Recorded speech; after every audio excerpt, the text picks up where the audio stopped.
this mandate would be a devastating blow. My amendment would restore sanity to this bill and restore the reasonable 25% reimbursement rate Republicans created in TCJA. I urge my colleagues to support this amendment, and I reserve the balance of my time. Does the gentleman from California continue to insist on his point of order? Mr. Chairman, I withdraw my point of order. The gentleman has withdrawn his point of order, and the gentleman from Arizona, Mr. Schweiker, is recognized to speak on the amendment. Thank you, Mr. Chairman. I thought this amendment was closest to a concern, but forgive my inquiry. For the majority, for the Democrats who put this together, was it the intention to require states like mine or many of yours, particularly if you have governments, your state, your county, your city, your school board, that self-insure on their family medical leave costs, to actually, for the majority, required to be part of a collective bargaining agreement? Please refer to page 62 and go ahead there and start like in line 13 and do that paragraph. I do have a response here from CRS, and it looks like, for me, not being burdened with a law school education, and I made the mistake of actually reading through your piece of legislation here. That's what it appears your draft does, is it would require a state like mine, for my state, my county, my city, my school board, to actually have collective bargaining agreements, even though that's something we don't have, to be able to participate. Unless, of course, if I'm reading this correctly, they could go out and buy private insurance coverage. So, Mr. Chairman, I think it's just another occasion of what happens when drafting is done in a vacuum. You start to see things like this that would be pretty radical change for much of the country. So with that, Mr. Chairman, I yield back, but I hope someone pays attention to that particular language. And if there's anyone out there that represents states and municipalities, I hope your hair's on fire right now. Thank the gentleman. The gentleman from Hartford, Connecticut is recognized to speak on the amendment. Thank you, Mr. Chairman. And again, I want to applaud you for your work on this. And I would like to read for the record also, because it's been mentioned several times, that paid leave champion DeLauro endorses Ways and Means proposal and credits the chairman of the committee for making positive changes and improving upon the bill, as we heard Ms. Sanchez indicate earlier as well. Our goal, Mr. Chairman, is to ensure every worker in the U.S. has access to universal comprehensive paid leave and medical leave benefits. If existing state and employer programs already meet our proposed federal standards, they can keep on providing that leave. Bill also provides extra support for small businesses. As you've heard Mr. Beyer talk about earlier as well, research tells us that the public paid leave programs offer important benefits to small businesses who often cannot provide paid leave on their own, but want to ensure their workers are covered. Our bill also provides the opportunity for employers to operate their own plans in response to feedback we receive from businesses and business groups that want to be able to provide benefits directly to their workers. Our bill conditions employer receipt of federal dollars on standards that ensure workers have quality paid leave, employment security, which is essential. This approach not only helps employers to offer high quality paid leave, but will help in recruit and retain workers, but it will also benefit their employees who are guaranteed to receive the benefits that match the new federal standards. Thank the gentleman. Is there anybody else who wishes to be heard on the amendment? Hearing and seeing none, the question comes on the amendment offered by the gentleman. All those in favor signify by saying aye. Aye. Opposed, no? No. The opinion of the chair. The opinion of the chair, the noes have it. Ask for a recorded vote. Mr. Brady has requested a recorded vote. The clerk will call the roll. Mr. Doggett? Doggett votes no. Mr. Doggett votes no. Mr. Thompson? Thompson, no. Mr. Thompson votes no. Mr. Larson? No. Mr. Larson votes no. Mr. Blumenauer? Blumenauer votes no. Mr. Blumenauer votes no. Mr. Kine? Kind, no. Mr. Kine votes no. Mr. Pascrell? Pascal, no. Mr. Pascrell votes no. Mr. Davis? Davis, no. Mr. Davis votes no. Ms. Sanchez? Ms. Sanchez votes no. Mr. Higgins? Higgins, no. Mr. Higgins votes no. Ms. Sewell? Sewell votes no. Ms. Sewell votes no. Ms. Delbene? Delbene votes no. Ms. Delbene votes no. Ms. Chu? I feel Chu better votes now. no. Ms. Chu votes no. Ms. Moore? Moore votes no. Ms. Moore votes no. Mr. Kildee? Kildee votes no. Mr. Kildee? Mr. Kildee votes no. Mr. Boyle? Boyle votes no. Mr. Boyle votes no. Mr. Byer? Byer, no. Mr. Byer votes no. Mr. Evans? Evans, no. Mr. Evans votes no. Mr. Schneider? Snyder votes no. Mr. Schneider votes no. Mr. Swazi? No. Mr. Swazi votes no. Mr. Panetta? Mr. Panetta votes no. Ms. Murphy? Murphy votes no. Ms. Murphy votes no. Mr. Gomez? Mr. Gomez votes no. Mr. Horsford? Mr. Horsford votes no. Ms. Plaskett? Plaskett votes nay. Ms. Plaskett votes nay. Mr. Brady? Mr. Brady votes aye. Mr. Nunes? Nunes votes aye. Mr. Nunes votes aye. Mr. Buchanan? Buchanan votes aye. Mr. Buchanan votes aye. Mr. Smith of Nebraska? Smith of Nebraska votes aye. Mr. Smith of Nebraska votes aye. Mr. Reed? Reed votes aye. Mr. Reed votes aye. Mr. Kelly? Mr. Kelly votes aye. Mr. Smith of Missouri? Aye. Mr. Smith of Missouri votes aye. Mr. Rice? Mr. Rice votes aye. Mr. Schweikert? Mr. Schweikert votes yes. Ms. Walorski? Aye. Ms. Walorski votes aye. Mr. LaHood? Yes. Mr. LaHood votes yes. Dr. Wenstrup? Yes. Dr. Wenstrup votes yes. Mr. Arrington? Yes. Mr. Arrington votes yes. Dr. Ferguson? Dr. Ferguson votes yes. Mr. Estes?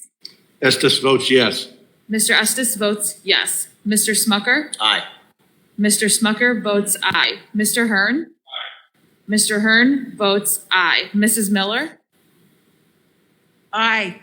Mrs. Miller votes aye. Mr. Chairman? No. Mr. Chairman votes no. Clerk will report the roll.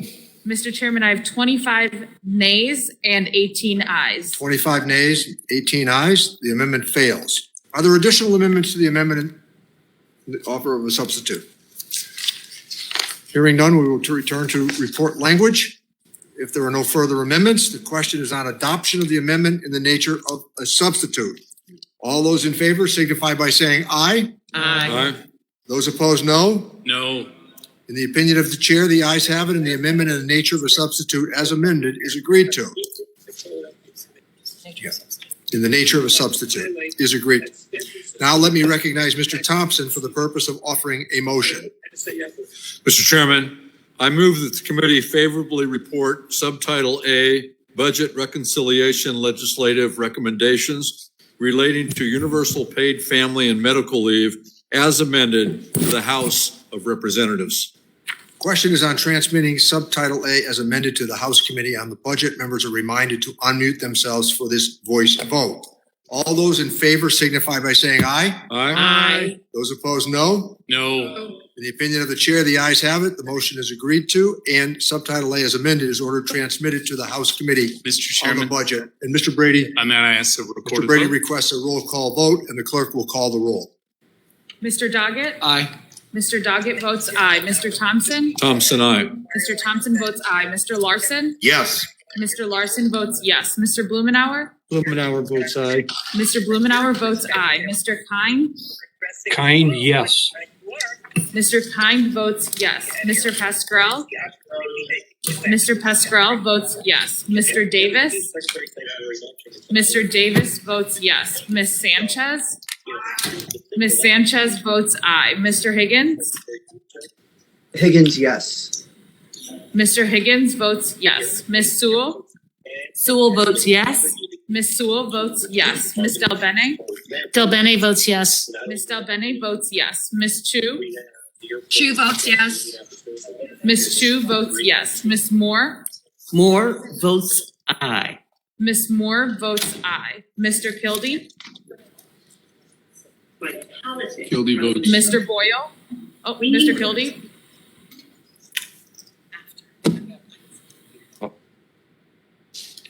Mr. Boyle? yes. Boyle votes yes. Mr. Boyle votes yes. Mr. Byer? Mr. Byer? Mr. Evans?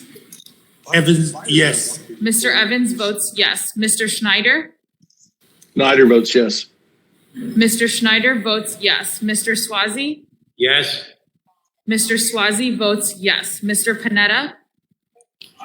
Mr. Panetta votes aye. Ms. Murphy? Murphy votes no. Ms. Murphy votes no. Mr. Gomez? Mr. Gomez votes aye. Mr. Horsford? Mr. Horsford votes aye. Ms. Plaskett? Plaskett votes aye. Ms. Plaskett votes aye. Mr. Brady? Brady votes no. Mr. Brady votes no. Mr. Nunes? Nunes votes no. Mr. Nunes votes no. Mr. Buchanan? Buchanan votes no. Mr. Buchanan votes no. Mr. Smith of Nebraska? Smith of Nebraska votes no. Mr. Smith of Nebraska votes no. Mr. Reed? Reed votes no. Mr. Reed votes no. Mr. Kelly? Mr. Kelly votes no. Mr. Smith of Missouri? Mr. Smith of Missouri? Mr. Smith of Missouri votes no. Mr. Rice? Mr. Rice votes no. Mr. Schweikert? No. Mr. Schweikert votes no. Ms. Walorski? No. Ms. Walorski votes no. Mr. LaHood? No. Mr. LaHood votes no. Dr. Wenstrup? No. Dr. Wenstrup votes no. Mr. Arrington? No. Mr. Arrington votes no. Dr. Ferguson? Dr. Ferguson votes no. Mr. Estes? Estes votes no. Mr. Estes votes no. Mr. Smucker? Mr. Smucker votes no. Mr. Hearn? No. Mr. Hearn votes no. Mrs. Miller? Miller votes no. Mrs. Miller votes no. Mr. Kildee? Yes. Mr. Kildee votes yes. Mr. Kildee votes yes. Mr. Byer? Byer votes yes. Mr. Byer votes yes. Mr. Chairman? Yes. Mr. Chairman votes yes.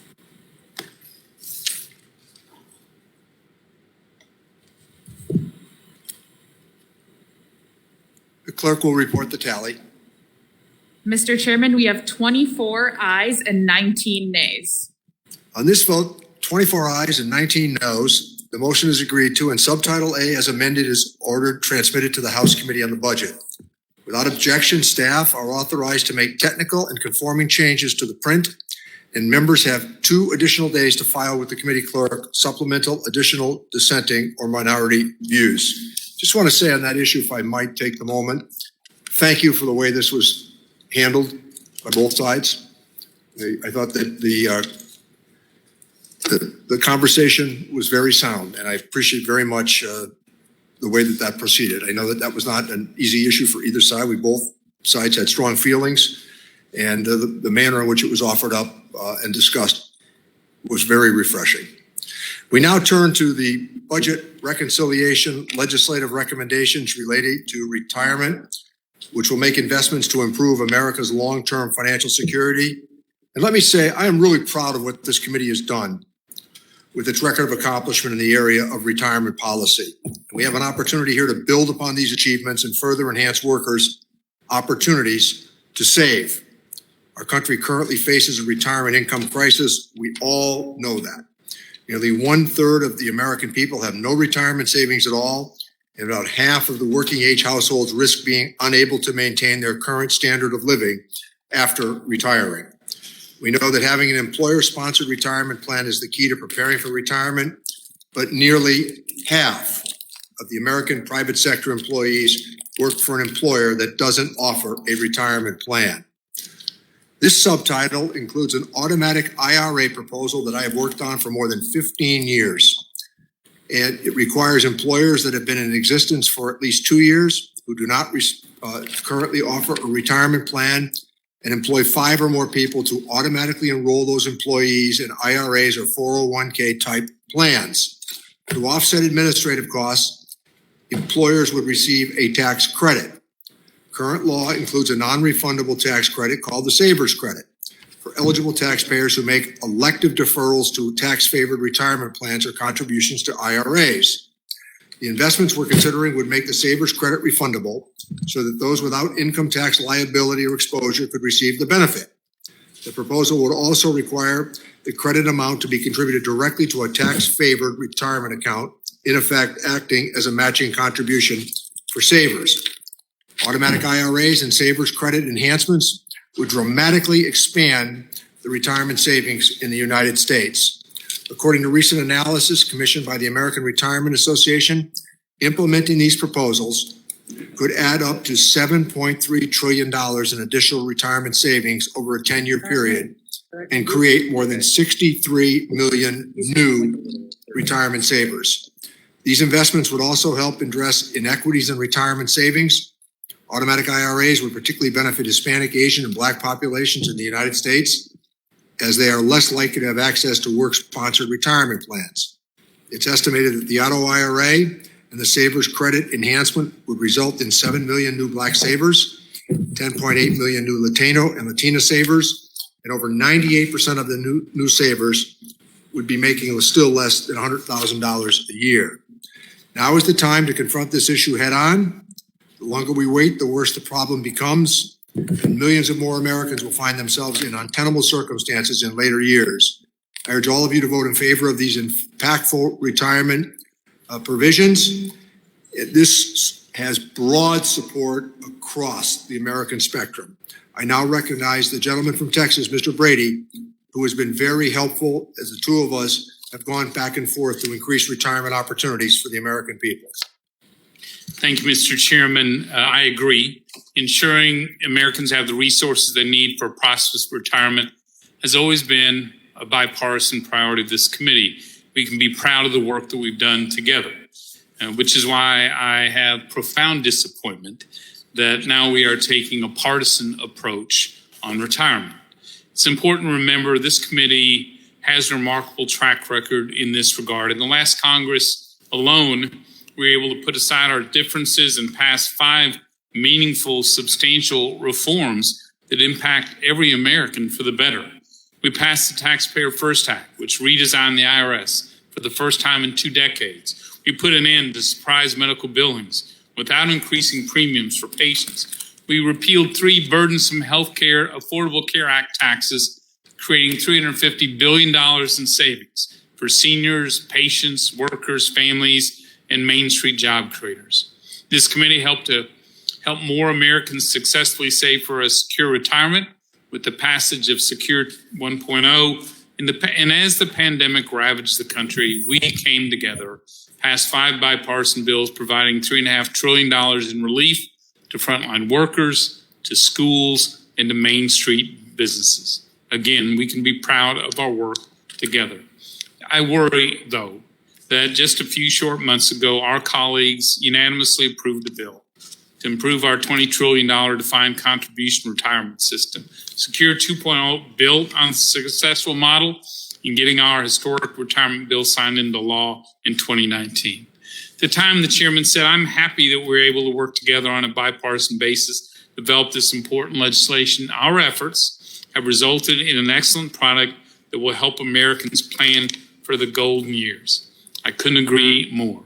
And Republicans, we're looking forward to working with our Democrat colleagues to further improve workers' long-term financial well-being, helping them save more and save earlier throughout their lifetime. It was the intention of every member on this committee to get Secure 2.0 across the finish line and signed into law by year's end.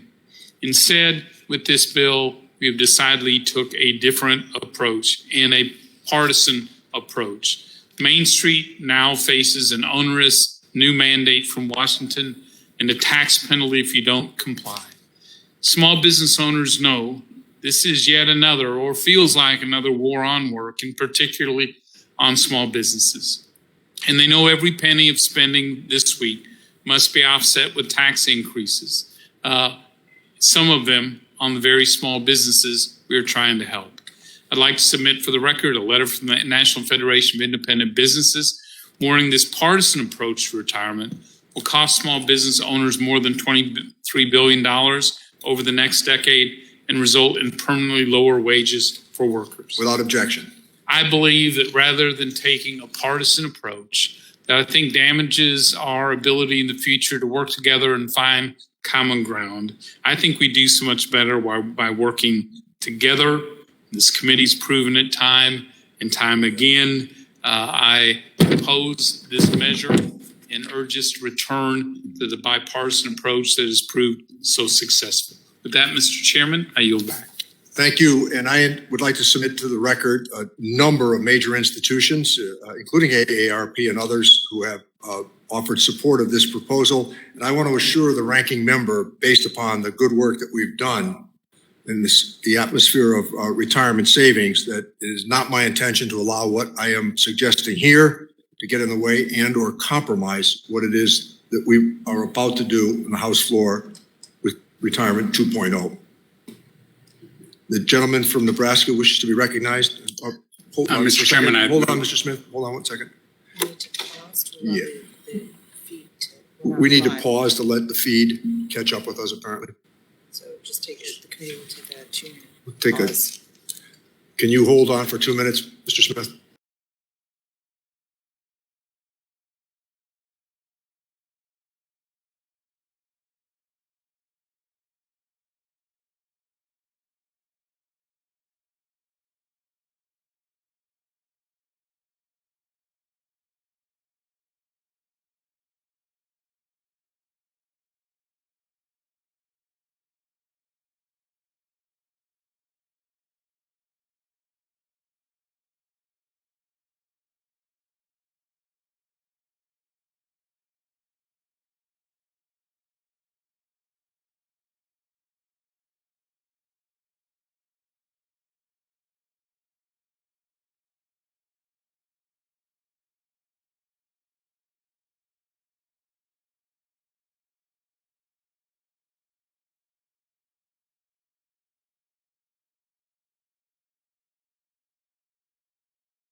Those are employers who employ 25 or fewer.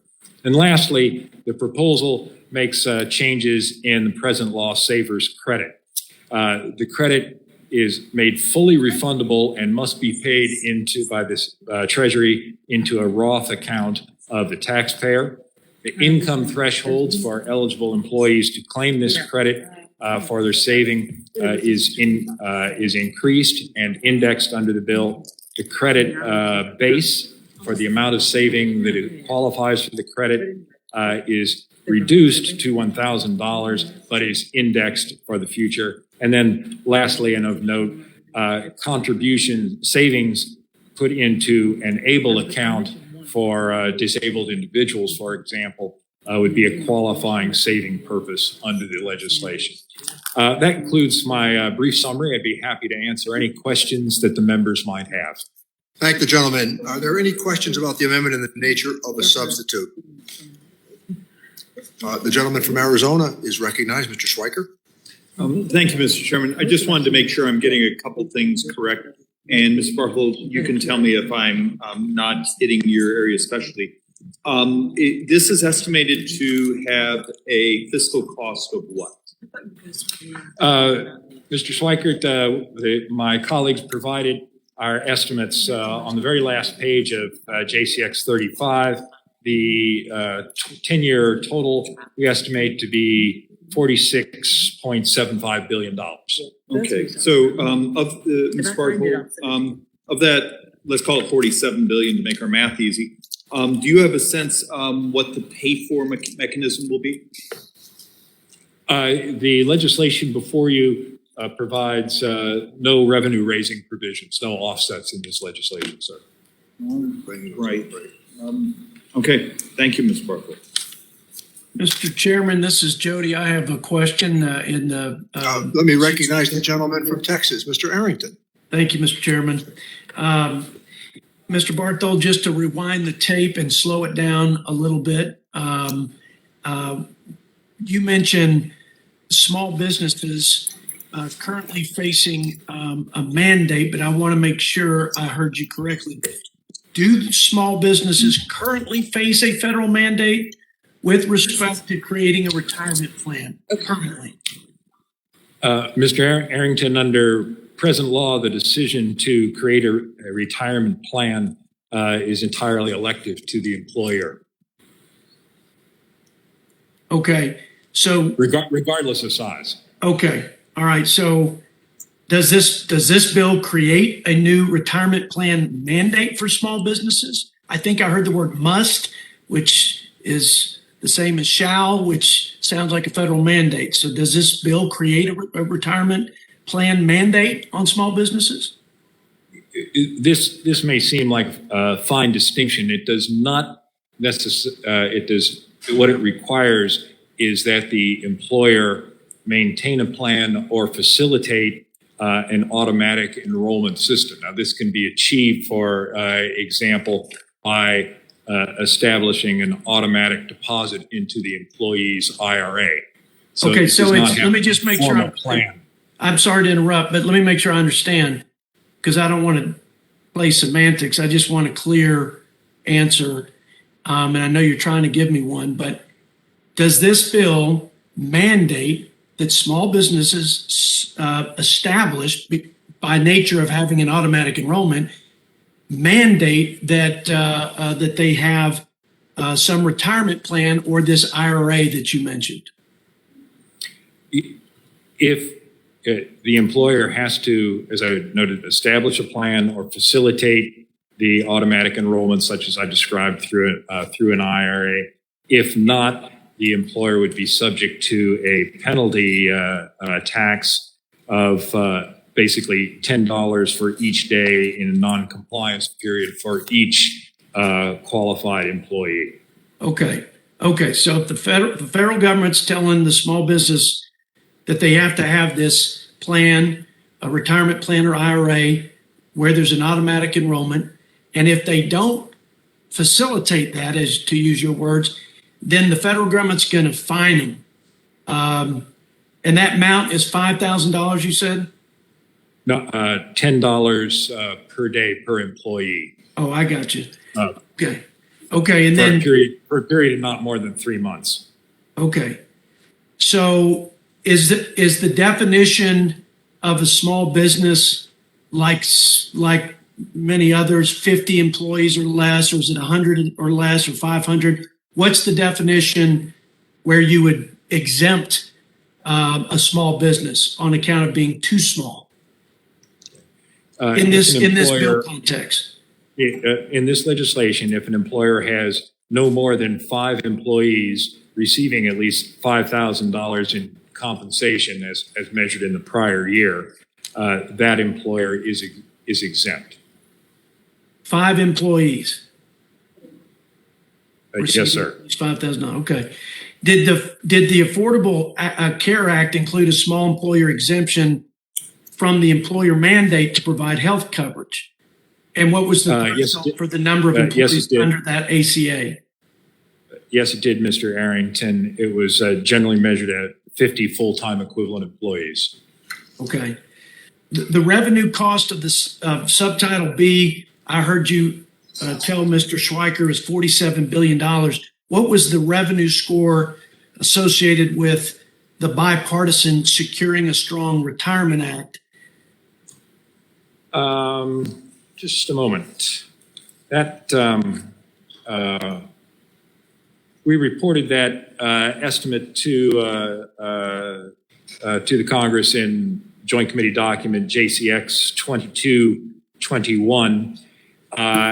It had revenue losing provisions and revenue raising provisions. The net effect was a positive revenue raised of $158 million over the 10-year period.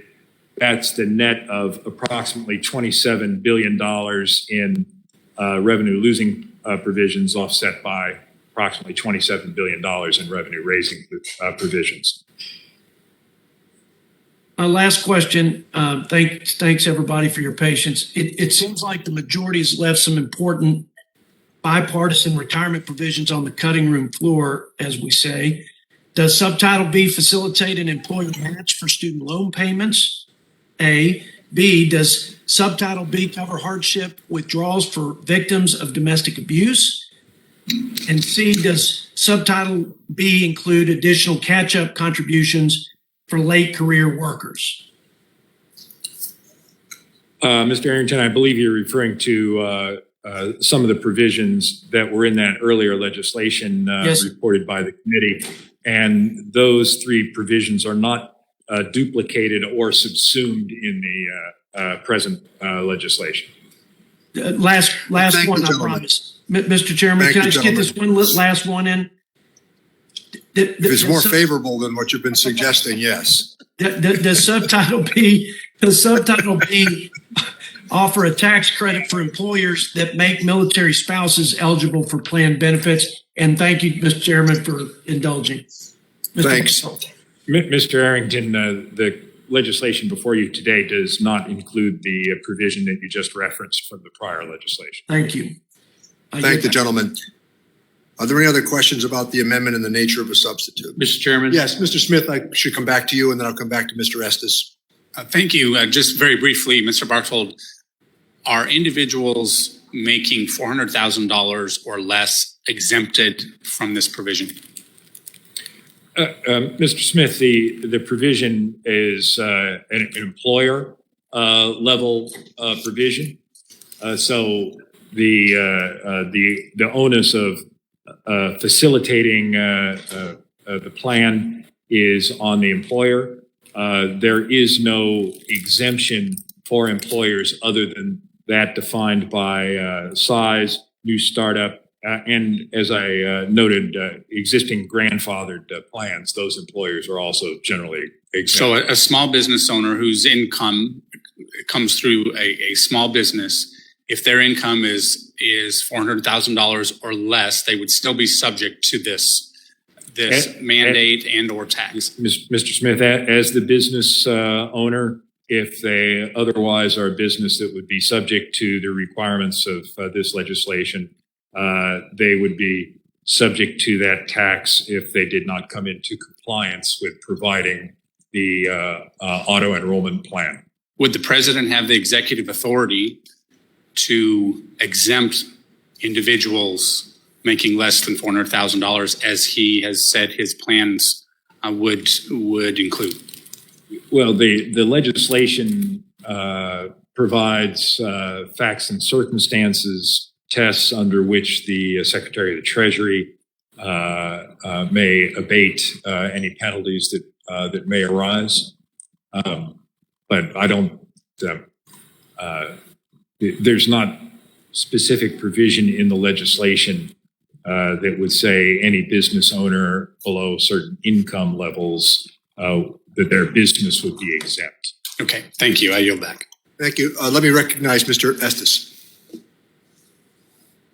Thank you, Mr. Chairman. Couple questions.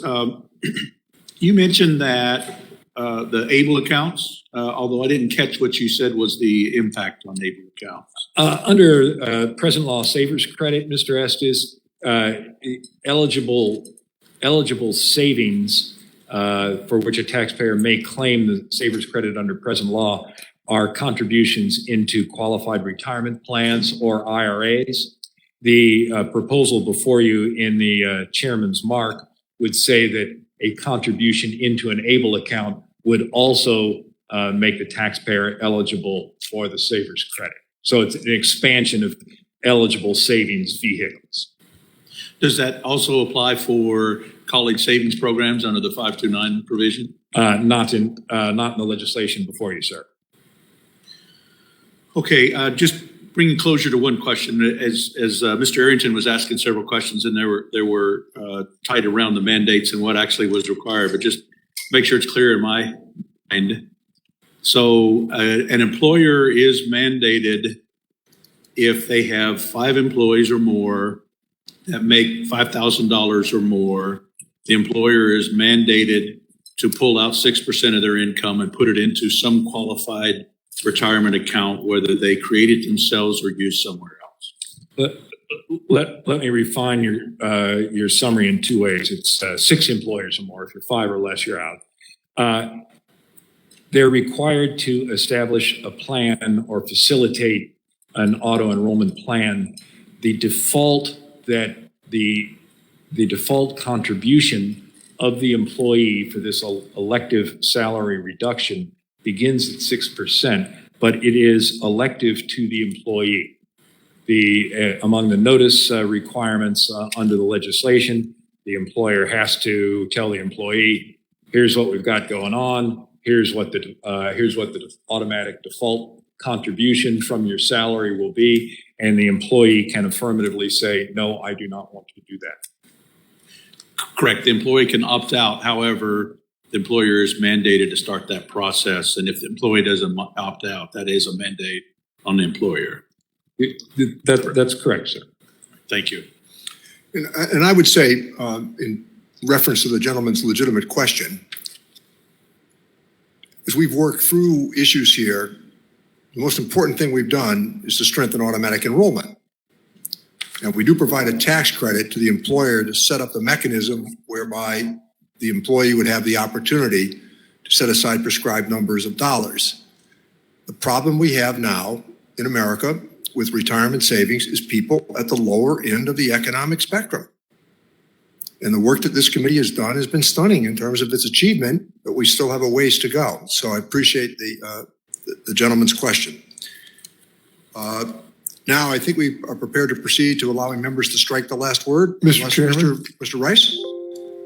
Yeah, Mr. Barthol, can you describe for me the provision that requires, that mandates that part of the retirement savings be allocated to annuities? Yes, sir. It's one of the new requirements is that an auto enrollment retirement plan has to offer the employee an option to take as an annuity upon retirement up to 50% of the balance in the plan, and the annuity can be either on the employee's life or the employee and a designated survivor.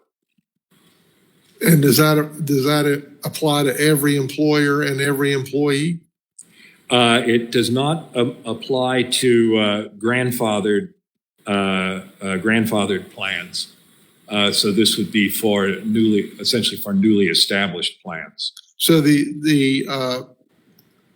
this provision says that the employer has to offer an annuity for up to half of the plan. So it's not a mandate. The employee doesn't have to take an annuity for half of his plan. No, it would be again at the election of the employee. Thank you, sir.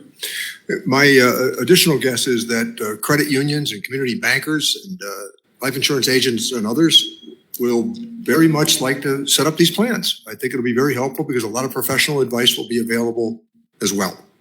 Other questions as we proceed? Well, let's proceed to Mr. Smith. You next. Okay, so we will now proceed to striking the last word. Does anyone wish to strike the last word? Mr. Chairman, I move to strike the last word on Subtitle D. Mr. Smith is recognized to strike the last word. Thank you. I need to say that I echo the disappointment of Ranking Member Brady that our Democrat colleagues have moved to a partisan approach to retirement, an area where this committee has demonstrated a strong long-term track record of bipartisanship. However, at this moment, I'd like to focus on just how onerous the new employer mandate tax our colleagues have proposed will be for the smallest businesses, farms, and ranches across the country. What happens when our colleagues decide to go it alone on retirement? Main Street gets stuck with an onerous new federal mandate and a tax penalty if they don't comply. It doesn't matter if you make less than $400,000, as we heard earlier. President Biden's pledge to the middle class won't protect farmers, ranchers, and small businesses from this tax hike. To be blunt, the auto-enrollment mandate in this package, and especially the tax penalty for non-compliance, are so onerous, I find it actually kind of baffling that any of my Democratic colleagues decided to move forward with this subtitle if they actually understand what it does. How will this proposed mandate work? Starting in 2023, every business, large or small, with 5 or more employees will be required to automatically enroll employees in a Washington-approved retirement plan unless the employee opts out. Any employer who doesn't offer this Washington-approved retirement plan will be subject to a tax penalty of $10 per employee per day for up to 90 days. That's $900 per employee per year. For a small business owner with 5 employees, even if that small business owner earns less than the $400,000 per year, that's a new tax of $4,500. It doesn't matter if you're still struggling to get back on your feet after the pandemic's effects. Actually, it seems that those who propose this do not take that into consideration. They believe if your small business can't provide its employees a Washington-approved wage, Washington-approved healthcare, and now apparently Washington-approved fringe benefits, that your small business probably doesn't even deserve to exist. And next week, they'll try to make it even harder for struggling small businesses to provide their employees with Washington-approved pay and benefits with trillions of dollars in additional tax increases. I support our efforts to encourage the expansion of automatic enrollment in Secure 2.0. Taxing small businesses who don't participate is not the way to get there. I yield back. Thank you. Let me recognize the gentleman from Connecticut to strike the last word, Mr. Larson. Thank you, Mr. Chairman. I move to strike the last word. Gentleman's recognized. Well, Mr. Chairman, thank you so much for your leadership over these many years to improve retirement security. We truly have a retirement crisis in this country that's only getting worse. With 10,000 baby boomers retiring a week. And it's even more serious for millennials who are woefully unprepared for the retirement.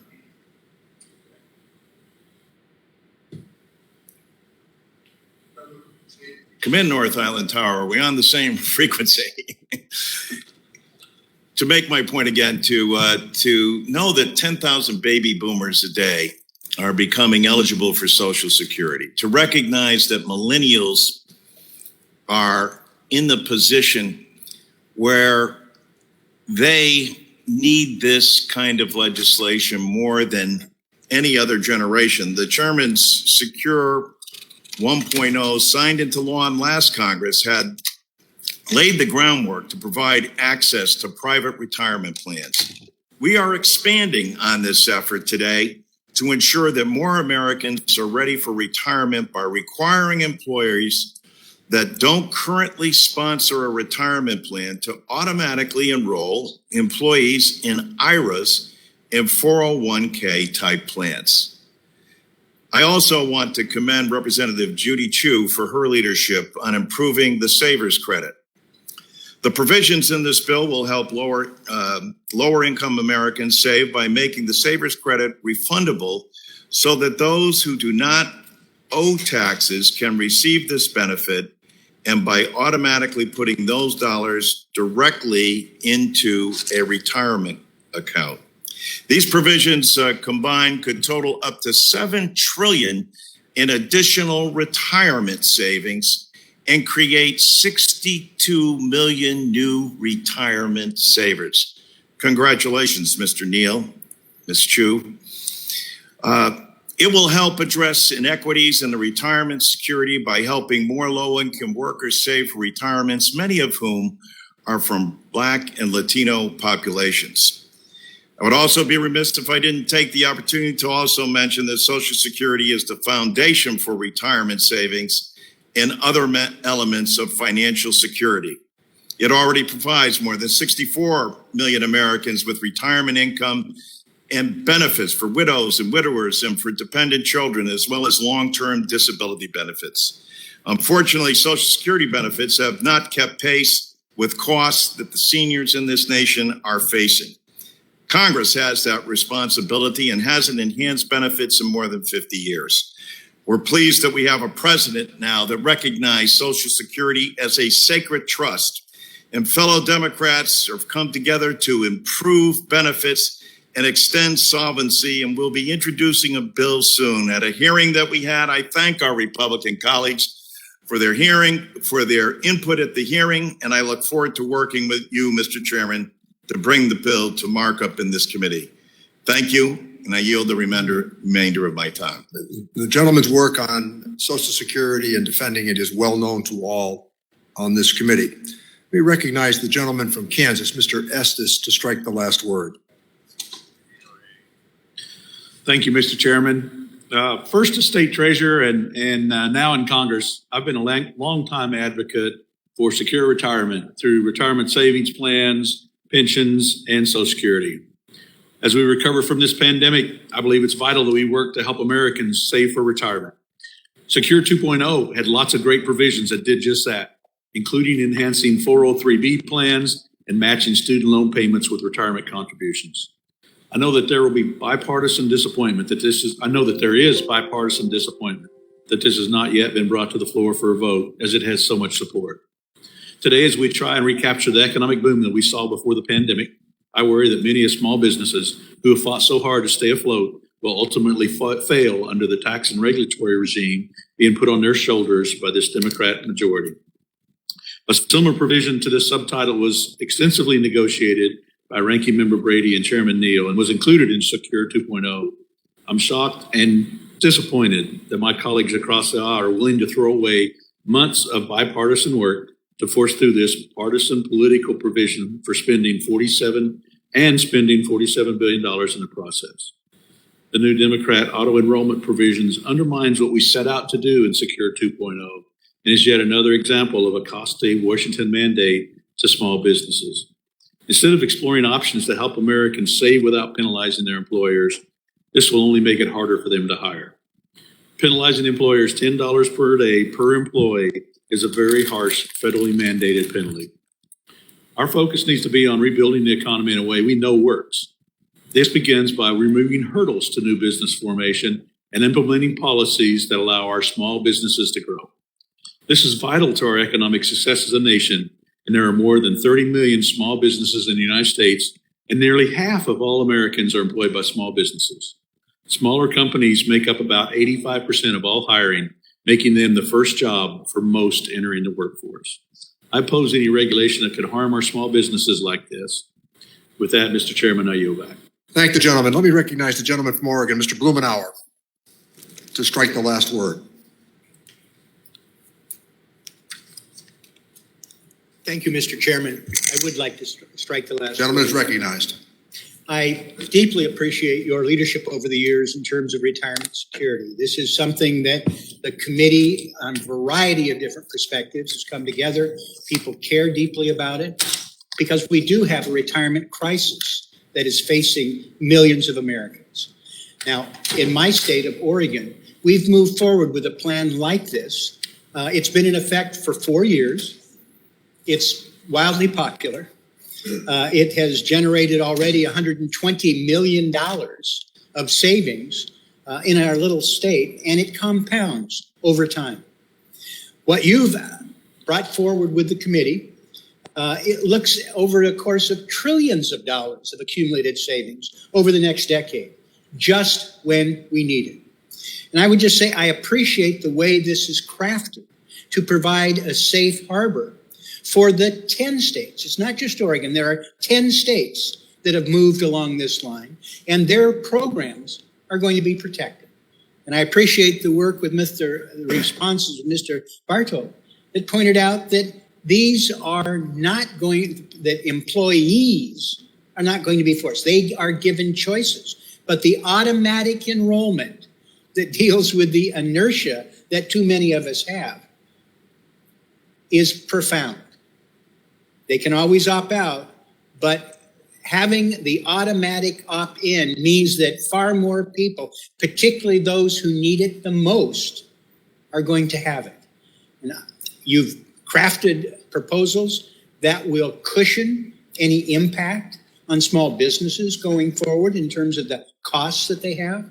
I think it's a good balance. I think it's important for the future of retirement security. And I appreciate the fact that it protects those 10 states that have not waited for the federal government, that have gone forward with the safe harbor provisions.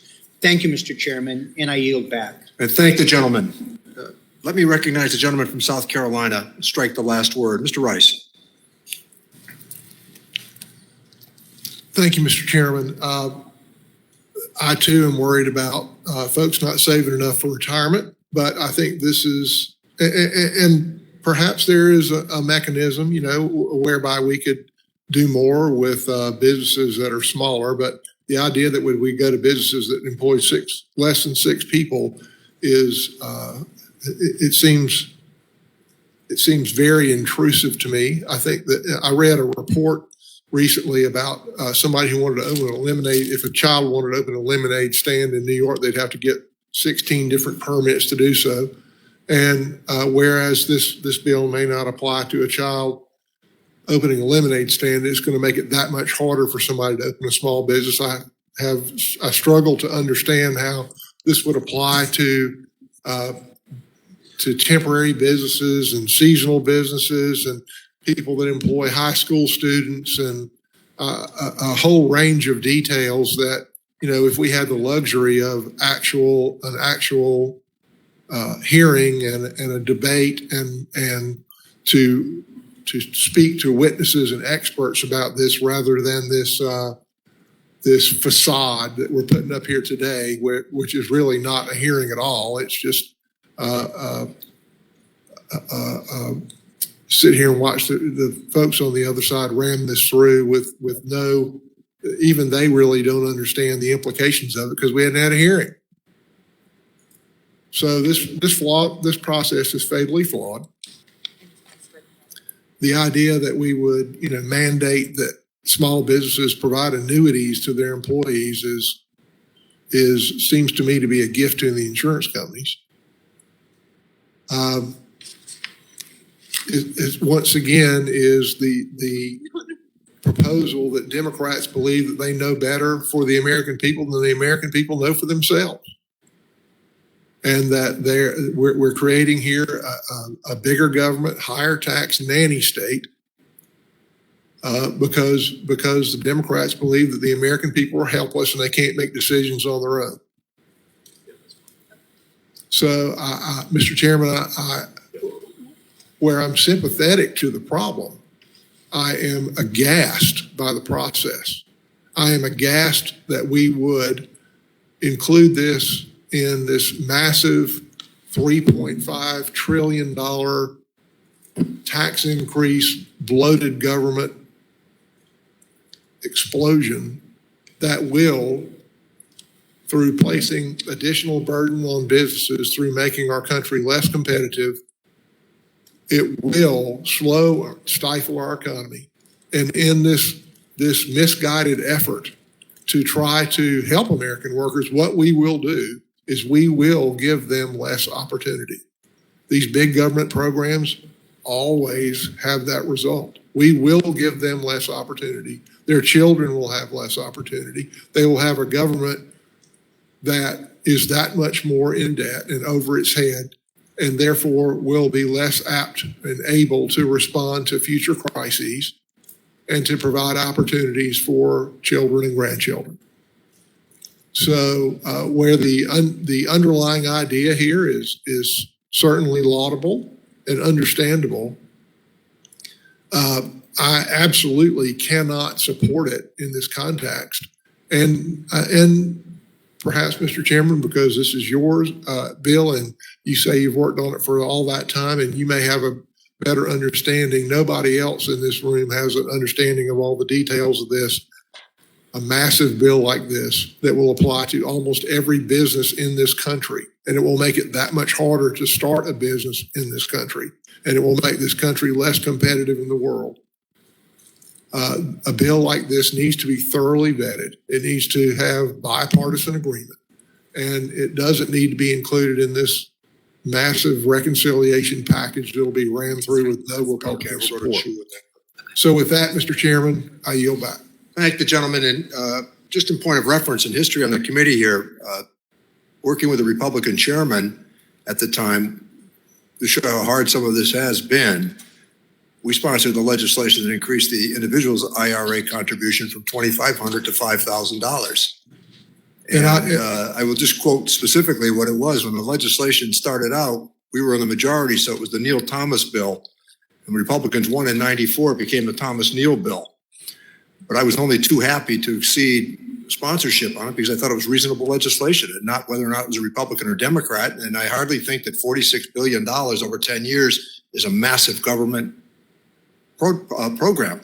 So with that, let me talk. Mr. Chairman, if you would yield just. Yes, I will. Yes. And I'm not saying that that is a massive government program in itself, but it's included as part of a $3.5 trillion wish list that will all be bundled together and crammed through.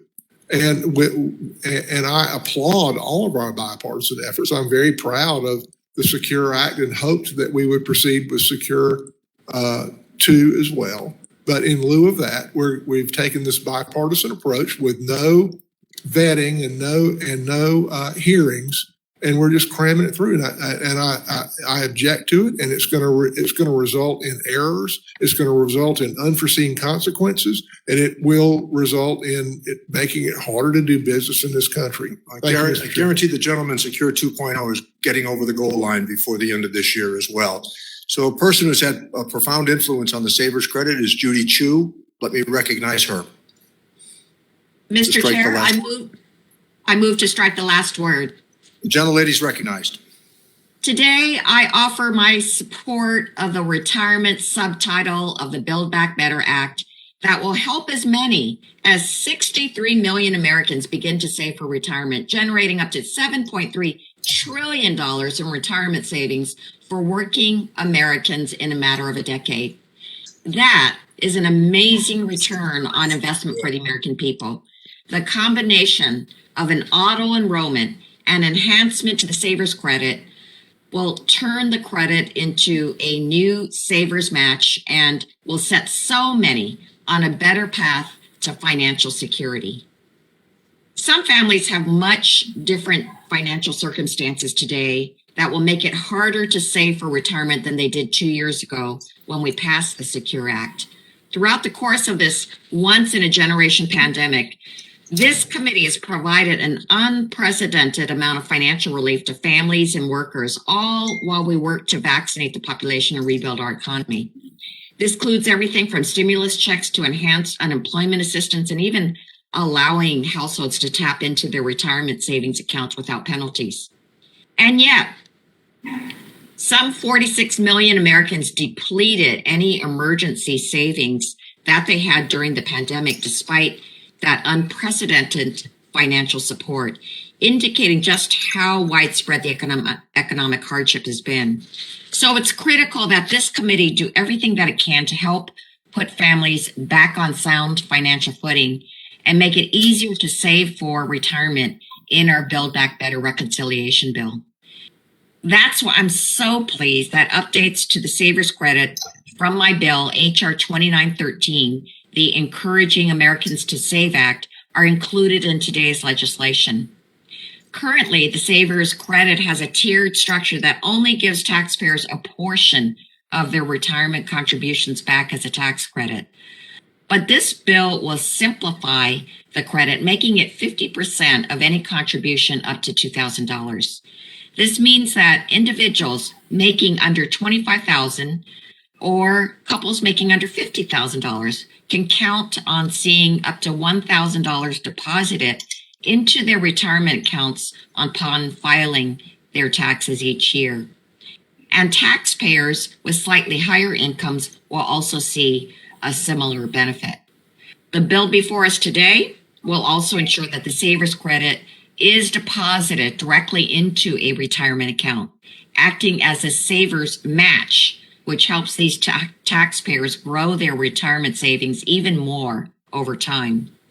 And most importantly, the bill makes the credit fully refundable, so the lowest income taxpayer has an incentive to save for their retirement, regardless if they earn enough money to owe taxes to the federal government or not. Contributions to individual retirement accounts, elective deferrals, and voluntary contributions to qualified plans will also be eligible for the Savers Match. And I'm so happy that we're also making ABLE accounts eligible for the match. ABLE accounts allow individuals with disabilities to save without jeopardizing their disability benefits. And as I work with Congress members Cardenas and McMorris Rogers on expanding the age limitation for ABLE accounts, I'm pleased we could make this change today for current ABLE account holders. So, Mr. Chair, thank you for your leadership to ensure that as we build back better, we create opportunities to support the financial well-being of even more working class families in their retirement years. I also want to extend my thanks to Congressmembers Sewell and Panetta for supporting the Encouraging Americans to Save Act, and I look forward to continuing to work with them to expand Savers Match to even more working families upon enactment of these initial changes. I urge support of this subtitle, and I yield back. Thank the gentlelady. Let me recognize the gentlelady from West Virginia, Ms. Miller, to strike the last word. Thank you, Mr. Chairman. I move to strike the last word. Gentlelady's recognized.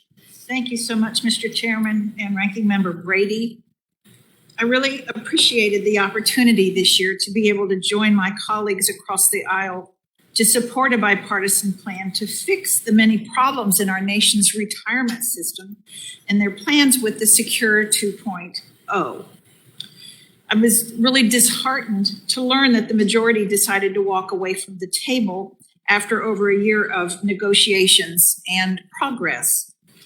I'm concerned about this new plan that we're debating. West Virginia, 95% of their businesses are small businesses. And I think we just will be putting great burdens on our nation's small businesses.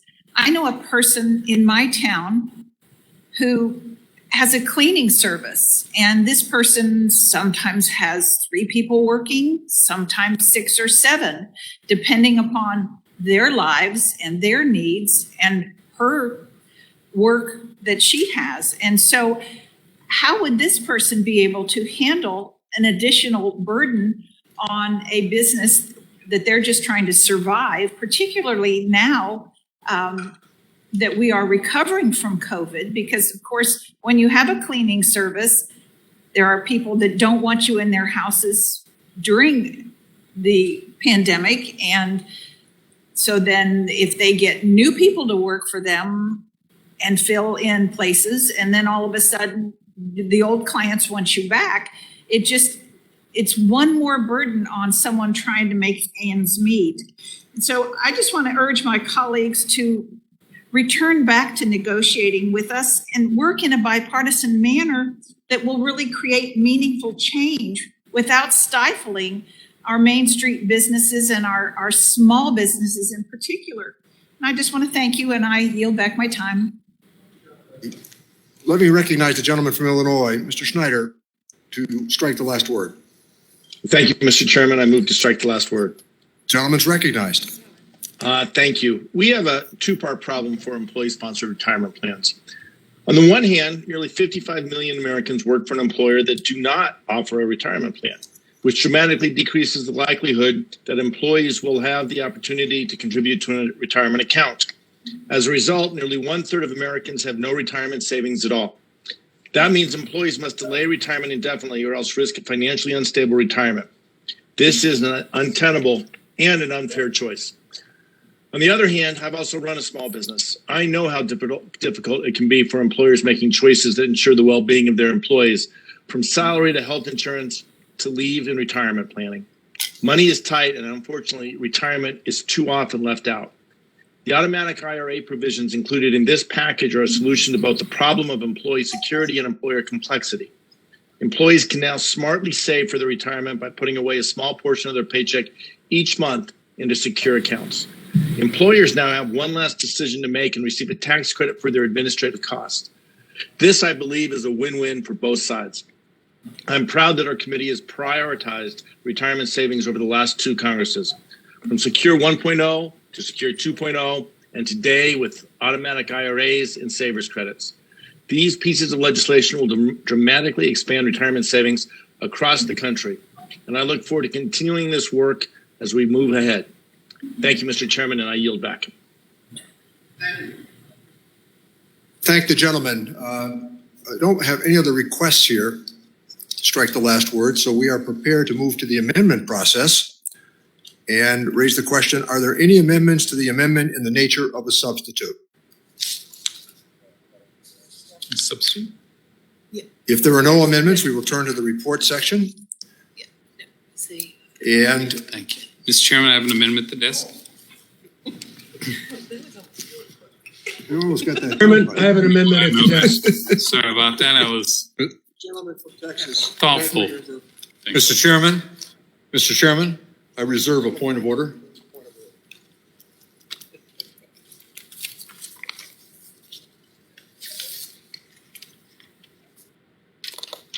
This was your question about the vote. Yeah. This all was in the internal info.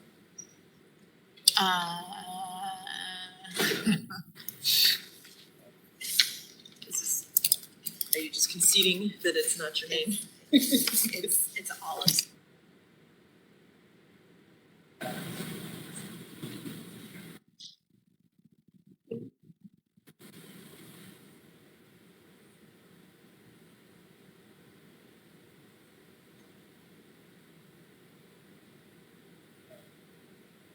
They're in the cell. Hold on one second. Yeah, I struggled with that.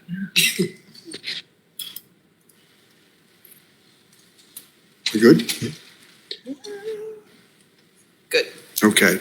Yeah. So let me recognize the ranking member to offer an amendment. Thank you, Mr. Chairman. The whole country is watching what we do today. We proved in May, just under 130 days ago, we can work together to solve our nation's problems. We put aside our partisan differences and voted unanimously to expand auto enrollment in retirement plans, requiring every new plan formed to enroll new employees automatically in a retirement plan while giving them the option to set their own contribution levels.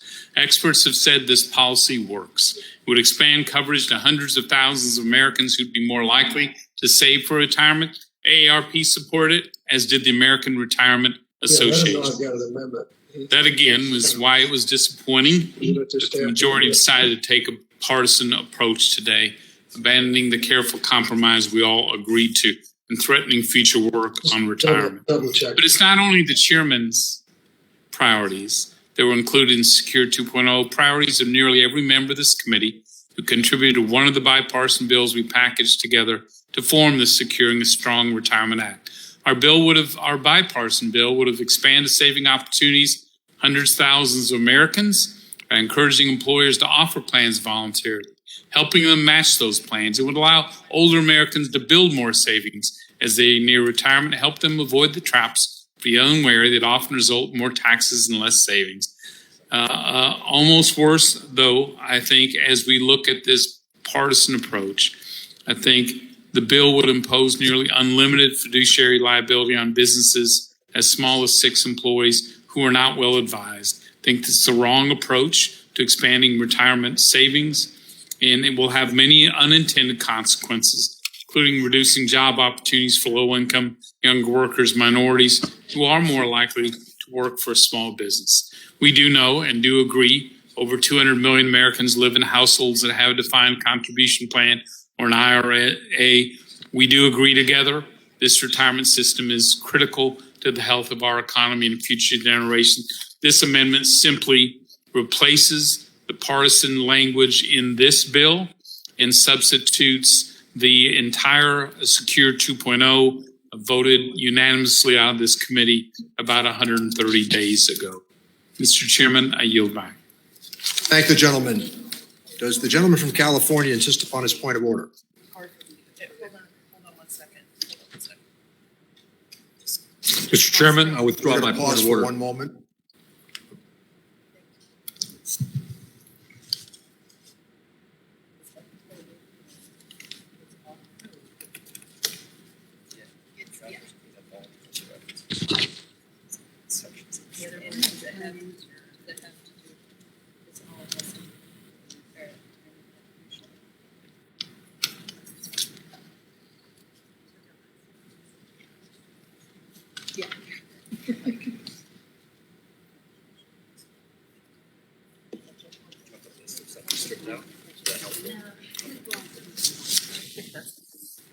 And is this has to do with it still has to do with your retirement contributions? Okay. So it sounds like there's a problem that is germane, so here are talking points. Okay. So he's going to, Who's gonna do it? I can talk about this, Oh, but okay. is Danielle ready to give the green light over? Yeah. Yeah. Me too.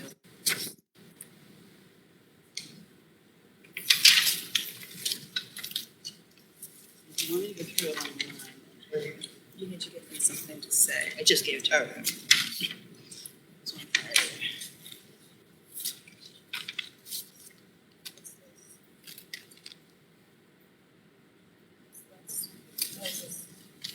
What's a standard provision?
No, especially if it's for 5 employees. That was cheap. Yeah. No, seriously. I should go back to the office. Really fast. That was another. The one that we were able to. I had another speech. I know you could tell you were really into it. What? Well, it depends on what it's about. Yeah, of course. So we'll let you know first before we do anything. Yeah. Do you need 100 of? No. Okay. Yeah, I feel it. It's probably getting late in Georgia right now. Yeah. Okay, well, I will keep you updated on anything. I'll let you know. Yeah, of course. Let me know. Thank you. Better not.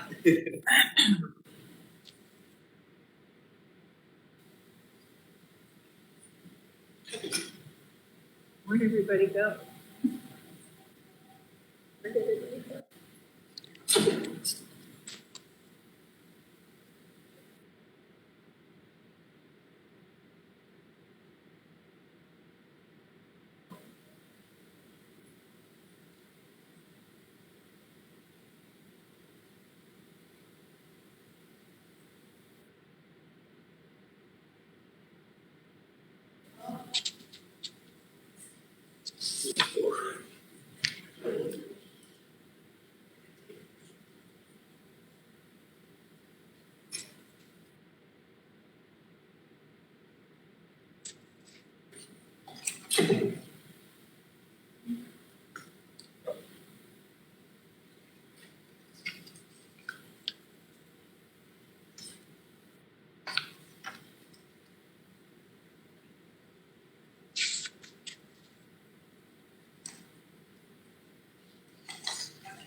Mr. Chairman. Let me recognize the gentleman from Texas, the ranking member, Mr. Brady. Thank you, Mr. Chairman.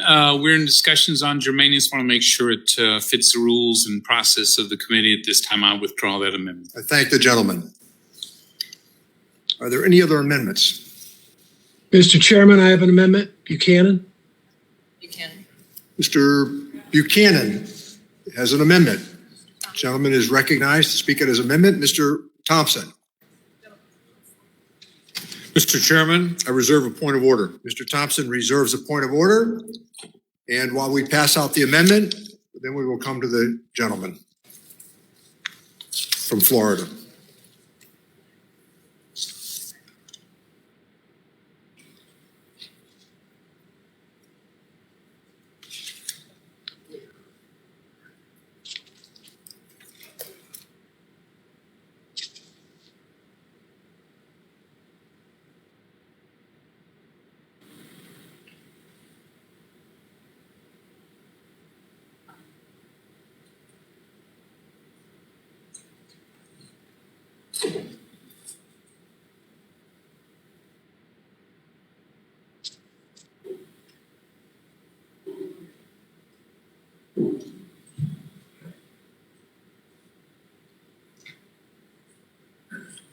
Let me recognize the gentleman from Florida, Mr. Buchanan, to speak on his amendment. Thank you, Mr. Chairman. And I know that over the years I've served on the committee, I think this has probably been for you the issue that you're most passionate about. You put a lot of work into it. And of course, our leader has done that as well. So like a lot of us, it's been said that I'm disappointed that we couldn't find a way to work this together. My amendment, I think, will make a big difference. I've served for many years on the local chamber with 2,600 members in a smaller community, state chamber and federal chamber.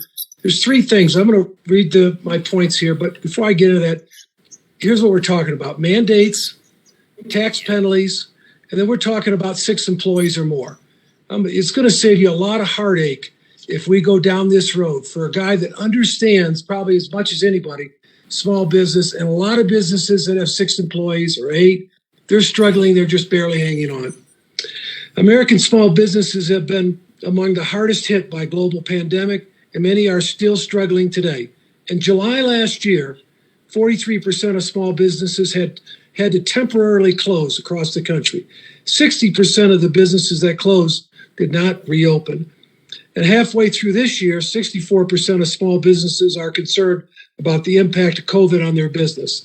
The last thing we need to do is a new mandate from Washington.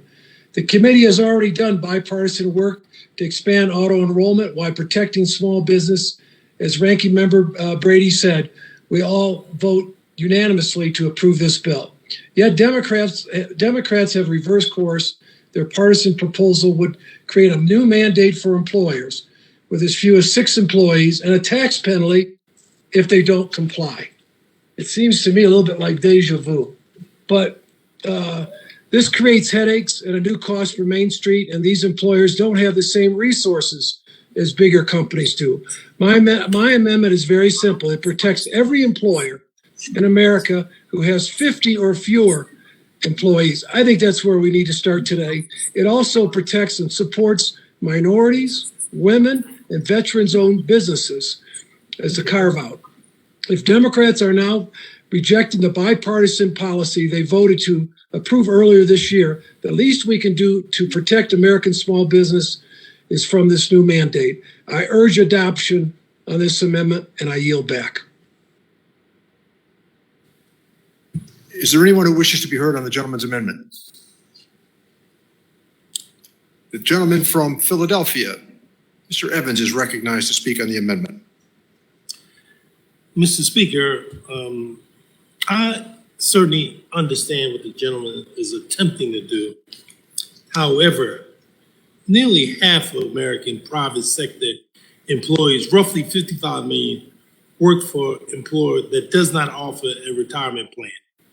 Latino, Asian, Black populations are less likely to have access to work-sponsored retirement plans. More than 52% of Black Americans and more than 2/3, 68% of Latino lack the opportunity to save in the workplace retirement plan, compared to 40% of white Americans.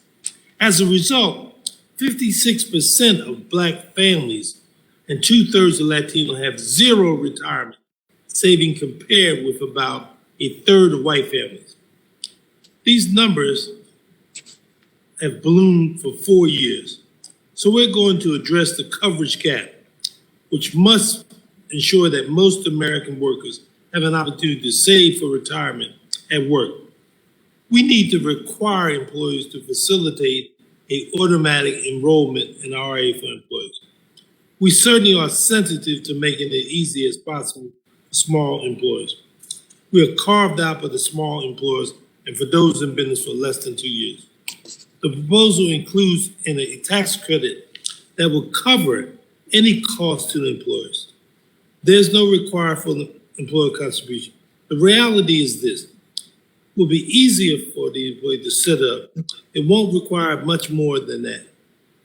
But what we want to provide is saving opportunity to as many employees as possible, and having a retirement plan at work to require purpose for financial security requirements. I also want to again point to the results of this legislation. Mr. Stagnant, it's important to understand, Mr. Chairman, as you have taken up this space, and I've been strongly supportive of you since I've been on this committee, to recognize the importance. So I think what the gentleman has offered, would be not proper in this particular case would not be helpful. Thank you, Mr. Chairman. I thank the gentleman. Mr. Rice wishes to be heard. I just wanted to respond to the gentleman from Philadelphia there. You know, to say that people they don't have access to retirement plans is just not true. I mean, anybody can contribute to an IRA up to $6,000, up to 100% of their earnings. Anybody can do that right now without putting mandates on small businesses. You know, you say, well, it's not much of a burden. Well, it's not much of a burden that you have to go to a lawyer and file articles of organization for a LLC or articles of incorporation for a corporation. It's not much of a burden that you have to file an SS4 with the IRS or a S election with the IRS if you have an S corporation. It's not much of a burden that you have to spend hours and hours and hours filing your income taxes every year. It's not much of a burden that you have to do 1099s to anybody you pay $600 or more to, and W-2s, and payroll taxes, and payroll returns. It's not much of a burden that you have to hire CPAs and lawyers to do all this for you. It's not much of a burden now that you're going to want them to go and hire other lawyers or other accountants to do retirement plans for you. It's not much of a burden that you're going to have now, under this terms of this, to deal with insurance companies to require that they offer annuities as an option and to take on the liability of that and to pay the premiums, exorbitant premiums for these annuities. You know, it sounds great if you're talking about a law firm that employs 25 people or 50 people. Sounds great if you're talking about a firm that has 100 employees and the tools to do this.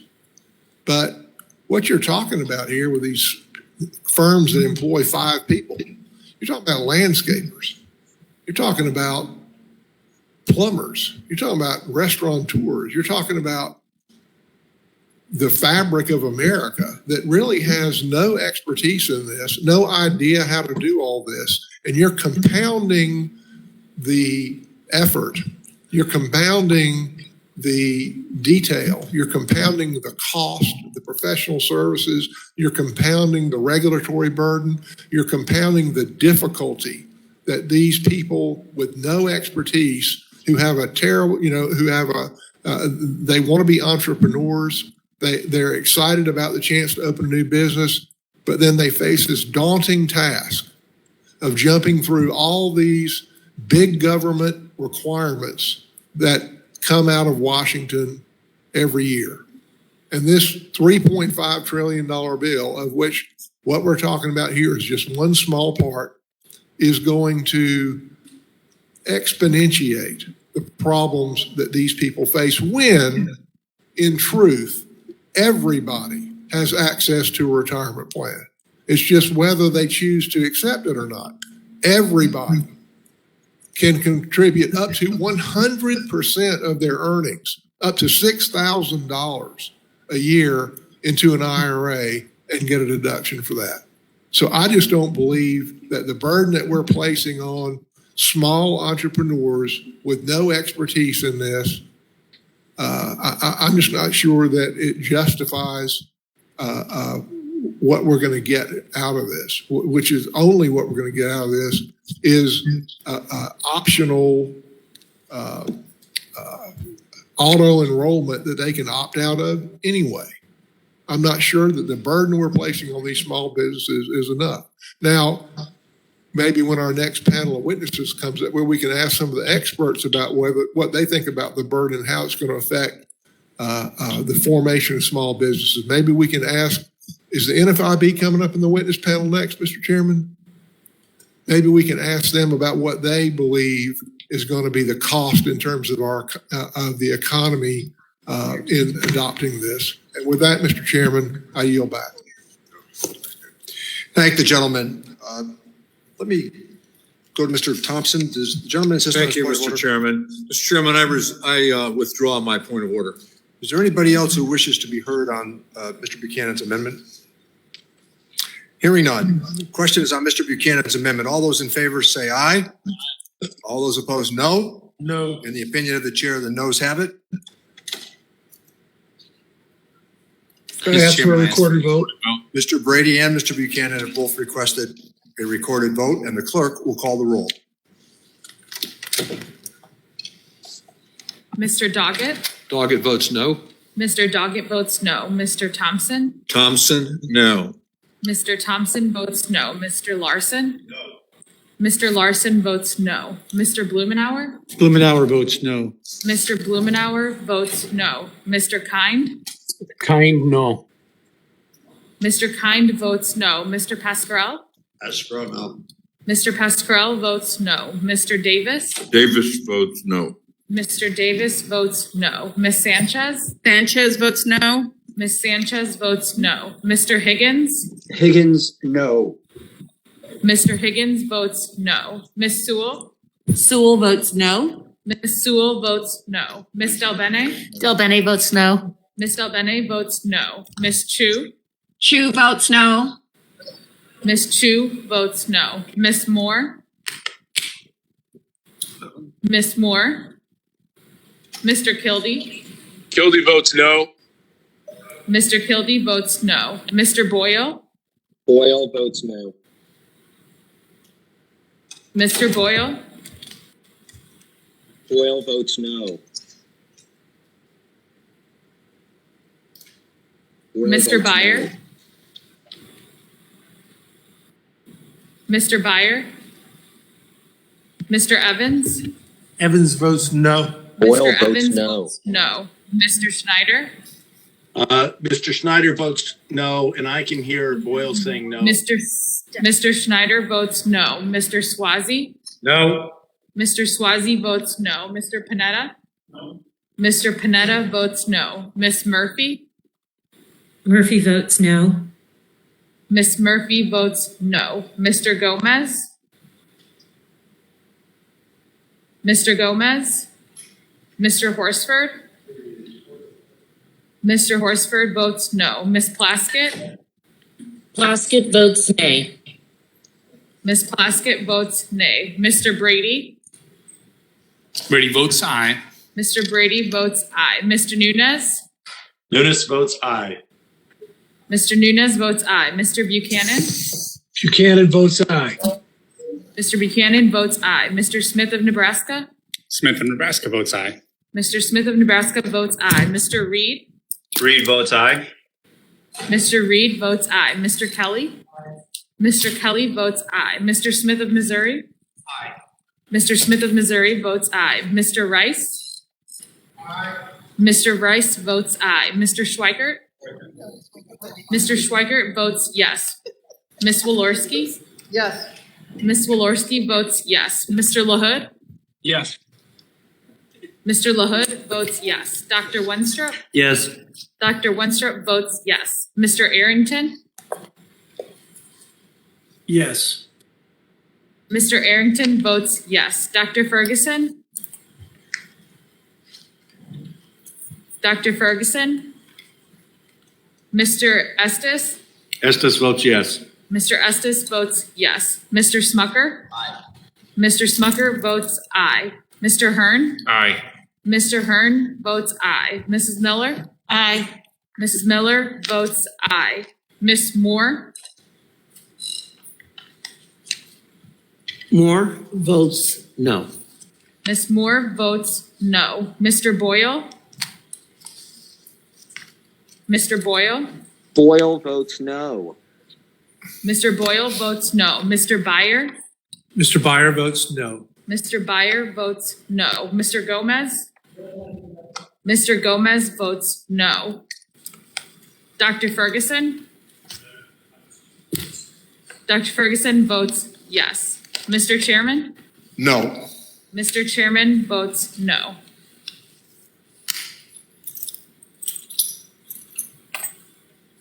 Would the clerk report the tally? Mr. Chairman, I have 25 nays and 18 ayes. There being 25 noes and 18 ayes, the amendment fails. Is there anybody else who would like to be recognized? I believe Mr. Brady or Mr. Rice is recognized to offer his amendment. Thank you, Mr. Chairman. I have an Mr. amendment. Chairman? Yes. Mr. Chairman, I reserve a point of order. Mr. Thompson has reserved a point of order, and Mr. Rice will pass out your amendment. You'll be recognized.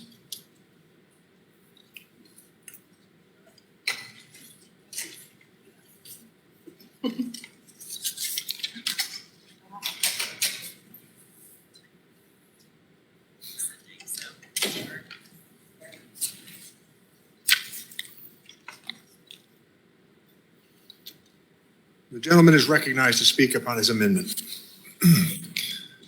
Mr. Chairman, this amendment adds to what I was referring to earlier about the additional burden that this places on small businesses. And the gentleman from Philadelphia said earlier that this is not much of an amendment, but my friends, we have to think about the cumulative amendment, the cumulative burden that we're placing on small businesses here. I mean, it would be one thing if we're talking about a law firm that employs 50 people or a tech firm that employs 5,000, but here we're talking about employers that employ 6 or fewer people, or excuse me, 5 or more people. And what we're talking about here is landscapers and plumbers and electricians and folks who have no expertise in complying with these governmental regulations. And before we ever get to what we're talking about here with them having to offer retirement plans or face a new penalty, a $900 per worker per year penalty if they don't offer this retirement plan, and meet all these government, big government specified requirements. Before we ever get to that, they have to go to a lawyer and set up a company. They have to do articles of organization. They have to pay a filing tax. They have to file with their State Department of Revenue. They have to file with the IRS. They have to get an employer ID number. They have to set up a bank account and bring their employer ID number. They have to set up a payroll account. They have to file quarterly payroll tax returns. They have to file annual income tax returns. They have to do all these things in which they have no expertise. And it's already a big enough burden for people who are excited about being entrepreneurs and building the American economy and trying to get the American dream. But then they have to face all these legal hurdles, and it's almost too much. And again, here, the idea of this proposal, this bill is good. You know, we want everybody to have access to retirement plans, but they have it already. Anybody can give up to $6,000 a year to an IRA today, up to 100% of their income. And we're really not adding very much by passing this bill other than making it a little bit harder for them not to contribute. But they still can opt out. So anyway, under this amendment, this would strike the requirement that retirement plans offer an annuity. You see, under this new big government mandated specific retirement plan that your plumber now is going to have to offer and your landscaper is going to have to offer to his employees, he's going to have offer an option that they can put up to half their money into an annuity. Well, annuities are notoriously, the commissions are notoriously expensive. Insurance agents love to sell you an annuity because they collect a huge premium, a huge commission. And annuities are for some people, but they're not for most people. And if you die early, you know, if you're sick and you die early, then that annuity, you lose that. There's big cost with annuities. And employers, if they put an annuity in place, if the insurance company goes broke, which happens, then the employer can be liable for that. They don't provide any liability protection in making this annuity a requirement. So it's just one more burden that small businesses face on top of the huge pile that we've already placed on them here in Washington. So this amendment would strike this onerous provision. It would no longer require that these small 5-person retirement plans offer annuities for up to half of their investment. This is a massive giveaway to the insurance industry at the expense of thousands of small businesses, and it makes it just that much harder. You know, maybe you're right that this is just a small amount of burden. But when you look at all the other burdens that these people face when they set up their business, the daunting task of setting up their business, and the compliance that they have to deal with every year, every month, every week, it's amazing that any small business gets off the ground. And my friends, if you adopt this bill, you're making it just that much harder. You're saying that, you know, you want everybody to have access to retirement plans. They already have access to retirement plans in the form of annuity. And for what you're getting here, the additional benefit that you get, it is not worth the additional burden you're placing on the small business owner. It is going to make it just that much harder. You're working really hard to stifle our economy. And with that, Mr. Chairman, I yield back. Thank the gentleman. I oppose the amendment.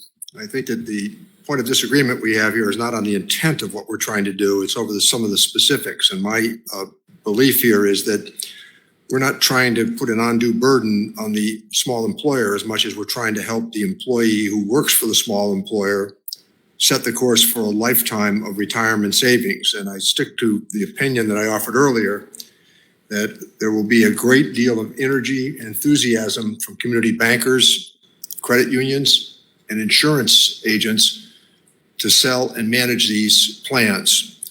So with that, I would urge a no vote on the gentleman's amendment. Yes. Mr. Kelly, the gentleman is recognized from Pennsylvania. I understand what the intent is, but there's such a disconnect. This is not directed at anybody. I know. Okay, this is just the facts, the way it is. When you are a small businessman, your cost of operation is very difficult to begin with. We already have an auto enrollment program called Social Security. A 6.2% match by both the employer and the employee up to I think it's $142,800 right now. Each one of these mandates that we impose on people creates an additional cost of being in business. And at some point, the burden gets there to which it's like, I don't know why I do this anymore. I don't know why I get up every day, put in my time. And people talk about working half days. In small business, you do work half days if you're lucky. And that's 12 hours, by the way. It's not 4 hours. There's 24 hours in the day. And for most small business people, it takes 24 hours a day to do this. Plus living it, even if you're not at your shop or at your business, you take it home with you. It's in your head all day long. I know these things are well intended. But we are making it so hard for the people that provide the revenue to run this incredible government and thinking, well, it's only going to be a little bit more. It's only going to be a little bit more. It's only going to be a little bit more. I got to tell you, from somebody whose family started a small business in 1953 and have many times dodged a bullet and didn't go out of business, but it's surviving those times that makes you more aware of when you were careless, when things were good. I just have been not surprised, but I think I have more of an insight into this. I really do believe, and again, please, I don't want any of our friends on either side to take this as a criticism. I really wish all of us who have come and served in this wonderful government had been in private business for himself or herself and had to go through payrolls when you had enough money most times to pay your staff, but sometimes not enough to pay yourself, had worked on a commission-only basis in order to get a paycheck, and had lost your job at least once to know how valuable a job is. I don't want to be critical of us as a body because I think we're trying to do the right thing. I just think that sometimes we don't know how difficult it is. And when we put mandates on people, all we've done is increase their cost of business. And at some point, the old story is just don't worry about the mule, just load the wagon. I think in many cases right now, the mule's going to find a way to unhook itself and stop tugging the wagon. I think it's all well intended, but I got to tell you, gang, the more burden we put on people, the harder it is for them to make a living, the harder it is to be profitable. And in my world, the only time I ever paid taxes, and there were several years I didn't pay any tax, wasn't because it was a tax sheet.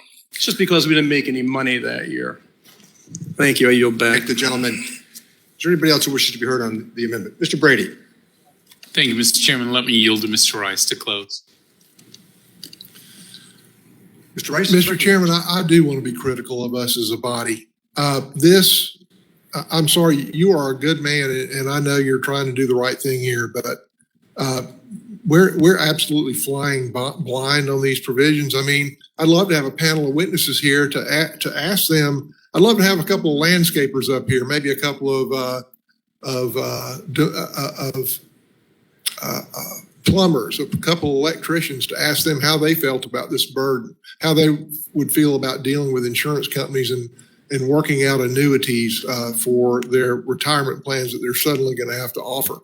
I'd love to hear from employees about how they felt about having these mandatory withdrawals that they have to opt out of. I'd love to hear from the NFIB and from the AICPA and from others about an economist about how they felt this extra burden would affect small businesses and how much the loss of opportunity for Americans and their children and grandchildren, what the cost of that would be versus the very small marginal benefit that we get from this bill. Because anybody who wants to right now can contribute up to $6,000 to an IRA, up to 100% of their pay. So it's not that these people can't contribute. This is just a little more push for them to contribute that they can opt out of. I'd like to talk to experts. I'd like to talk to business people about how this affects them. But Mr. Chairman, we haven't been afforded that opportunity. We didn't even see this final version of this bill until 2 days ago. I mean, probably nobody in this room, maybe except you, has read it. We don't know what the effects of this are going to be. I can tell you that the burden for small businesses is going to be just one more thing that's going to push thousands of small businesses out of creation or out of business every single year. And we're going into this blind. We're going into this unprepared. It is an awful shame that we would do this to entrepreneurs and business owners without the benefit of hearings and vetting and understanding what the effect of it would be. And Mr. Chairman, I would request that you withdraw this until we can be educated about what we're voting on here, rather than just doing it because Speaker Pelosi gives us a deadline. And with that, I yield back. The gentleman should be assured that Speaker Pelosi did not give me instruction on retirement savings. In fact, I think it's fair to say that I would give the Speaker's office instruction on retirement savings, and have done that consistently over the course of Republican speakers and Democratic speakers. And by and large, they've just about all agreed with me as time has worn on. In addition, I want to point something out. After 15 years, I have worked and sought advice and testimony on annuitization, on IRAs, on defined benefits, defined contributions, Social Security, you name it. I carved out in this Congress, I think over all of those years, a reputation for somebody who paid great attention to the whole idea of retirement savings. And we still have the same problem. It's people at the lower end that can't set aside prescribed dollars because there's not the apparatus to allow them to do it. And the notion that we're placing a burden by using tax credits for people to set up the system that will be farmed out to those I described earlier, I think is the reality of it. Appreciate the course of the conversation, But I'd like now to call the question. Those in favor of the gentleman's amendment signify by saying aye. Aye. Those opposed, no. No. Opinion of the chair, the noes have it. On that, I ask for recorded vote. Brady has requested a recorded vote. From the clerk, we'll call the roll. Mr. Doggett? Doggett votes no. Mr. Doggett votes no. Mr. Thompson? Thompson, no. Mr. Thompson votes no. Mr. Larson? No. Mr. Larson votes no. Mr. Blumenauer? Blumenauer votes no. Mr. Blumenauer votes no. Mr. Kind? Kind, no. Kind votes no. Mr. Pascrell? Pascal, no. Mr. Pascrell votes no. Mr. Davis? Davis votes no. Mr. Davis votes no. Ms. Sanchez? Sanchez votes no. Ms. Sanchez votes no. Mr. Higgins? Higgins, no. Mr. Higgins votes no. Ms. Sewell? Sewell votes no. Ms. Sewell votes no. Ms. Del Bene? Del Bene votes no. Ms. Del Bene votes no. Ms. Chu? Chu votes no. Ms. Chu votes no. Ms. Moore? Ms. Moore? Ms. Moore votes no. Mr. Kildee? Mr. Kildee? Kildee votes no. Mr. Kildee votes no. Mr. Boyle? Mr. Boyle? Mr. Byer? Mr. Byer? Mr. Evans? Evans votes no. Mr. Evans votes no. Mr. Schneider? Schneider votes no. Mr. Schneider votes no. Mr. Swazi? Mr. Swazi? Mr. Panetta? No. Mr. Panetta votes no. Ms. Murphy? Murphy votes no. Ms. Murphy votes no. Mr. Gomez? Mr. Gomez votes no. Mr. Horsford? Mr. Horsford votes no. Ms. Plaskett? Plaskett votes nay. Ms. Plaskett votes nay. Mr. Brady? Brady votes aye. Mr. Brady votes aye. Mr. Nunez? Nunes votes aye. Mr. Nunez votes aye. Mr. Buchanan? Buchanan votes aye. Mr. Buchanan votes aye. Mr. Smith of Nebraska? Smith of Nebraska votes aye. Mr. Smith of Nebraska votes aye. Mr. Reed? Reed votes aye. Mr. Reed votes aye. Mr. Kelly? Mr. Kelly votes aye. Mr. Smith of Missouri? Mr. Smith of Missouri votes aye. Mr. Rice? Mr. Rice votes aye. Mr. Schweikert? Schweikert votes aye. Mr. Schweikert votes aye. Ms. Walorski? Yes. Ms. Walorski votes yes. Mr. LaHood? Mr. LaHood? Dr. Wenstrup? Yes. Dr. Wenstrup votes yes. Mr. Arrington? Yes. Mr. Arrington votes yes. Dr. Ferguson? Dr. Ferguson votes yes. Mr. Estes? Yes. Mr. Estes votes yes. Mr. Smucker? Mr. Smucker votes aye. Mr. Hearn? Mr. Hearn votes aye. Mrs. Miller? Aye. Mrs. Miller votes aye. Mr. Boyle? Mr. Byer? Mr. Byer votes no. Mr. Byer votes no. Mr. Swazi? No. Mr. Swazi votes no. Mr. LaHood? LaHood, yes. Mr. LaHood votes yes. Mr. Chairman? Mr. Chairman votes no. Would the clerk hold on for one moment? Mr. Boyle is having technical difficulties.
Is there some way, that, I don't think Oh, we he's can hold it. typing.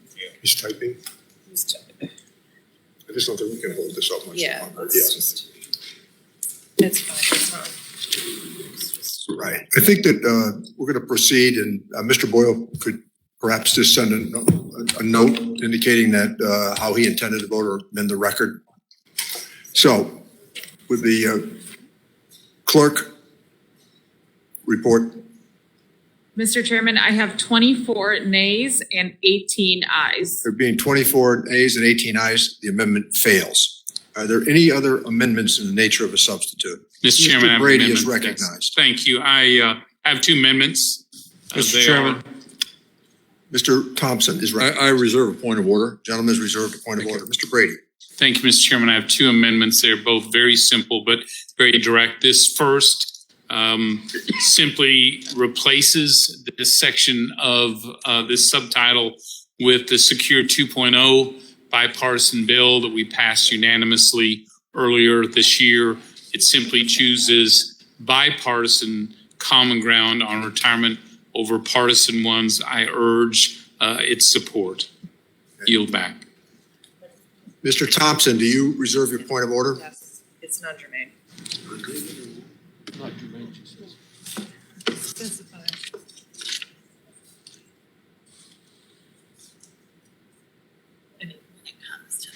Mr. Chairman, is this the amendment that was previously distributed? Yes, with some small changes. No changes. No changes. Mr. Chairman, I understand that amendment's not germane. It's outside our subject matter. So the chair rules that the amendment is not germane. And So, Mr. Chairman, if I may be heard. Mr. Brady. So I'll do this again very briefly. I think the whole point of this subtitle is, as we agree, improve the retirement system and expand access. That's exactly what Secure 2.0 does. I yield. So does the gentleman, do you want to? I will Chair, yield the ruling of ruling of the chair. Yes, sir. When Let me just use the moment to assure the minority here, I intend to get the Secure Act over the goal line, period. So the question is on the ruling of the chair. Mr. Brady has challenged the ruling of the chair. Yes, sir. Mr. Chairman, I move to table. Mr. Thompson has moved to table the motion. And with that, the clerk will call the roll. Oh, the question is on a motion to table the ruling of the chair. Those in favor say aye. Aye. Table. Those opposed, no. No. You want a roll call vote, Kevin? Yes, sir. Yeah, Seek a clerk roll will call call. the roll.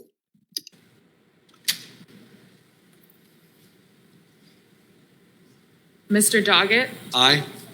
Mr. Doggett votes aye. Mr. Thompson? Thompson, aye. Mr. Thompson votes aye. Mr. Larson? Yes. Mr. Larson votes yes. Mr. Blumenauer? Mr. Blumenauer votes aye. Mr. Kind? Kind eye. Mr. Kind votes aye. Mr. Pascal? Pascal votes yes. Mr. Pascal votes yes. Mr. Davis? Davis votes aye. Mr. Davis votes aye. Ms. Sanchez? Sanchez votes aye.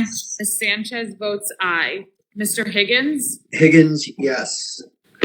Mr. Higgins votes yes. Ms. Sewell? Sewell votes yes. Ms. Sewell votes yes. Ms. Delbene? Aye. Ms. Delbene votes aye. Ms. Chu? Chu votes aye.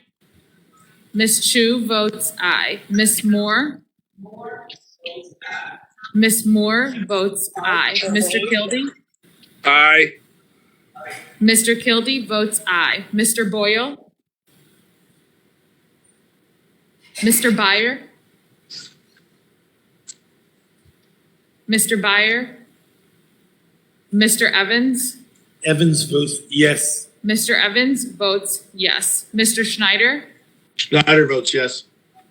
Mr. Schneider votes yes. Mr. Swazi?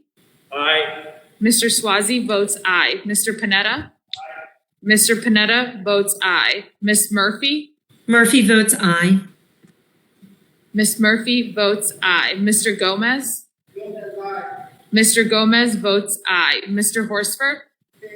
Mr. Horsford votes aye. Ms. Plaskett? Plaskett votes aye. Ms. Plaskett votes aye. Mr. Brady?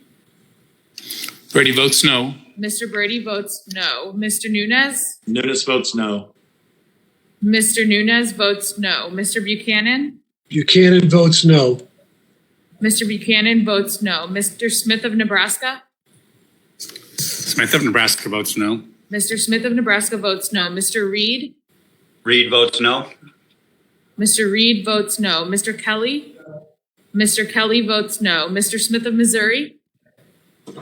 Mr. Smith of Missouri votes no. Mr. Rice? Mr. Rice votes no. Mr. Schweikert? Mr. Schweikert votes no. Ms. Walorski? Ms. Walorski votes no. Mr. LaHood? LaHood is no. Mr. LaHood votes no. Dr. Wenstrup? Dr. Wenstrup votes no. Mr. Arrington? No. Mr. Arrington votes no. Dr. Ferguson? Dr. Ferguson votes no. Mr. Estes? Estes votes no. Mr. Estes votes no. Mr. Smucker? Mr. Smucker votes no. Mr. Hearn? No. Mr. Hearn votes no. Mrs. Miller? No. Mrs. Miller votes no. Mr. Boyle? Mr. Byer? Mr. Byer votes yes. Mr. Byer votes yes. Mr. Chairman? Yes. Mr. Chairman votes yes.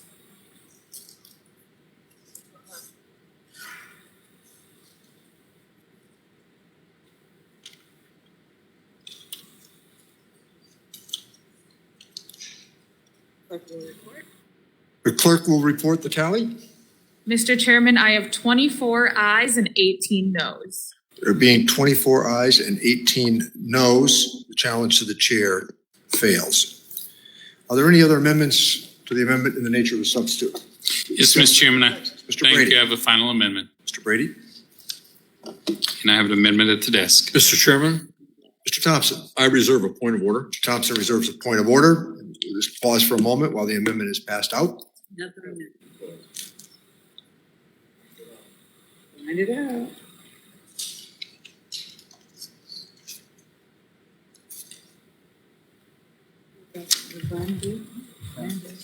Oh, yeah.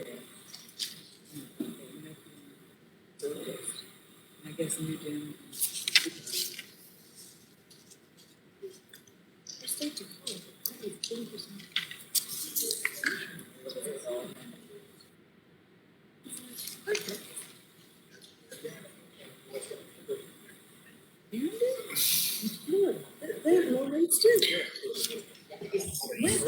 The gentleman is recognized to speak on his amendment.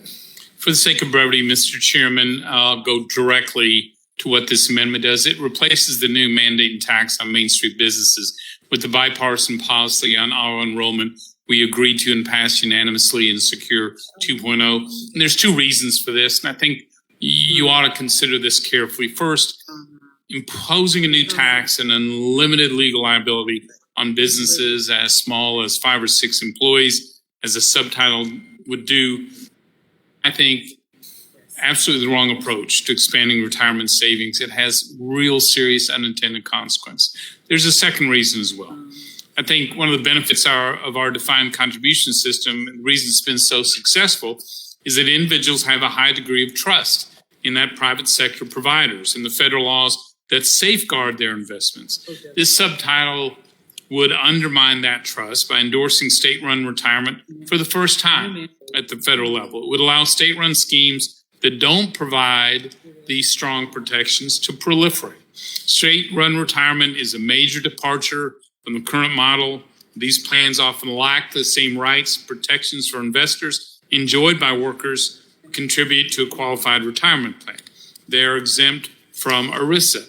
And the major change in the law deserves a full debate, has received almost no consideration by the committee, but could have serious implications for savers, particularly younger workers who are more likely to be forced into an inferior and less protective state-run program by the bill.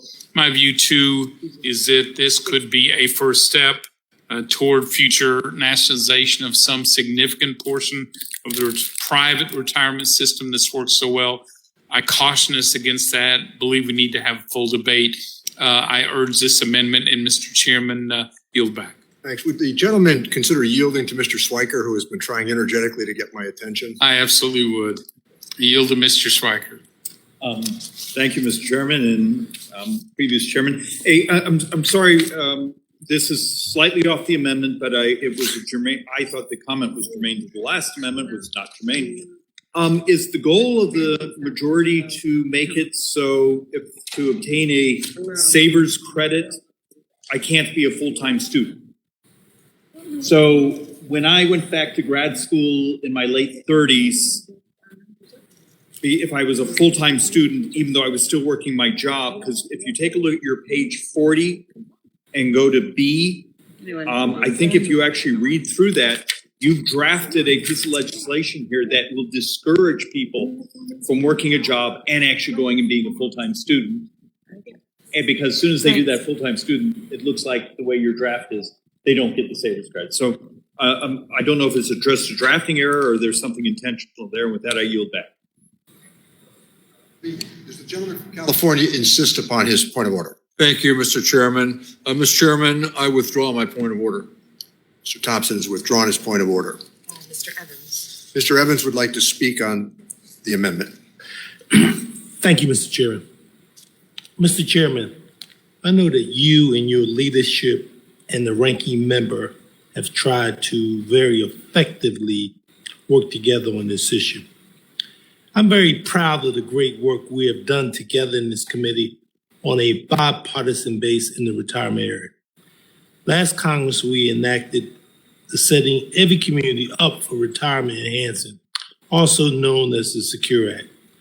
The Secure Act was one of the most significant retirement bills to become law in over a decade.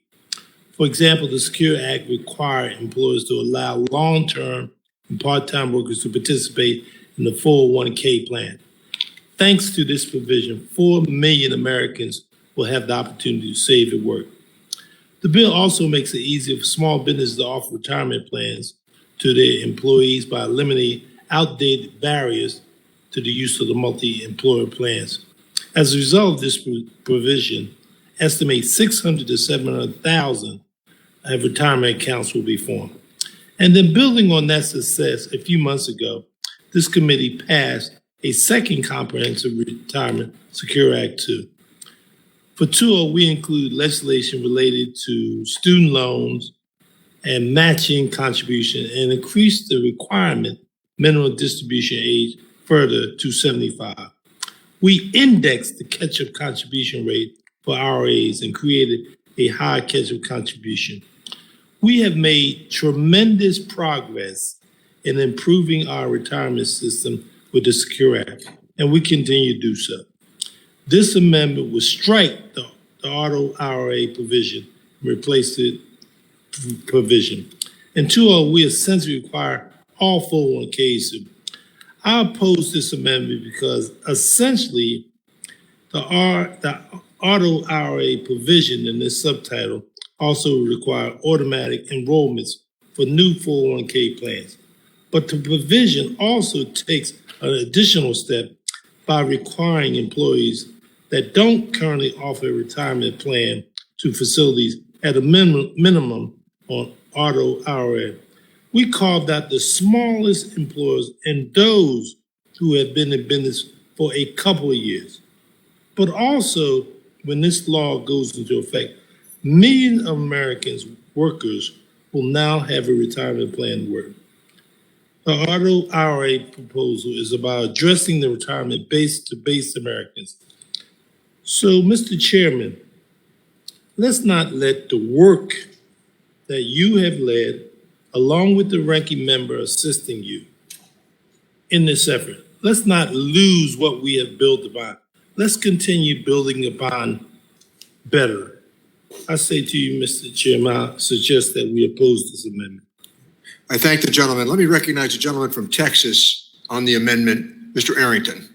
Thank you, Mr. Chairman. And I do also commend you for your leadership and working with Ranking Member Brady and really forging the bipartisan outcome of Secure Act and Secure 2.0.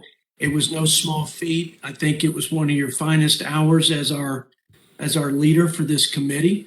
I think that and surprise medical billing. I've just never been more proud to be a Ways and Means Committee member. And again, with all due respect, I can't believe that we are to the point in this country in terms of what we see the role of the federal government, that we would tell people, force them, penalize them if they don't, mandate that they set up these retirement accounts.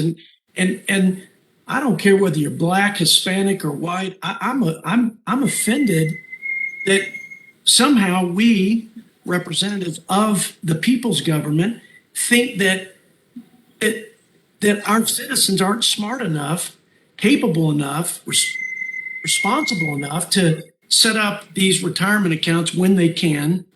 And so it just seems to pierce that sacred veil of freedom and responsibility, both for the small business and for the individual.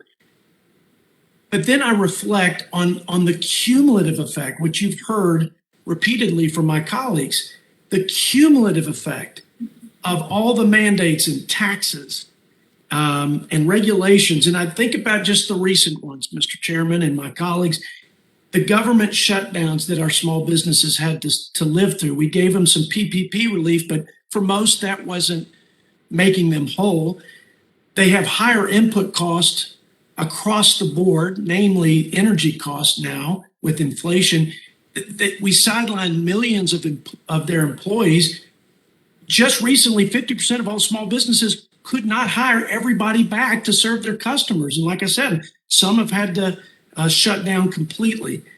You go to the tax side, the marginal rates are going to increase according to my colleague's plan. The corporate rates are going to increase, and most people don't appreciate, but 80% of all corporations are small businesses with about 25 employees or less. Senator Wyden, and I don't know because I haven't seen the tax subtitle, but the Senator Wyden wants to repeal the 20% deduction that small businesses get. That's $66 billion in savings that 21 million small businesses get. And then we're going to double the capital gains tax. That's going to smack them around. And then you've got the oil and gas guys, 9,000 small independent oil and gas folks that work so hard to give us energy independence, to give us reliable, cost-effective energy and fuel for this economy and for our consumers.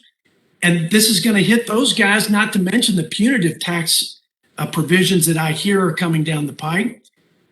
We talked about the death tax and the 2 million family farms. 12 weeks. These folks are going to get a mandate where people can leave for 60 days with 7 days notice. If the PRO Act is included in this, we're going to unionize. We're going to force unionization. And usurp the freedom of their employees, and again, force feed a mandate to these small businesses. I just think about all of that cost and that burden and that government intervention. I can't believe that America has been as powerful and as prosperous over the years and as exceptional without the government there to hold our hand all the way through it. We're over coddled. We are so... We've created an entitlement culture. We're we're really weakening the fabric of this country. We're gutting the stuff that made America the greatest country on the planet. I keep hearing everybody say that, and then we say, then why shouldn't we be offering the things that every other country does? Well, the first answer is because we can't afford it. The second answer is we all want these things, but there is a better way to go about it than such heavy-handed, top-down interventionist policy. So I hope you'd reconsider. I don't think you will, Mr. Chairman, but I needed to express that strong view. I support my colleague's amendment, obviously, my ranking member, and I yield back the remainder of my time. I thank the gentleman. Question comes on the amendment offered by Mr. Brady. Those in favor signify by saying aye. Aye. Those opposed, no. No. In the opinion of the chair, the noes have it. Now, on that, Mr. Chairman, I would ask a Mr. Brady has requested a roll call vote, and the clerk will call the roll. Mr. Doggett? Mr. Doggett? Mr. Thompson? Thompson, no. Mr. Thompson votes no. Mr. Larson? No. Mr. Larson votes no. Mr. Blumenauer? Mr. Blumenauer? Mr. Blumenauer? No. Mr. Blumenauer? Mr. Blumenauer votes You have to use the mic. You have to use the mic. The mic, she can't hear you. It's right here.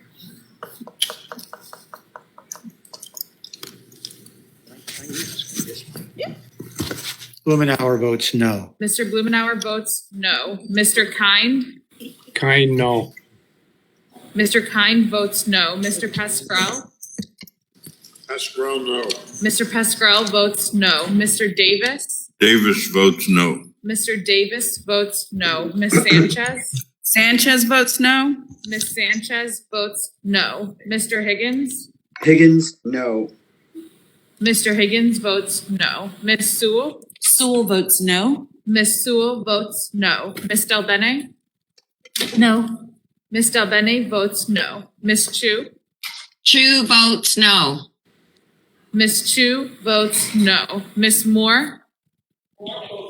Ms. Moore votes no. Mr. Kildee? Kildee votes no. Mr. Kildee votes no. Mr. Boyle? Mr. Boyle?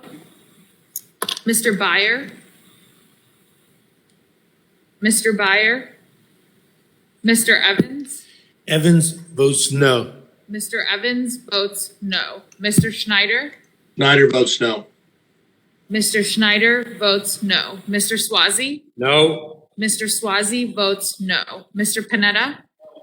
Mr. Panetta votes no. Miss Murphy? Murphy votes no. Miss Murphy votes no. Mr. Gomez?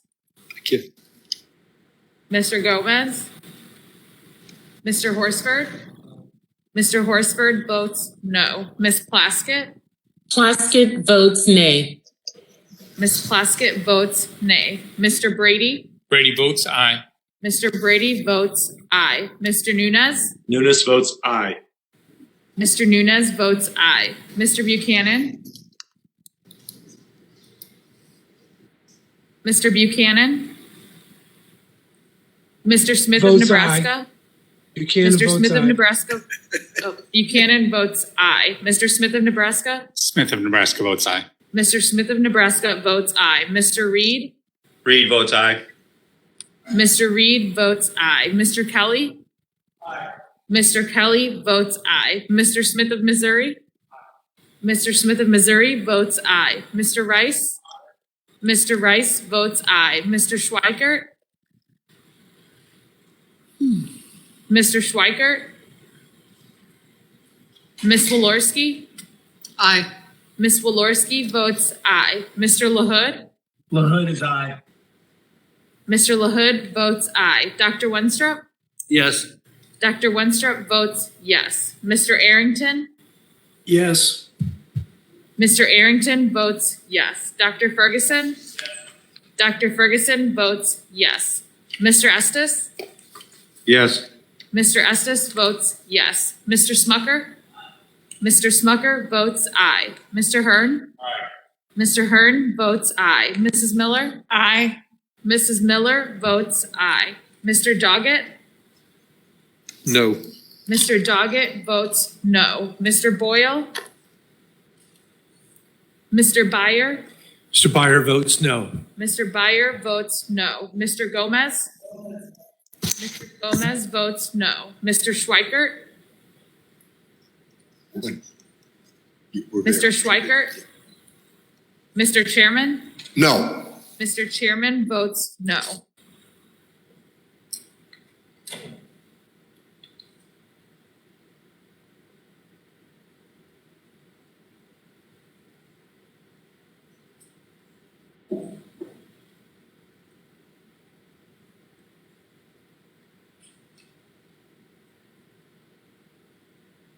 Mr. Chairman, I have 24 noes and 17 ayes. 24 noes and 17 ayes. The amendment fails. If there are no further amendments, the question is on the adoption of the amendment in the nature of a substitute. All those in favor signify by saying aye. Aye. Those opposed, no. No. In the opinion of the chair, the ayes have it, and the amendment in the nature of a substitute is agreed to. I will now recognize Mr. Thompson for the purpose of offering a motion. Mr. Chairman, I move that the committee favorably report Subtitle B, Budget Reconciliation, Legislative Recommendations relating to retirement as amended to the House of Representatives. The question is on transmitting the bill Subtitle B as amended to the House Committee on the Budget, and members are reminded to unmute themselves for the voice vote. All those in favor signify by saying aye. Aye. Aye. Aye. Those opposed, no. No.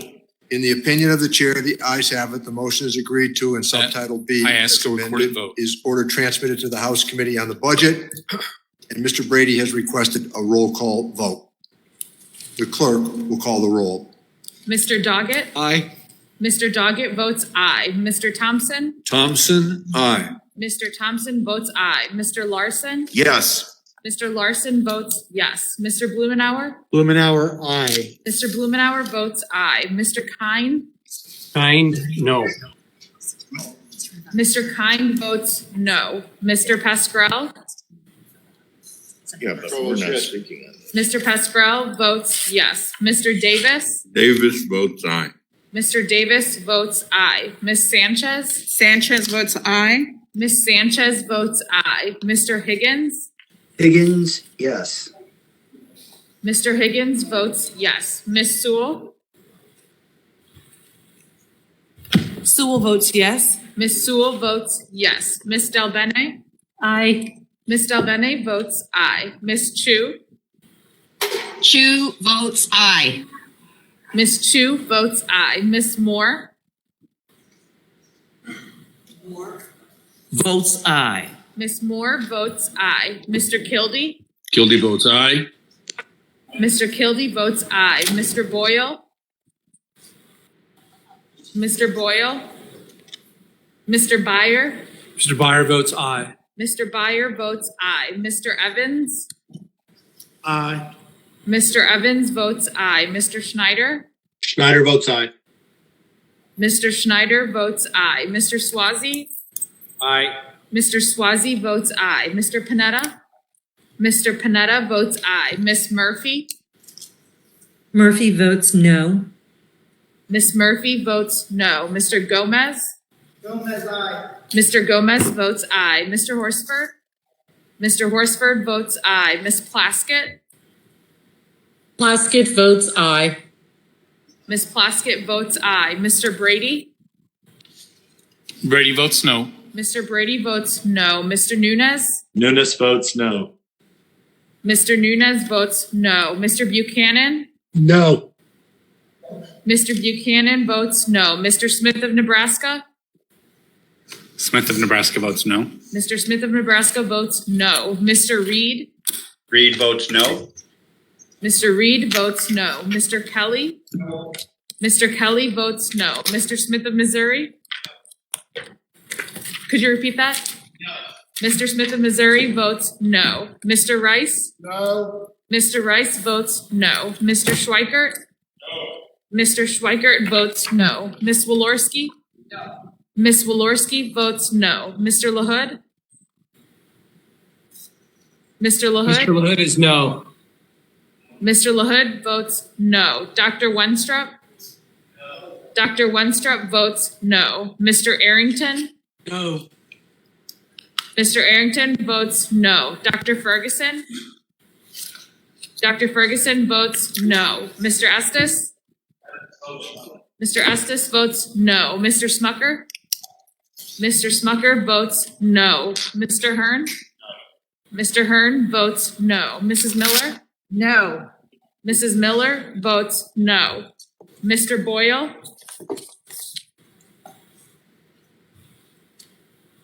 Mr. Chairman? Aye. Mr. Chairman votes aye.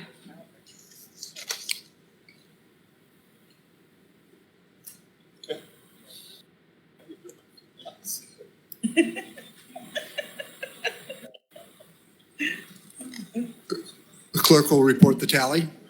Mr. Chairman, I have 22 ayes and 20 noes. There being 22 ayes and 20 noes, the measure passes.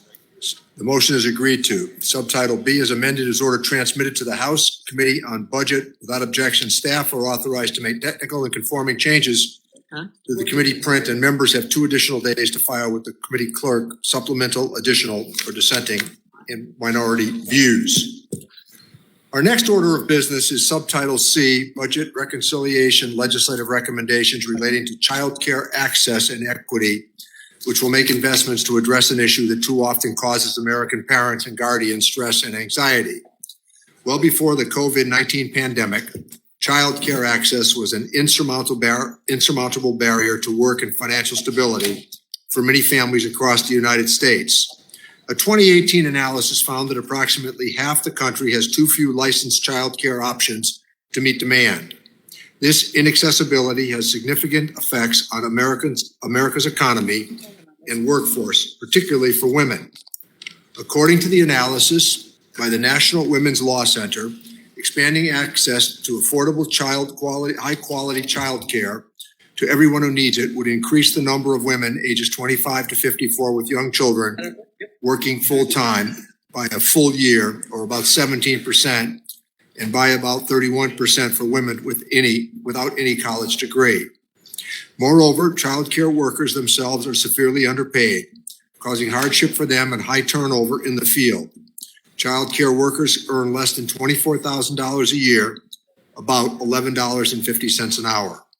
A survey of early childhood staff found that nearly 75% worry about being able to pay their bills, and while almost half are concerned with having enough food for their families. 92% of the child care workers are women, and 40% are women of color.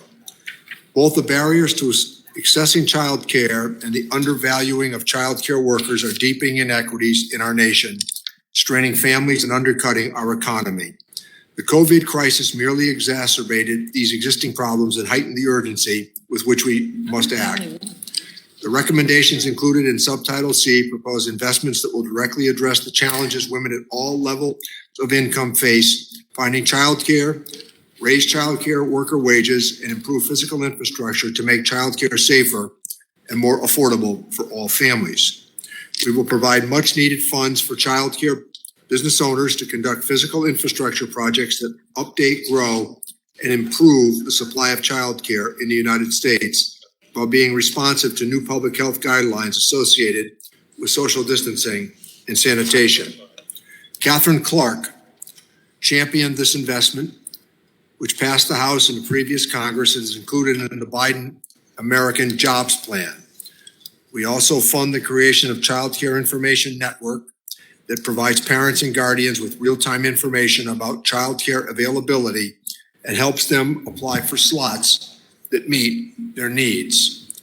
I want to acknowledge the leadership that the advocates and Moms Rising have shown on this excellent initiative. Nina Perez, Moms Rising National Director of Early Learning, testified before the committee during a hearing on these issues in May of this year. She spoke of the sacrifices her own family had to make due to the failings of the child care system and emphasize the importance of proposals like the Child Care Information Network for families. To help raise the floor for child care provider pay, we invest in child care wage grants for small businesses. This would offer crucial support to child care workers who are disproportionately women of color earning poverty level wages for important work. And finally, we also propose providing funds to upgrade infrastructure and parent information in American Indian and Alaska Native communities and properly consult them in keeping with tribal sovereignty. Quality, accessible childcare is essential for America's working parents, and childcare workers add tremendous value for families and for our economy. Their compensation should reflect the significance of those contributions. Investments in childcare are investments in our workforce and our sustained economic might. As I've said before, while roads, bridges, and public transit may get workers to their jobs, it's childcare that helps to keep them there. I look forward to seeing our members' robust support for these measures. Now let me recognize the gentlelady from Indiana, Ms. Wolarski, for the purposes of an opening statement. Thank you, Mr. Chairman. We can all agree that working parents do need to be able to rely on childcare to keep their children safe and healthy throughout the day. Even before COVID, we knew that many Americans lacked access to affordable, high-quality childcare. The pandemic has only exacerbated these concerns, with the childcare industry hit hard by this crisis and the slow reopening of schools. Until now, Republicans and Democrats have consistently worked together to provide additional support for childcare. Prior to the pandemic, Congress had already doubled funding for the Child Care Block Grant and increased funding for Head Start and preschool development programs. In the CARES Act, Congress came together to provide much needed support for child care providers and essential workers in response to COVID, providing an additional $3.5 billion in funding. And again, last December, the bipartisan appropriations bill provided an additional $10 billion in funding for child care. In March, instead of pausing at the behest of Republicans, Democrats included an additional $40 billion, including child care stabilization grants and a permanent increase in child care entitlement funding. Let me do the math. In less than 14 months, Congress has provided more than $53 billion in new funding for child care. That is more than the entire annual revenue of the child care industry in 2019. Now, Democrats are demanding that we spend even more money on child care for new facilities and, quote, child care access and equity. This bill contains 5 new child care programs that CBO estimates would cost $27 billion. Even worse, Education and Labor Committee Democrats are marking up their own reconciliation bill that provides an additional $225 billion for child care and $225 billion for universal pre-K. Just like with paid leave, Democrats are clearly not on the same page. It's time to put the brakes on. It's been exactly 5 months since we pumped an additional $40 billion into childcare. States are floating in childcare money, and many are concerned about the state's ability to spend it. We know that in multiple states, this funding has not made it down to the childcare providers or families. According to HHS, less than 2% of the child care stabilization funds provided by the American Rescue Plan Act have been outlaid by states. A child care provider in my district raised concerns with me about the rate at which money is being dumped into the system. He said, quote, "When I hear that Biden wants to include child care in his next spending proposal, I expect money to be thrown around by the boatload and a lot more requirements on providers, all in the name of, quote, helping children. All of this," he says, "will drive me right out of business." Republicans want to make sure that states spend the money they already have responsibly and that it actually reaches those who need it. Committee Republicans released an alternative with flexible solutions that working families can count on. Our discussion draft, the Protecting Worker Paychecks and Family Choice Act, would ensure more Americans have access to child care that meets their needs, not Washington mandates. Our plan empowers parents to choose a child care that fits their family needs and targets existing funding to states with higher concentrations of children in poverty. It also includes options for states to better leverage these new child care investments to increase the supply of child care in rural and underserved areas. Republicans on this committee have introduced 10 child care bills in the last 3 months, many of them jointly with members of the Education and Labor Committee. but Ways and Means Democrats have again chosen to go it alone. As a result, not one of these proposals received consideration despite Democrats' lip service about bipartisanship. As we continue to combat this public health and economic emergency, we should be working together to ensure the availability of safe, affordable childcare for hardworking Americans. This bill is a reckless use of American taxpayer dollars. It layers additional mandates on states and providers at exactly the wrong time. I oppose this amendment in the nature of a substitute and encourage my colleagues to reject this partisan plan. With that, Mr. Chairman, I yield back. Thank you, Ms. Wolarski. Without objection, the measure will be considered as read and open for amendment at any point. At this time, I offer an amendment in the nature of a substitute, which was distributed in advance along with the green sheet explaining it. Without objection, the amendment in the nature of a substitute shall be considered as read, open for amendment at any point, and considered base text for the purpose of the amendment. Before we get to questions, I will now turn to Morna Miller, the Staff Director for the Subcommittee on Worker and Family Support, to provide the technical description of the amendment in the nature of a substitute with an emphasis on changes that have been made since introduction. I ask members to hold their questions until after her presentation. Ms. Miller. Thank you, Mr. Chairman. The committee print of Subtitle C, Childcare Access and Equity, would amend Section 418 of the Social Security Act in order to invest in physical infrastructure improvements to childcare facilities, provide a 75% federal match for states and U.S. territories to operate parent information systems called the Child Care Information Network, and invest in tribal childcare, and provide grants to small business childcare providers to increase wages for workers. The amendment of the nature of a substitute corrects one typographical error in the committee print, correcting childcare provider to childcare providers, plural. It also provides the Department of Health and Human Services with additional flexibility by changing a requirement to issue guidance for the new wage grant program to encompass both guidance and technical assistance. That concludes my walkthrough. I'd be happy to answer any technical questions the members of the committee have about the committee print.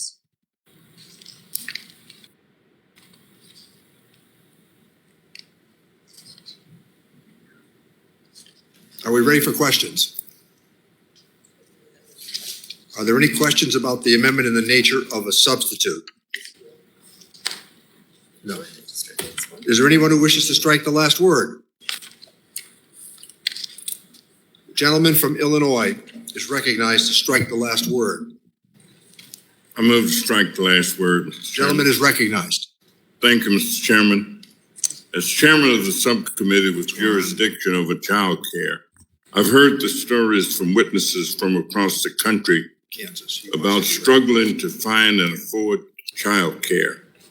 Black women work and use paid child care at higher rates than other groups, but they earn less, so they struggle to pay the bill. Furthermore, poor communities like mine are disproportionately likely to be child care deserts, where there are more than 3 young children for every available child care slot. I've heard from child care workers about how they can't afford their own child care given their low wages. Given that about 94% of child care workers are women and about 40% are people of color, child care wages affect the quality and stability of child care, as well as the racial and gender equity of our workforce. I'm proud to support this committee print. That investments in a comprehensive information system to make it easier for hard-working parents to find child care that fit their needs. That invests in physical infrastructure to improve the supply and safety of child care and reduces child care deserts, and that invest in child care wage grants for small businesses to decrease turnover, improve market stability, and increase equity. Ways and Means has stepped up to address key child care challenges of workers and families from all income levels to help rebuild our economy and care for our children. I urge my colleagues to support this committee print, and I yield back. I thank the gentleman. It is my anticipation and hope that we're going to be able to finish this tonight. I hope in the next hour and a half or so. So with that in mind, we have a busy day tomorrow, and I know that members are anxious to return to their districts for the acknowledgement of the tragic events of 9/11. But we intend to get through this legislation. So with that, let me recognize the gentleman from Kansas, Mr. Estes, to strike the last word. Thank you, Mr. Chairman. I move to strike last word. The gentleman is recognized. Mr. Chairman, every parent dreams of a better future for their children. A high-quality education from an early age is a critical first step in your child's growth and development. Sadly, our system needs improvement to help parents reach these goals for their children, but this proposal is not the answer. This legislation shamefully discriminates against churches and religious institutions that provide child care services while rewarding the Democrats' union supporters with sweetheart deals on renovating child care facilities. And it would create a massive government-run system for child care providers with no regard to whether there's existing a similar federal agency with the same function. Throwing more taxpayer dollars at a problem without addressing the need is not the solution. Since the beginning of the pandemic, Congress has already spent a significant amount of money on child care, totaling $53 billion. This is equivalent to the entire annual revenue of the child care industry in 2019. Much of this needed federal funding has yet to reach the local communities and families for which it was intended.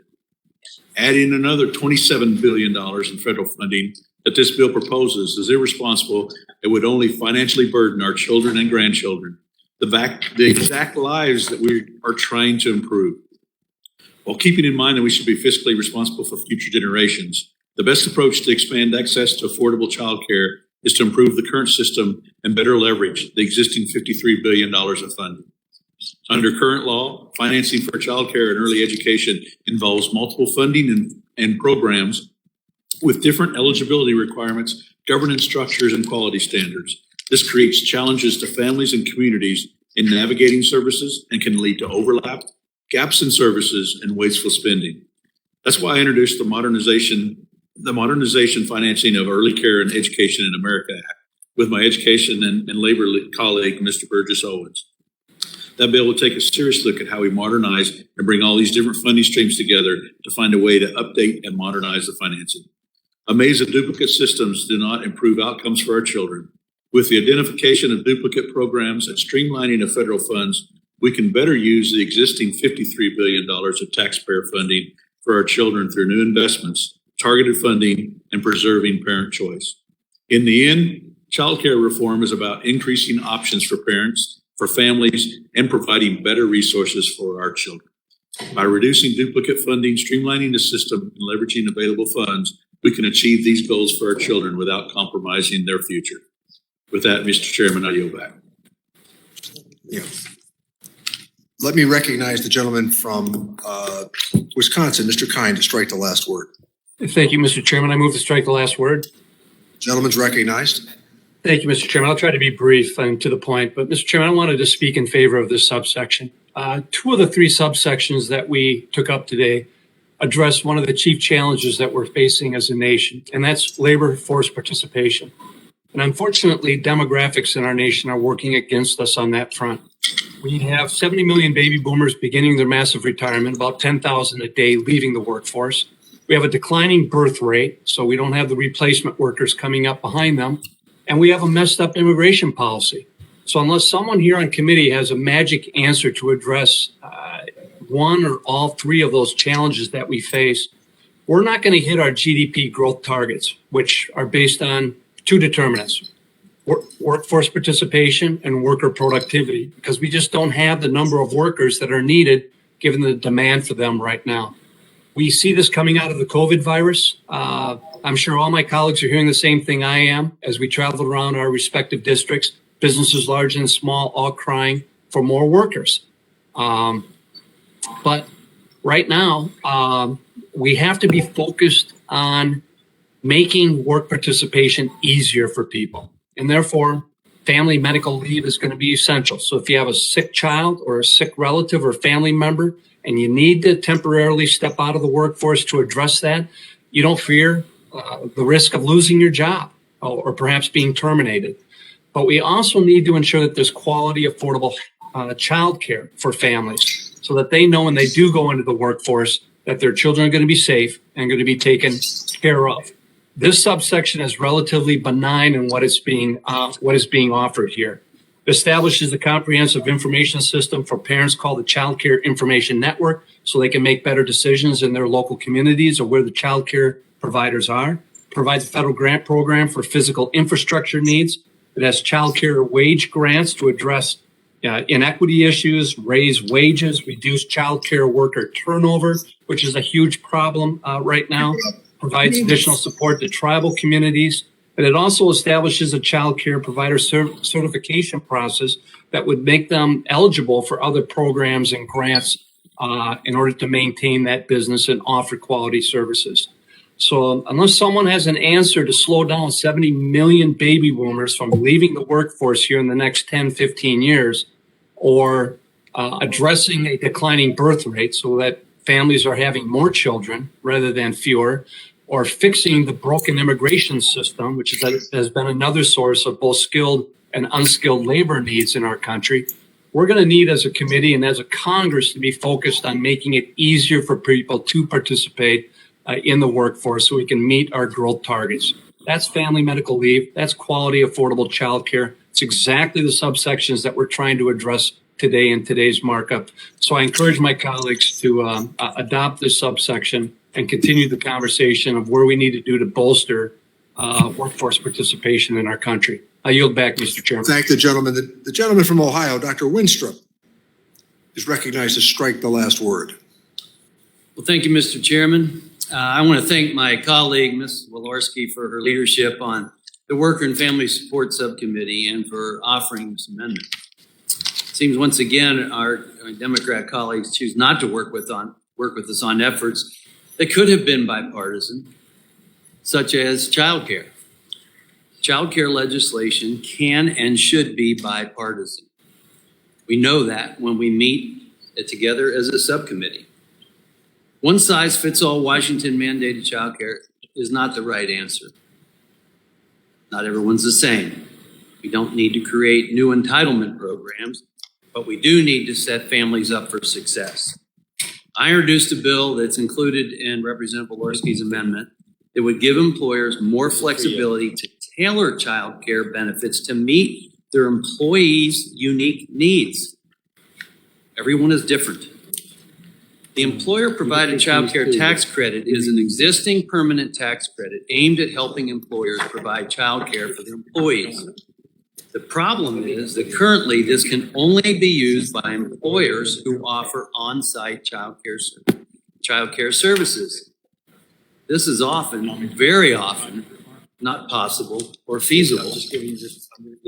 My bill would allow employees to use this credit if they contract an outside child care provider to offer these services. I urge the adoption of my colleague's amendment that would offer families the flexibility needed to address their own unique child care needs, and I yield back. Thank the gentleman. Let me recognize the gentleman from Illinois, Mr. Davis, to strike the last word.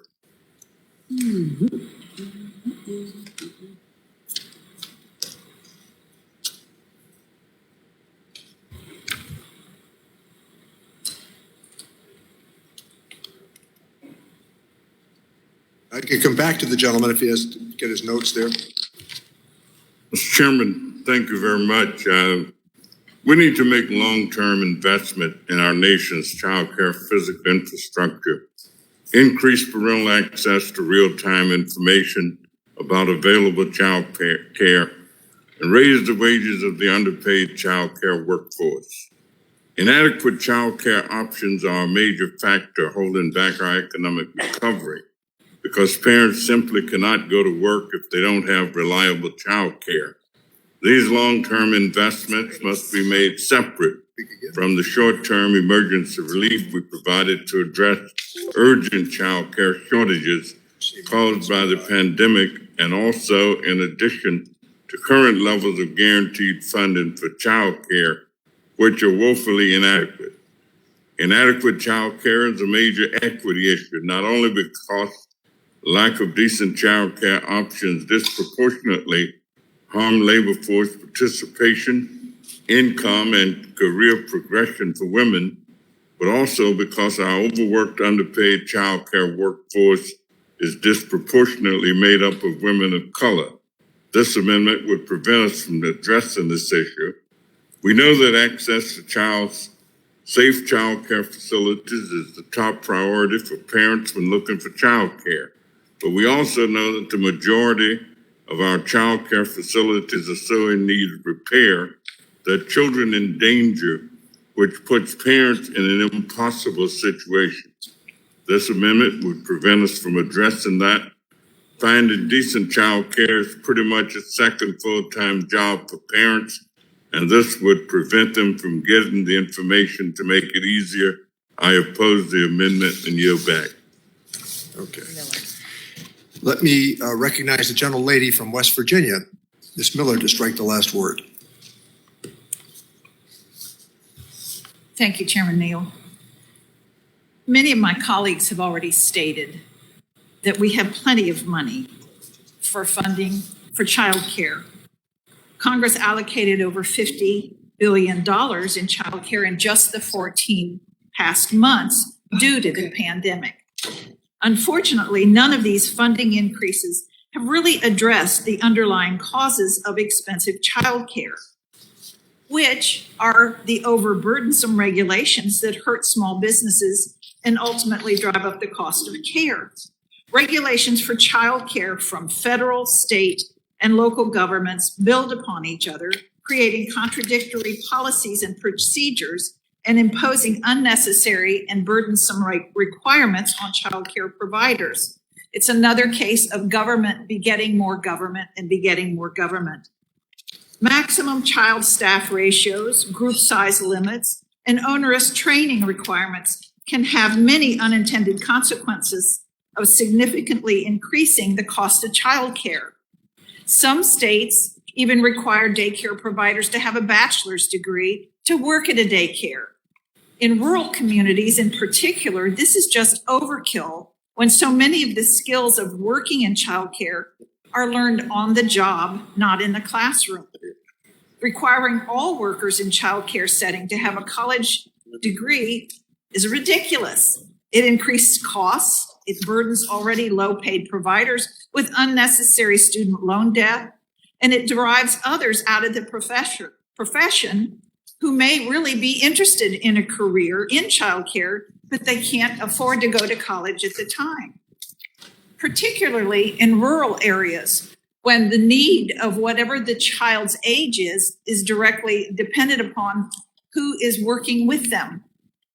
The needs of a baby, a 1-year-old, and a 2-year-old are entirely different than a 3-year-old or a 4-year-old or a child with special needs. And so there is no one size fits all in early childhood education. We need to better understand the costs and the benefits of additional requirements in order to ensure that we can provide high quality early learning environments for children, but also not create the unnecessary regulatory burden, particularly by identifying requirements that are high cost but have little to no effect on the quality of the education. You know, we talk about the number of words that children need to learn at a particular age. If they need to learn 300 words by the age of 3, they need people who can read to them, who can nurture them. They don't necessarily need a college degree to do that. I urge this committee to undergo the work of ensuring taxpayer dollars are spent effectively and that overburdensome regulations no longer restrict access to childcare. We want to help people who are working, and this is one way we can do it. So let's work together to foster a regulatory environment for childcare centers to thrive. Thank you, and I yield back. Thank the gentlelady. Let me recognize the gentleman from New Jersey, Mr. Pasquale, to strike the last word. Mr. Chairman, I move to strike the last Gentleman's word. recognized. During this pandemic, we all became painfully aware of how essential childcare is to our neighbors. The pandemic shined a bright, painful light on barriers to accessing childcare. Quality childcare that matches work schedules and the needs of families is way too difficult to find. One study found about 22% of all American parents were either not working or were working less because of childcare challenges during 2020. These figures are a staggering indictment of the status quo. This must be a priority for us. Today, we invest in key areas that will offer historic help to families and childcare workers alike. Thank you, and I yield back, Mr. Chairman. Thank the gentleman. Let me recognize the gentlelady from Alabama, Ms. Sewell, to strike the last word. Mr. Chairman, I move to strike the last word. Gentlelady is recognized. Thank you, Mr. Chairman. Mr. Chairman, as we as a nation are long overdue in addressing quality, affordable childcare access for all workers. This is especially true in the case for a workforce in my district, which is predominantly comprised of women of color. The work previously done by this committee regarding the expansion of the child tax credit has been a lifeline to so many of my constituents, especially during this pandemic. There's still more work to be done, and so I'm proud that this committee has a distinct history of crafting some of the nation's largest anti-poverty programs. We must rise to the occasion once again and do not only what is best, but do what we believe is right at this important time in our nation's history. When I think about the fact that my district is predominantly African American and that so many of the Black women are sole providers of child care in their families, this has been exacerbated by the coronavirus. Many have seen that their responsibilities have increased and that their earnings have declined. They are among the hardest hit by its economic fallout. Single mothers are grappling with poverty, job loss, hunger, illness, underemployment, and unstable housing. Single mothers of color face the most desperate situations. Nearly 2 in 5 families headed by Black and Hispanic women live in poverty compared to 28% of white women. Native American women face the highest rates of 43%. Alabama is not immune from this issue. According to the census data, more than a quarter of Alabama households are headed by single mothers. The gap in childcare is exacerbated not only by the pandemic, but by low participation rates in the workforce for women of color. The gap is also exacerbated by those in rural communities. Because 75% of Alabama is considered rural, an estimated 60% of children under the age of 5 live in child care deserts.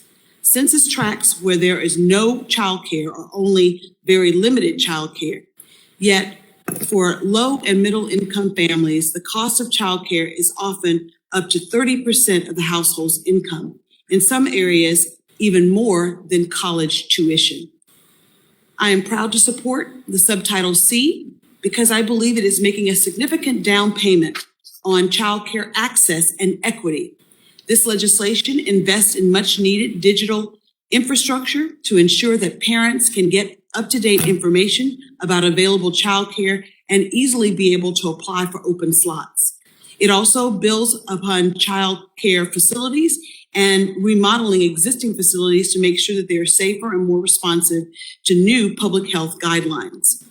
Lastly, Subtitle C will also raise the wages of essential child care workforce who are currently earn a median wage of only $12 per hour. And this is much lower in states like Alabama, where the minimum wage is $7.25. Subtitle C is inclusive of Indian tribes and all 5 U.S. territories to address child care needs for all Americans. Now is the time for us to once again put a down payment on our most important asset, our children. Let's do so. Let's vote for the Subtitle C. And I yield back. Thank the gentlelady. Let me recognize the gentlelady from California, Ms. Chu, to strike the last word. Mr. Chair, I move to strike the last word. Gentlelady is recognized. I'm proud to speak in support of investments put forward by this committee for the care economy of our country. Finding and affording quality childcare is a source of financial and emotional stress for working parents, especially for women, low-wage workers, and people of color. For low-wage workers, work is impossible without childcare subsidies and difficult even with assistance. In addition, many low-income parents are likely to have jobs with unpredictable, variable, or inflexible schedules that require them to work outside of typical business hours, making childcare even more expensive and harder to obtain. While affordable and quality childcare access was a problem before 2020, COVID-19 has exacerbated the situation with many providers forced to close their doors. And we in this committee heard directly from the women impacted by these kind of childcare barriers during our full committee hearing in April. Like Agnes Braga, a single mother and a speech language pathologist in the LA Unified School District who struggled to find appropriate and affordable childcare for her 16-year-old son and 12-year-old daughter. Agnes is one of millions of hardworking mothers who make a good living and who are up against dual pressures of the pandemic and childcare access. That is why I am so glad that today we're taking action on investments that will provide parents and caregivers with data on available childcare slots in their communities, helping ease the burden faced by many families in areas where the childcare supply is especially low. Additionally, investments in the physical infrastructure of childcare facilities will go a long way in increasing access to high-quality childcare for low-income families.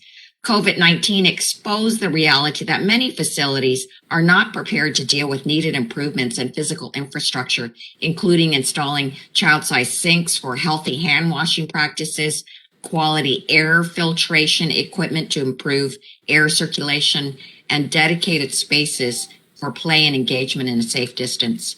Our bill today would help these facilities make necessary upgrades to their infrastructure and is an important complement to the bipartisan infrastructure bill passed by the Senate. Finally, I strongly support the provision of this bill that provides wage subsidy grants to small and home-based child providers. Teaching infants, toddlers, and preschool-age children requires the equivalent level of skills and knowledge as teaching older children, yet the pay for the early care and education workforce is less than half of what kindergarten teachers make. In 2018, 1 of 10 childcare workers had incomes below the federal poverty line.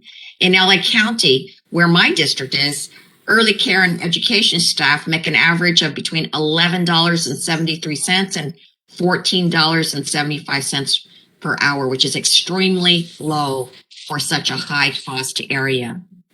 Due to a lack of public investments, the child care workforce is supplementing the high price of care through their low wages. Higher pay will improve job quality and stability for child care workers, helping them to support themselves and their families in turn, and can improve continuity and quality of care for children. Thank you again to Chairman Neal for bringing this bill before us today, and I urge my colleagues to vote yes. I yield back. Thank the gentlelady. The gentlelady from Wisconsin, Ms. Moore, is recognized to strike the last word. Thank you so very, very much, Mr. Chairman.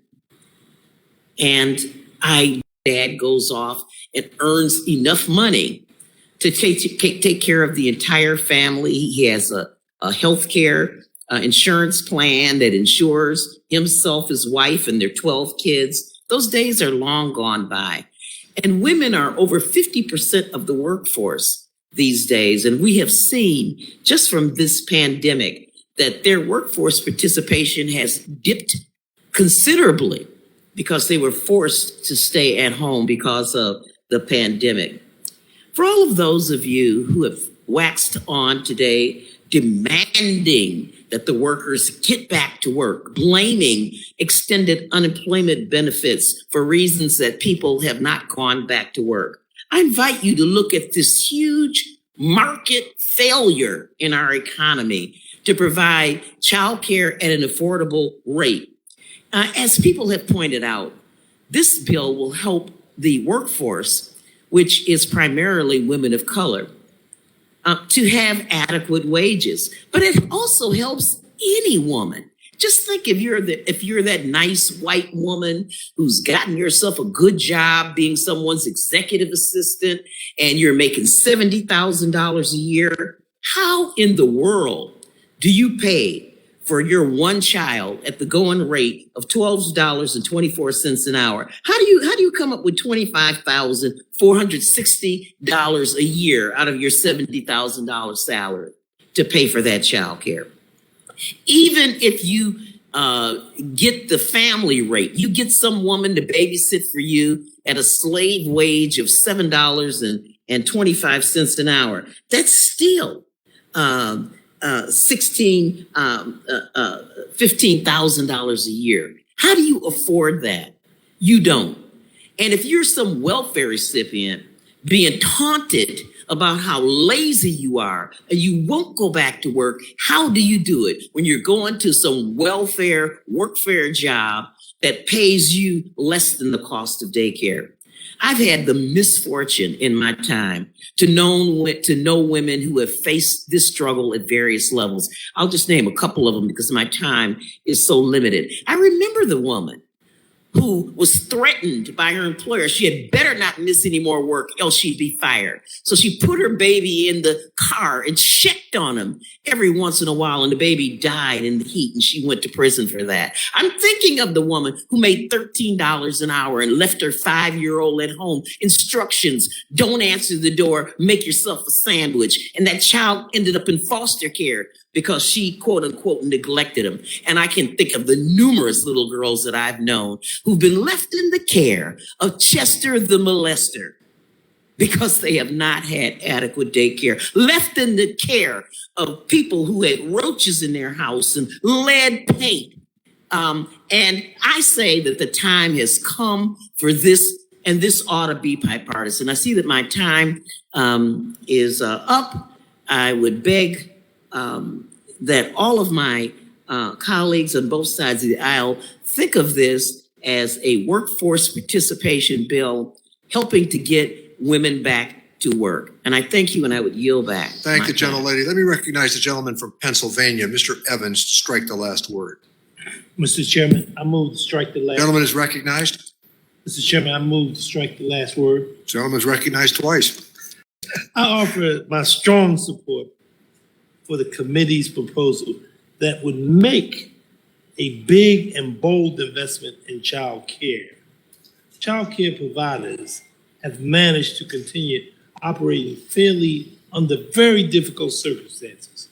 I want to thank and recognize child care workers who have provided such a critical service to American children. Even before the pandemic, long underfunded child care industry faced serious challenges, and many families have had challenges. This bill will help grow and improve the supply of child care in America while helping provide many public health guidelines.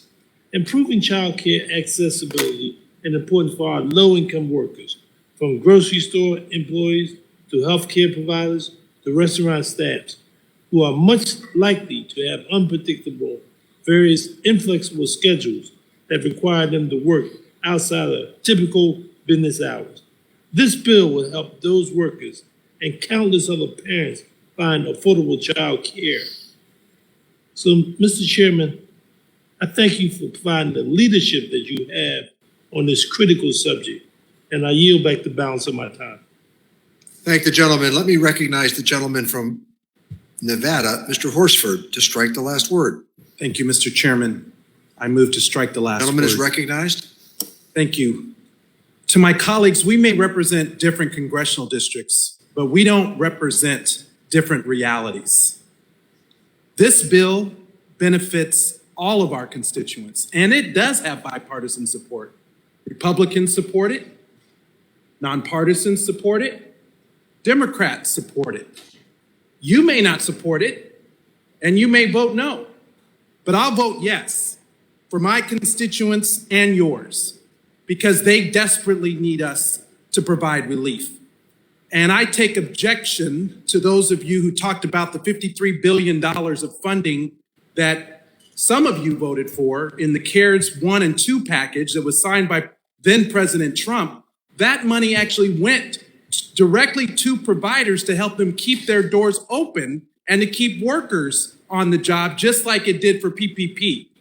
And I helped many of my small businesses get access to that money. It also went to help our first responders and our healthcare workers with children have access to childcare while they were on the front lines of this pandemic. Was that not the right use of money?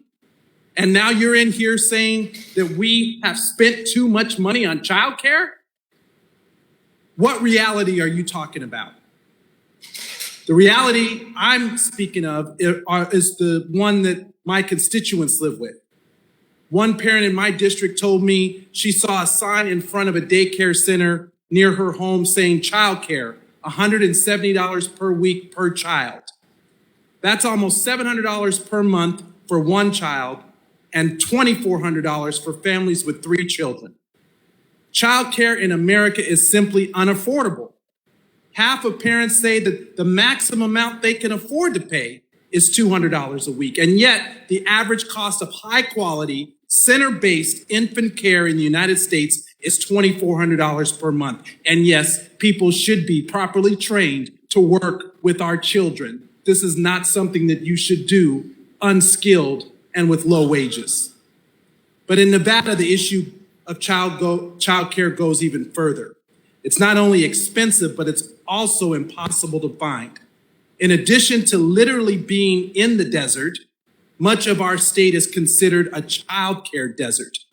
According to data from the Center for American Progress, 72% of Nevadans live in areas that are considered a child care desert, which means there simply aren't enough child care facilities for the families that need them, including in rural parts of my district. And for the families who do find childcare, they're paying out what averages to be nearly $20,000 a year, or 32% of their median income for 2 children. That's reality. Nevada's shortage is only surpassed by Utah, where 77% of the state's residents live in a childcare desert, and across the country, it's 51%. So this is what we need right now to pass this bill, worth $27 billion over 10 years for childcare access and affordability. And as the executive director of the Children's Advocacy Alliance in Nevada told me numerous times that high quality childcare was expensive and difficult to secure before COVID-19, and the pandemic has only exacerbated these conditions. But we also know that this is a gender and racial equity issue. As my colleagues have stated, women of color are disproportionately represented in the childcare workforce. About 94% of childcare workers are women, and about 40% of workers are people of color, who tend to be concentrated in low-wage positions, which decrease their ability to afford childcare for their own children. For their own children. And now you want to come in here and say we're spending too much. And some of you are the same people who talk about issues like a woman's right to choose and tout the preservation of family while not wanting to address the real life struggles that parents face, and childcare is one of those struggles. So providing more childcare options while making those options affordable and accessible to families is the best way to preserve families of all kind. And parents need to be able to know that their children are well cared for while they are working. So this is bipartisan for Democrats, for Republicans, and nonpartisans. You may vote no, but I'll vote yes for my constituents and sadly for yours too. I thank the gentleman Let me recognize the gentlelady from the Virgin Islands, Ms. Plaskett, to strike the last word. Thank you, Mr. Chair, for allowing me to strike the last word. Gentlelady's recognized. Thank you. First, I just have to say, amen, Brother Horsford. I appreciate your words. And I appreciate them not because of how much I know they touch individuals like my own life, but I appreciate them for the veracity of the truth and the reality of what everyday Americans are living through in this country. And this bill, this work, is really to address so much of that has been exposed over the last year. Some of the things that are in here, we haven't even really addressed. Let's start with the $15 billion investment in child care infrastructure, the actual facilities that our children are going to be in, construction, remodeling, making child care facilities safe, and having more of them in the right places so that we can improve child care access for parents across the country. Uncapping funding streams to create child care information networks for parents that would provide frequently updated data on child care slots that are available in their communities. The waiting list for these slots are unreal. I know in the Virgin Islands, early child care, we only have 2, and then only on one island, not on the other 2-3 islands in the Virgin Islands. Helping families find out where childcare is available to sign up for. We've heard so much from parents about the mental labor that goes into finding childcare, keeping childcare, and how difficult it is to find childcare that meets their needs. Additionally, my colleagues have talked about the difficulty of small providers. This section, Title C, makes wage subsidy grants to small home-based childcare providers. These are childcare providers where it is mainly one person caring for sometimes like 6 children, or one person and one employee caring for half a dozen children or more. This committee is now putting in a structure to make sure that we are raising the wages on all of these small business childcare providers alongside larger childcare center workers. This will be a match at 100% of the cost of providing wage subsidy grants to all eligible small business childcare providers. There's no required match. In the Virgin Islands, where I live, where the median income for a family is $43,000 with some of the highest costs of living, families paying between $400 and $700 a month for electricity in the Virgin Islands. Food costs, outrageous food costs, because we have to ship in so much of our food. And then that food also has to be in a grocery store where the utility costs are high. And so they pass those on to the consumers as well. This is a much needed investment. And I'm very happy that the unfair territory spending cap under Section 1108 of the Social Security Act has again been held inapplicable to any of the funding for the territories. I want to say personally, Congresswoman Moore talked about those families and those individual women and their need. I can remember in law school, my second year, my children's father at the time, my husband, had been sent on active duty, deployed. I'm in law school, going to school at night, working during the day. Thankfully, I had parents who had recently retired, and they took my children for several months so that I could study for my exams that one year. Many families don't have that opportunity. And I can recall making decisions about whether or not I would make the investment in going to law school based upon childcare.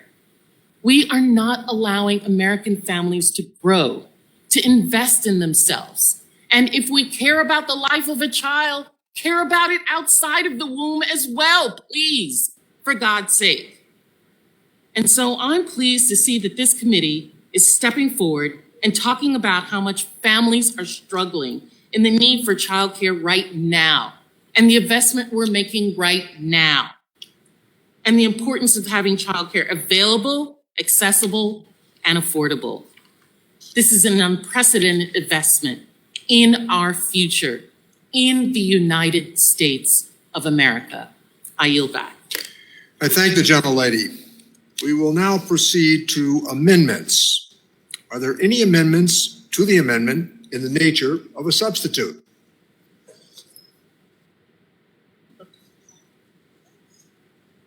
The gentlelady from Indiana, Ms. Wolarski, is recognized. Mr. Chairman, The gentleman from California, I reserve a point of order.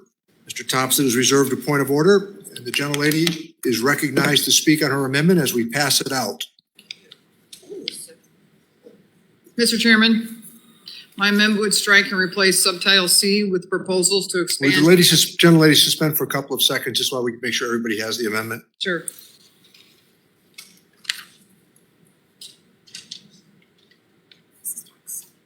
Yeah.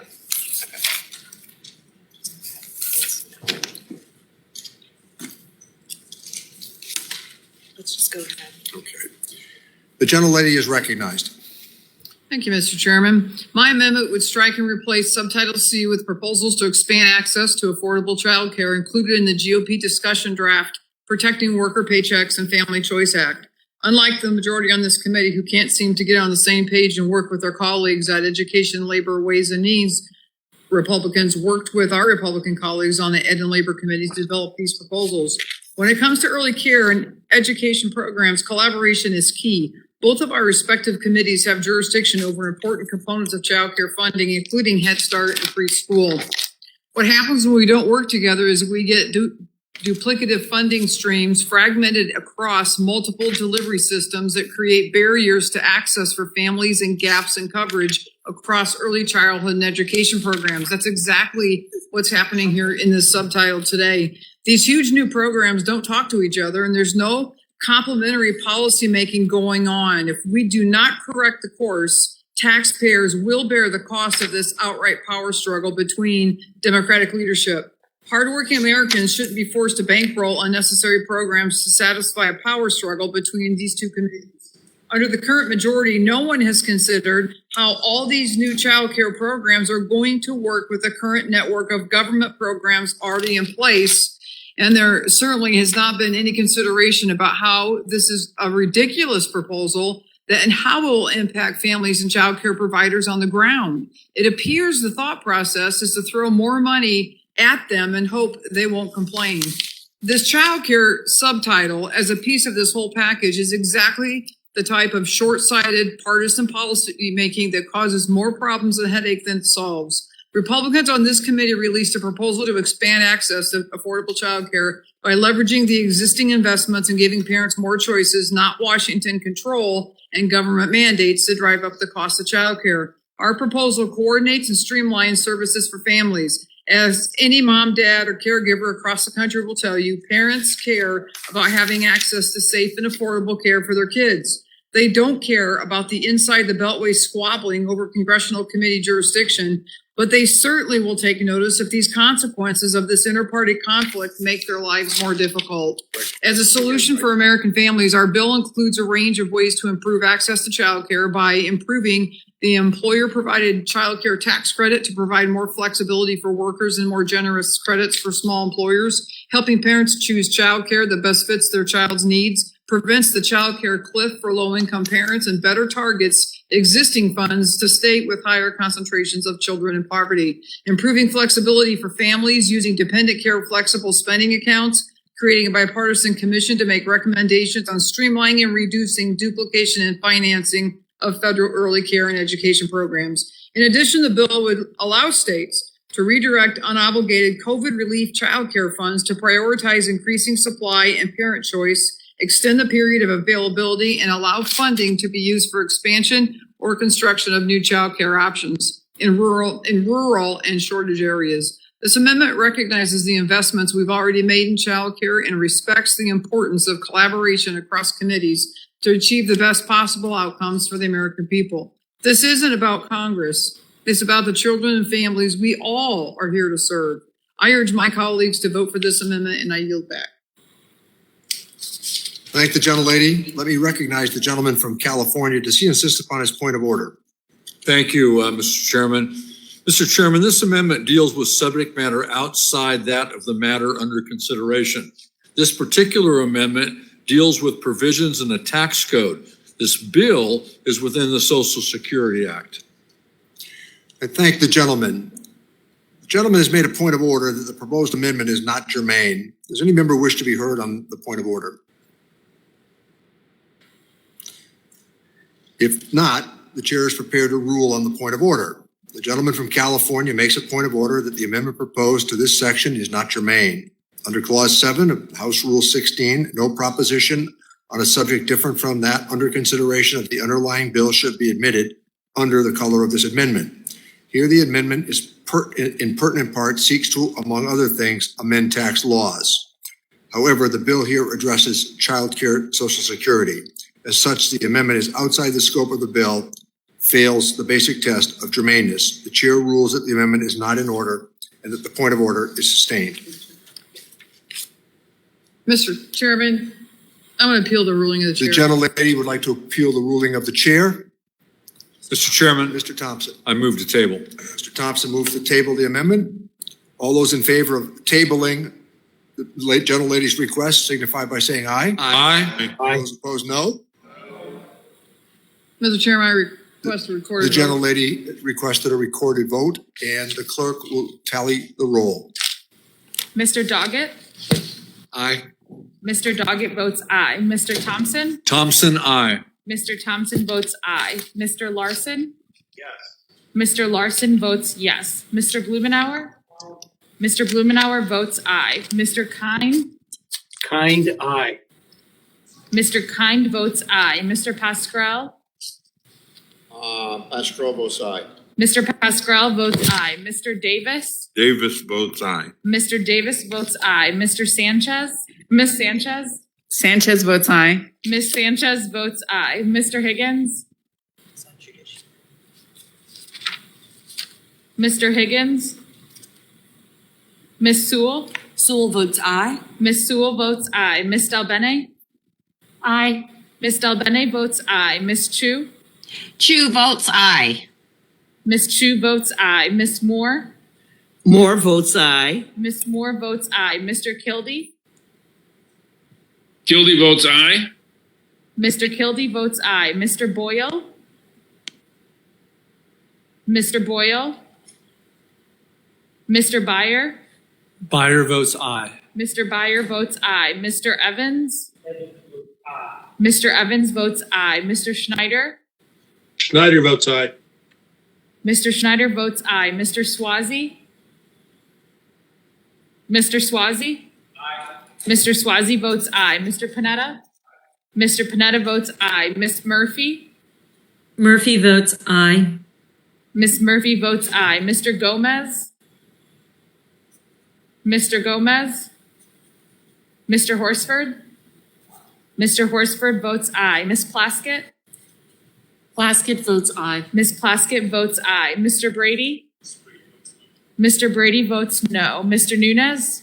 Nunes votes no. Mr. Nunes votes no. Mr. Buchanan? No. Mr. Buchanan votes no. Mr. Smith? Smith votes no. Mr. Smith of Nebraska votes no. Mr. Reed? Reed votes no. Mr. Reed votes no. Mr. Kelly? Mr. Kelly votes no. Mr. Smith of Missouri? Mr. Smith of Missouri votes no. Mr. Rice? Mr. Rice votes no. Mr. Schweikert? Mr. Schweikert votes no. Miss Walorski? Miss Walorski votes no. Mr. LaHood? No. Mr. LaHood votes no. Dr. Wenstrup? No. Dr. Wenstrup votes no. Mr. Arrington? No. Mr. Arrington votes no. Dr. Ferguson? Dr. Ferguson? Mr. Estes? Mr. Estes votes no. Mr. Smucker? Mr. Smucker? Mr. Hearn? Mr. Hearn? Mrs. Miller? No. Mrs. Miller votes no. Mr. Higgins? Higgins, yes. Mr. Higgins votes yes. Mr. Boyle? Mr. Gomez? Mr. Gomez votes aye. Mr. Arrington? Dr. Ferguson? I'm a no. Sorry, I said no, but it was still dialing me in. So no. That was my error, Mr. Arrington. I have No your vote. worries. Mr. Arrington, no. Dr. Ferguson? Dr. Ferguson? Mr. Smucker? Mr. Smucker votes no. Mr. Hearn? Mr. Chairman? Mr. Chairman votes aye.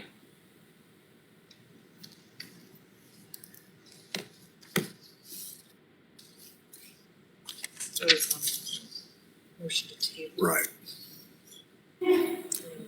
Would the clerk call the roll? Mr. Chairman, I have 24 ayes and 16 noes. There being 24 ayes and 16 noes to sustain the ruling of the chair. Are there any other amendments to the amendment in the nature of a substitute? Chairman? Mr. Reed? Mr. Reed, recognize the gentleman. Mr. Chairman, I have an amendment at the desk. Okay, Mr. Chairman? do that, Mr. Thompson. I reserve a point of order. Mr. Thompson has reserved a point of order. We're passing out Mr. Reed's amendment, and the gentleman will be recognized quickly to speak on his amendment. Yeah, okay.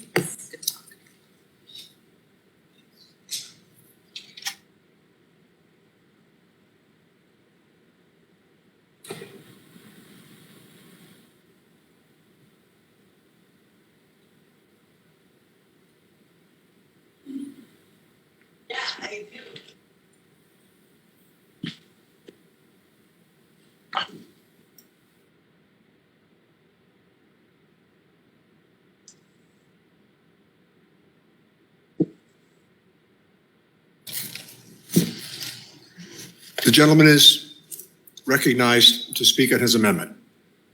Thank you, Mr. Chairman. Mr. Chairman, my amendment is very quite simply drafted to be consistent with what many of my colleagues on both sides of the aisle have indicated, that we need a strategic pause when it comes to the passage and consideration of not only this existing legislation, but the entire package making its way through the House committee process.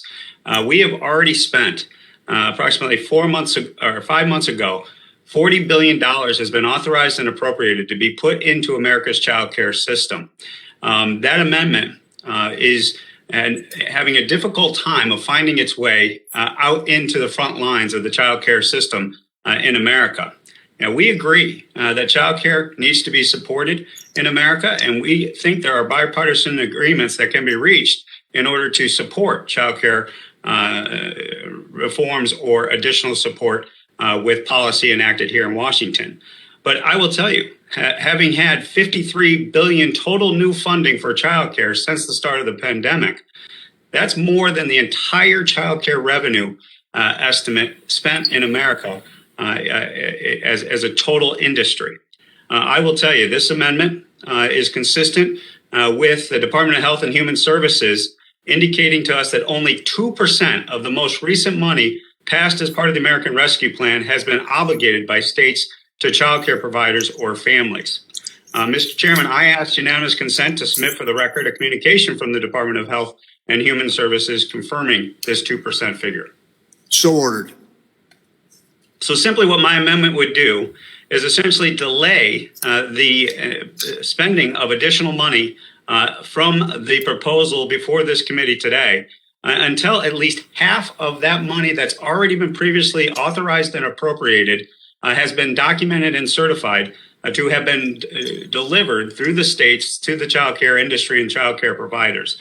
This is a simple, reasonable request that says with only 2% of the existing $53 billion plus dollars out there for childcare having been delivered and 48% of that money still out there to be spent, we should take that strategic pause. We should not go forward with this legislation until it's certified that the existing taxpayer dollars are doing their job before we allocate an additional billions of dollars that we see in the proposal before us. And with that, Mr. Chairman, I just ask my colleagues to support this simple amendment, and I yield back. I thank the gentleman. Does the gentleman from California, Mr. Thompson, continue to insist upon his point of order? Mr. Chairman, this amendment, it would condition the bill's effect on an unrelated contingency. The amendment makes the bill contingent on funds in another unrelated law. So the gentleman has made a point of order that the proposed amendment is not germane. Does any member wish to be heard on the point of order?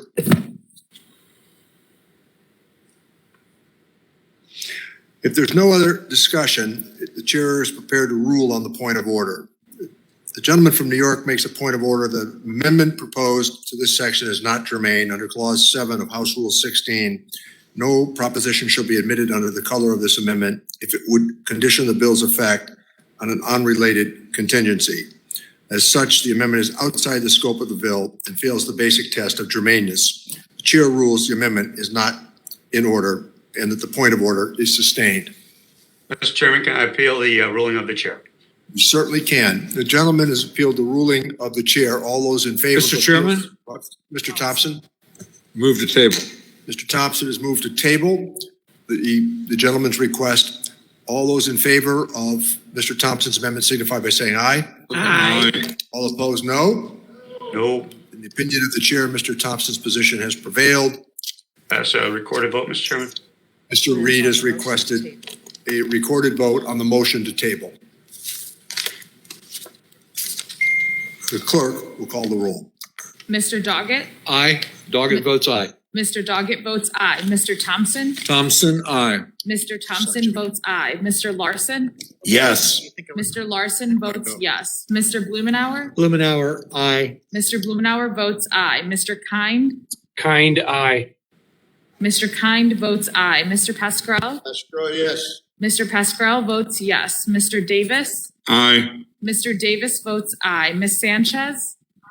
Ms. Sanchez votes aye. Mr. Higgins? Higgins, yes. Mr. Higgins votes yes. Ms. Sewell? Ms. Sewell votes aye. Ms. Sewell votes aye. Ms. Del Bene? Ms. Del Bene?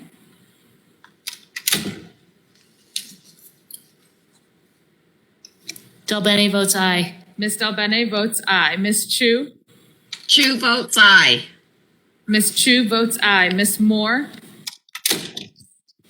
Moore votes aye. Ms. Moore votes aye. Mr. Kildee? Kildee votes aye. Mr. Kildee votes aye. Mr. Boyle? Mr. Boyle? Mr. Byer? Byer votes aye. Mr. Byer votes aye. Mr. Evans? Mr. Evans votes yes. Mr. Schneider?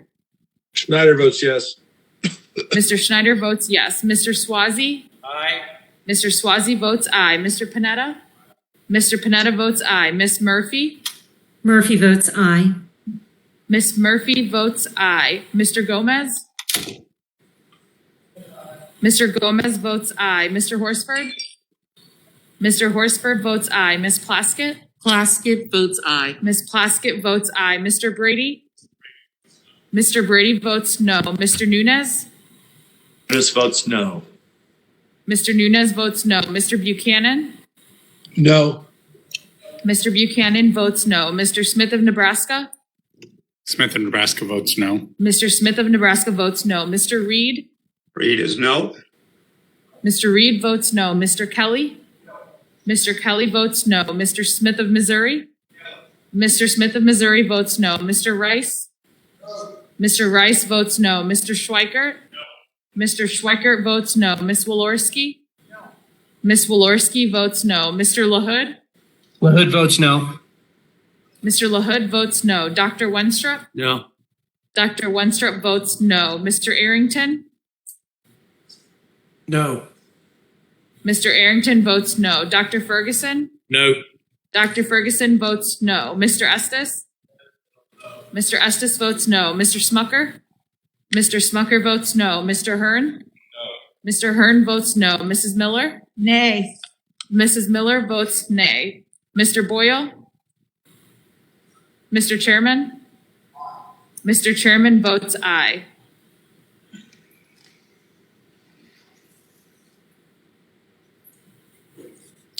The tally will be acknowledged. Mr. Chairman, I have 24 ayes and 18 nays. There being 24 ayes and 18 nays, the ruling of the chair is sustained. Is there any other amendment? Mr. Chairman, just a point Oh, of, I'd like to recognize Mr. Blumenauer. point of personal privilege. Please. Just something that's been chewing on me a little bit. There was an assertion somehow that the title that we're examining had a requirement that employees had a college education. And to the best of my knowledge, there's nothing in here that has that. I've been looking for it. Is there a citation that somebody, I think Ms. Orlowski made that claim. Is there some material here that I should look at? Because to the best of my knowledge, that's not part of this legislation.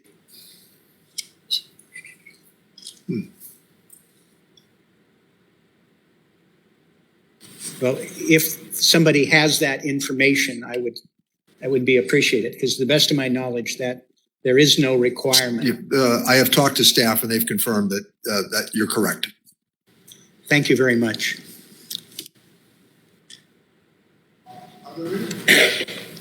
Are there any other amendments to the amendment in the nature of a substitute? Chairman, I have an amendment. Gentleman from Pennsylvania, Mr. Kelly is recognized. Mr. Chairman, Mr. Thompson is recognized. I reserve a point of order. Gentleman from California is reserved a point of order, and we will pass out the gentleman from Pennsylvania's amendment. I hope it's made the inboxes of those who are working remotely. And we are prepared to have Mr. Kelly speak on his amendment. Thank you, Mr. Chairman. The amendment's actually very simple, and I think that we're in a point in our country where we forget that we actually have a constitution and it needs to be followed, not just the parts we like, but also the parts that sometimes we want to debate. My amendment is pretty basic. All I'm asking is this: let's pump the brakes on this process and end this war on religion. My colleagues on the other side seem to have forgotten that our nation was founded upon the pursuit of religious liberty. The First Amendment to our Constitution guarantees the right to freedom of religion. The Supreme Court recently reaffirmed this right for child welfare providers in Fulton versus the city of Philadelphia. But for some reason, Democrats insist on including language in this bill that expressly prohibits faith-based child care organizations from receiving infrastructure improvement grants. My friends on the other side claim to want to address equity, but instead push secular inequity. And equity is nothing more than something defined as a quality of being fair and impartial and freedom from bias or favoritism. All my amendment would do was strike the prohibition and allow all high-quality child care providers to be eligible for grants to acquire, construct, renovate, or otherwise physically improve the infrastructure of their child care facilities, including the faith-based providers. By the way, the faith-based providers are the people, if you go back to the very beginning of who was looking for adoptive care and foster care, it was the faith-based community. I don't know why all of a sudden, if you're a faith-based person in a community, or if you have this belief that what you are protecting is something that you need to protect because that is basically one of the foundations of who we are as a people, and you're told that no, you can't be that way and still participate. If we're really talking about taking care of children, if we're really talking about taking on those who no longer have a family that they can be with, and there's a system in place and it started with the faith-based community, why would we tell those people now, no, you're deeply held faith-based? It doesn't matter anymore. It doesn't matter. That doesn't matter. And you're going to be excluded from foster care and adoptive care. And in this infrastructure bill, why would we discriminate and have a bias towards people who are doing what they think is right to take care of a child?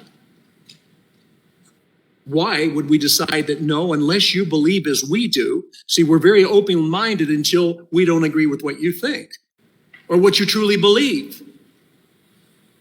You start to wonder, is this the America that has always been there for so many? Is this the America that's always stooped to help those who need care? Is this the America that's willing to take on, and is this a type of faith-based facility who's willing to take on these children and take care of them, especially in a time when there are so many out there? I would just tell you, I can't figure it out anymore. But I will say this, you have the ability right now, tonight, to look at what's taking place. And this amendment will protect parents' choices by helping new and existing faith-based child care providers to expand options for parents. Why would we not do that? So what I'm asking everybody on this committee is please take a look, not inside your politics, but inside your policy, inside your heart, and inside what America's always been. And let's be open. Let's be open. Let's not discriminate against somebody because they don't believe what we believe. So I would just like the committee to think about that, and you have an opportunity. I know when we do these things, it's hard for us to reach across the aisle. And it's hard for us, even when we believe an amendment is right, for us to go ahead and say, well, I think it's really good and I think it probably makes sense, but doggone it, it's not coming from our side. So I'm going to have to vote against it. I'm just ask you all to please consider what it is that we're talking about, and that is taking care of adoptive and foster care children in a home that the parents could choose. Thank you, Mr. Chairman. Thank the gentleman. Does the gentleman from California continue to insist on his point of order?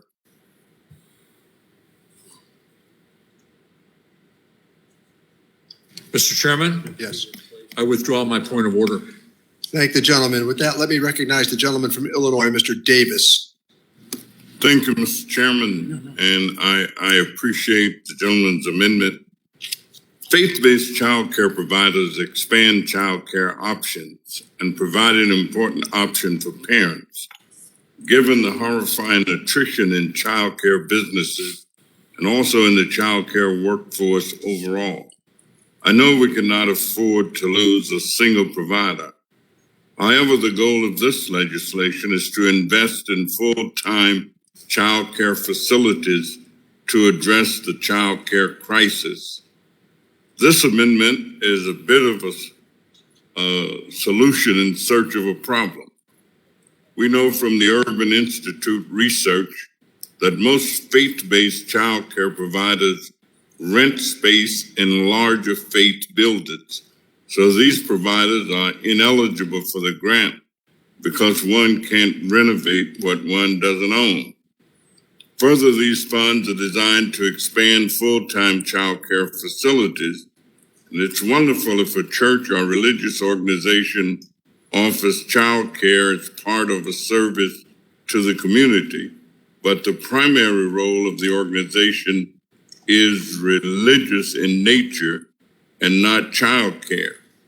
I appreciate my colleague's desire for these new child care investments to be widely available, and I would hope that he would withdraw his amendment and work with us to help parents find affordable, appropriate child care provided in safe facilities by appropriately compensated workers.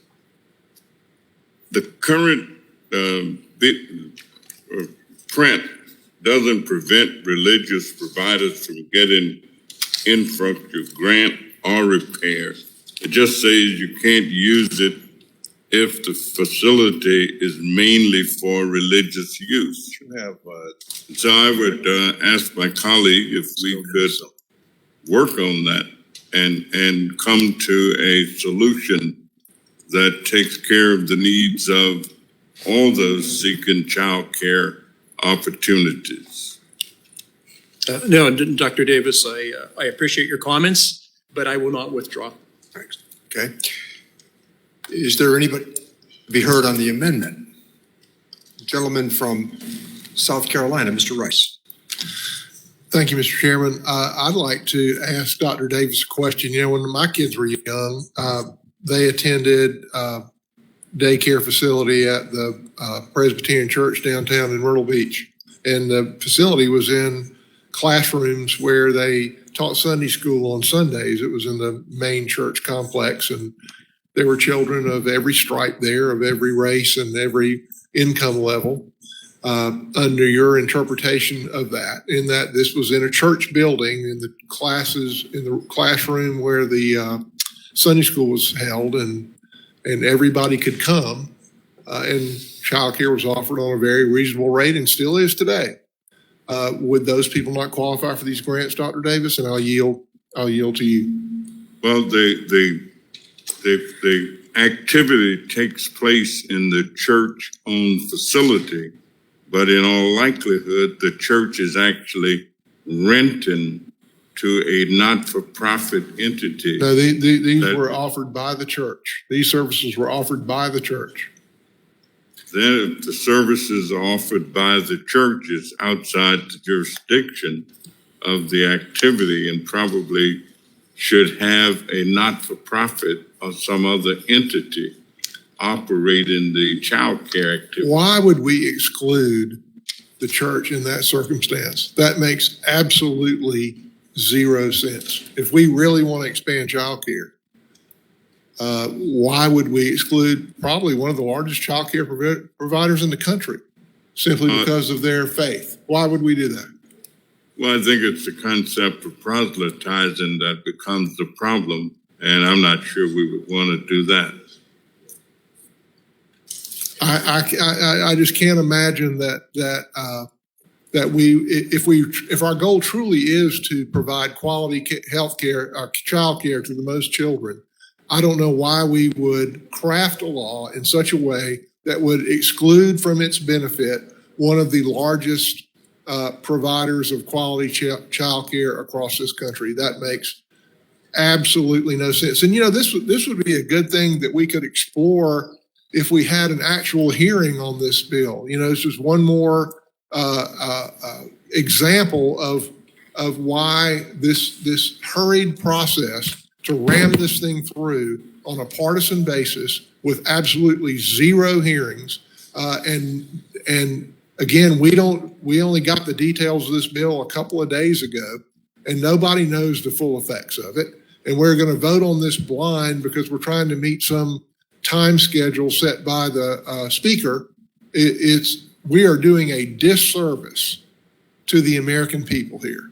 This entire hearing today and the hearing tomorrow and the hearings next week, done with no information, not even having a final bill. And we're here debating details that we don't even know. And spending billions of dollars that we don't have.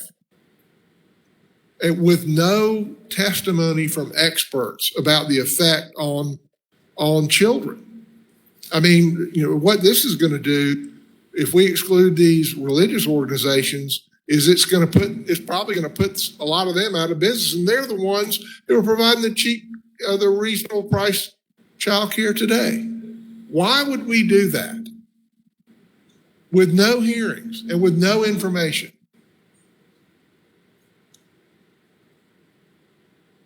You're doing a disservice to the very people that you say you're trying to help here. This is absurd. I yield back. Will the gentleman yield? Mr. Rice? I yield to the remainder of my time to Mr. Brady. Well, really, I just wanted to ask you a question. I think this is a wonderful point. I know the focus tonight from both parties is on those single parents and those children, often single moms, but not always. And I think your point is, Mr. Rice, that if there's a good quality childcare facility next door at a church or close to where you work, that is both good and convenient for that parent and for that child. But instead, under this bill, they have to drive across town or take a bus across town to find some facility that may be miles out of the way, making tougher on both the parent and the child because there's fear of proselytizing to a 2-year-old. That just doesn't make much sense. We ought to be encouraging that type of convenient, affordable care. Is that true, Mr. Rice? Absolutely, Mr. Chairman, Mr. Ranking Member. I yield back. Thanks. So the question is on the amendment from the gentleman from Pennsylvania. All those in favor signify by saying aye. Aye. Those opposed, no. No. The opinion of the chair, the noes have it. And that asks a recorded vote. Brady has requested a recorded vote, and the clerk will call the roll. Mr. Doggett? Doggett votes no. Mr. Doggett votes no. Mr. Thompson? Thompson, no. Mr. Thompson votes no. Mr. Larson? No. Mr. Larson votes no. Mr. Blumenauer? Blumenauer, no. Mr. Blumenauer votes no. Mr. Kind? Kind, no. Mr. Kind votes no. Mr. Pascal? Pascal abstains. Mr. Pascal abstains. Mr. Davis? Davis, no. Mr. Davis votes no. Ms. Sanchez? Ms. Sanchez votes no. Mr. Higgins? Higgins, no. Mr. Higgins votes no. Ms. Sewell? Sewell, no. Ms. Sewell votes no. Ms. Del Bene? No. Ms. Del Bene votes no. Ms. Chu? Chu votes no. Ms. Chu votes no. Ms. Moore? Moore votes no. Ms. Moore votes no. Mr. Kildee? Kildee votes no. Mr. Kildee votes no. Mr. Boyle? Mr. Boyle? Mr. Byer? Byer votes no. Mr. Byer votes no. Mr. Evans? Mr. Evans votes no. Mr. Schneider? Votes no. Mr. Schneider votes no. Mr. Swazi? No. Mr. Swazi votes no. Mr. Panetta? Mr. Panetta votes no. Ms. Murphy? Murphy votes no. Ms. Murphy votes no. Mr. Gomez? Mr. Gomez votes no. Mr. Horsford? Mr. Horsford votes no. Ms. Plaskett? Plaskett votes nay. Ms. Plaskett votes nay. Mr. Brady? Mr. Brady? Brady, aye. Mr. Brady votes aye. Mr. Nunez? Nunes, yes. Mr. Nunez votes yes. Mr. Buchanan? Buchanan, aye. Mr. Buchanan votes aye. Mr. Smith of Nebraska? Smith votes aye. Mr. Smith of Nebraska votes aye. Mr. Reed? Reed, aye. Mr. Reed votes aye. Mr. Kelly? Mr. Kelly votes aye. Mr. Smith of Missouri? Mr. Smith of Missouri votes aye. Mr. Rice? Mr. Rice votes aye. Mr. Schweikert? Mr. Schweikert? Ms. Walorski?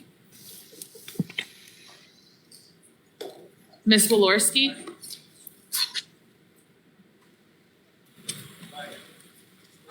Ms. Walorski votes aye. Mr. LaHood? LaHood is yes.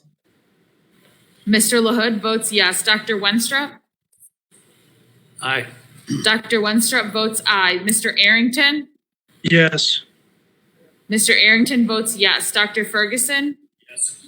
Dr. Ferguson votes yes. Mr. Estes? Yes. Mr. Estes votes yes. Mr. Smucker?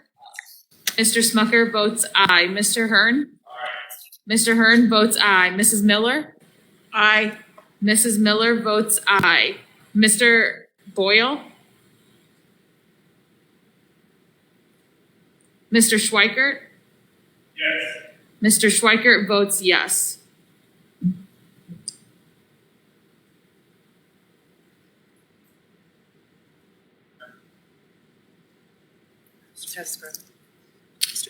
Mr. Pascal?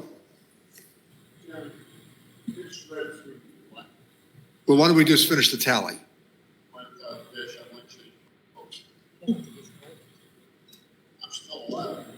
Okay, there, Mr. Chairman, how do you vote?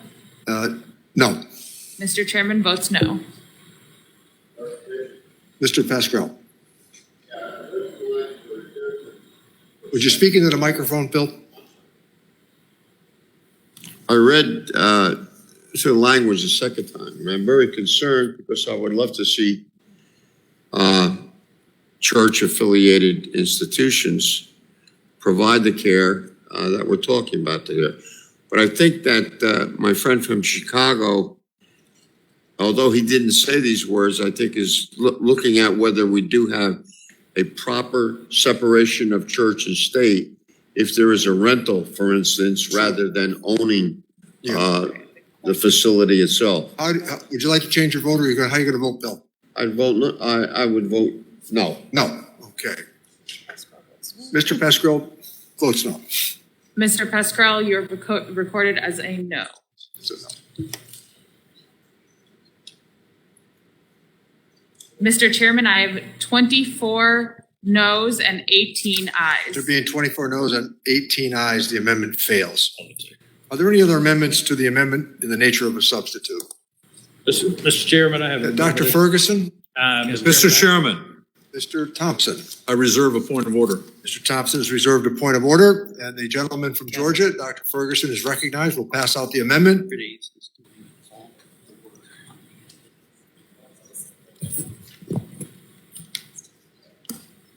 And that's okay. What was this?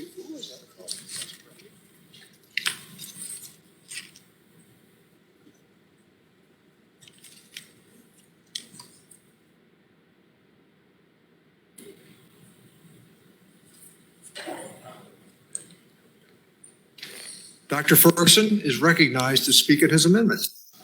Thank you, Mr. Chairman. Instead of thoughtful, flexible investments to boost the supply of high-quality, affordable child care, this bill before us includes about $500 million to the Department of Health and Human Services in new administrative dollars to run 5 new child care grant programs. And while, $500 million or $1 billion may not seem like a lot of money to my friends on the other side of the aisle, especially since we're marking up $3.5 trillion worth of spending here, I think we can do better work with these dollars. Instead of putting this money into the hands of bureaucrats, let's put it into small business owners. According to the Department of Labor, half of child care businesses are minority owned. 93% of child care workers are women, and 45% are minorities. Recognizing the reality of who provides the care in this country, my amendment would redirect the administrative money from HHS and the bureaucrats there to support growth and development of women and minority-owned child care businesses. My amendment also includes no mandates and no new nanny state policies that restrict choices for American families. I think about Miss Nellie Barber's daycare in my hometown of West Point, Georgia. Minority-owned business. My son attended there and received an absolutely stunning early childhood education. And I think of all of the work that Miss Nellie and her family and her workers did to provide child care for so many children with not many resources. And I think that money going to someone like Miss Nellie Barber to grow her business would be a much better use of these funds than as opposed to giving it to a bunch of bureaucrats in Washington, D.C. So with that, I would urge support of my amendment. With that, Mr. Chairman, I yield back. Thank the gentleman. Mr. Thompson.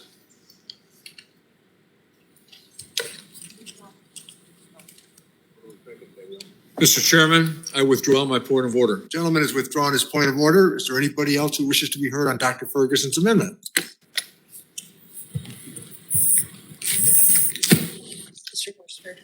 Mr. Horsford, the gentleman from Nevada, is recognized on Dr. Ferguson's amendment.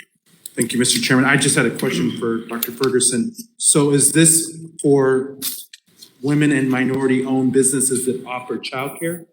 Yes, it's specific. We would like to see it go to child care providers. But really, any minority-owned or woman-owned business. But we want to see growth in this space. Right, and that's what I'm trying to clarify, because obviously the underlying bill provides funding to all child care providers, including women and minority-owned businesses that provide child care services. I'm just trying to clarify: is this for businesses other than child care? No, this is for this bill. This is for child care. Okay, it's just not clear. It doesn't state that. Well, then it should fit right in with a lot of the language in this overall bill, because much of it is not clear. Well, Mr. Chairman, I don't know if staff or someone can clarify, but again, if it's either. We believe that this is already included, Mr. Horsford. It's included as childcare or not childcare? As childcare. Childcare, yeah. Ask Mr. Horsford to restate his question. Do you want to restate the question, Mr. Horsford? My question was, is the amendment clear that the funds that would be diverted are for childcare specific businesses that are owned by women and people of color? If so, the underlying bill does that because that's what the funding is for. Or if it's only for women and minority owned businesses that are childcare and it's like a set aside, that's different. So as it reads, it says after providers, assuming that is, and that is childcare providers, including minority and women-owned businesses. Bottom line, the last thing we need is another $500 million going to bureaucrats at HHS. If we're going to spend this money, let's put it in the hands of the folks that can actually provide the service. Mr. Horsford, yours is a technical question, and most child care providers are already owned by women and people of color.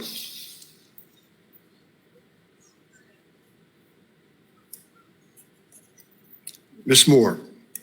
I guess I just want to get in on the questioning. Is this, I'm looking at the language here. Is this redundant or is it just supplanting the monies? Or is it just It is redundant? redirecting the money from HHS to these minority women-owned businesses. Okay, thank you. Anybody else who wishes to be heard on the amendment? Gentleman from Illinois, Mr. Davis is recognized. Chairman, I am a strong supporter of minority and women-owned businesses.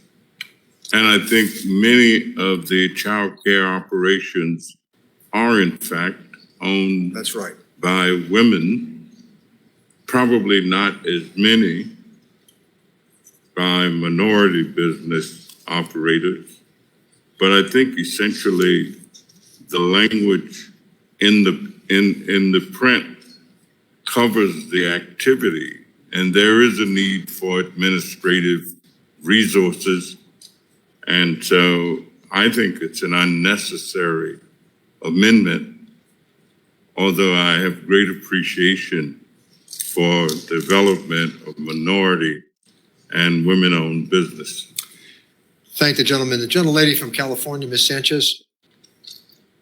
Thank you, Mr. Chairman. I agree with Mr. Davis. He pretty much articulated the argument that I had, that if the bulk of business childcare providers are women and minorities, the money goes to them. So it's a pretty redundant amendment, and I would urge my colleagues to vote no.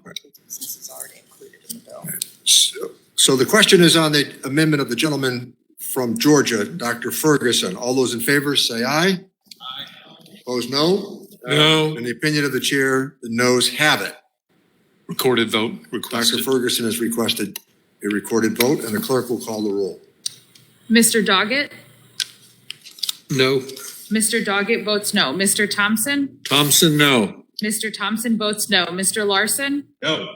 Mr. Larson votes no. Mr. Blumenauer? Blumenauer, no. Mr. Blumenauer votes no. Mr. Kind? Kind, no. Mr. Kind votes no. Mr. Pascrell? Pascrell votes no. Mr. Pascrell votes no. Mr. Davis? Davis votes no. Mr. Davis votes no. Ms. Sanchez? Sanchez is no.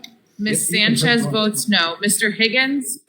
Higgins, no. Mr. Higgins votes no. Ms. Sewell? Sewell votes no. Ms. Sewell votes no. Ms. Del Bene? Del Bene votes no. Ms. Del Bene votes no. Ms. Chu? Chu votes no. Ms. Chu votes no. Ms. Moore?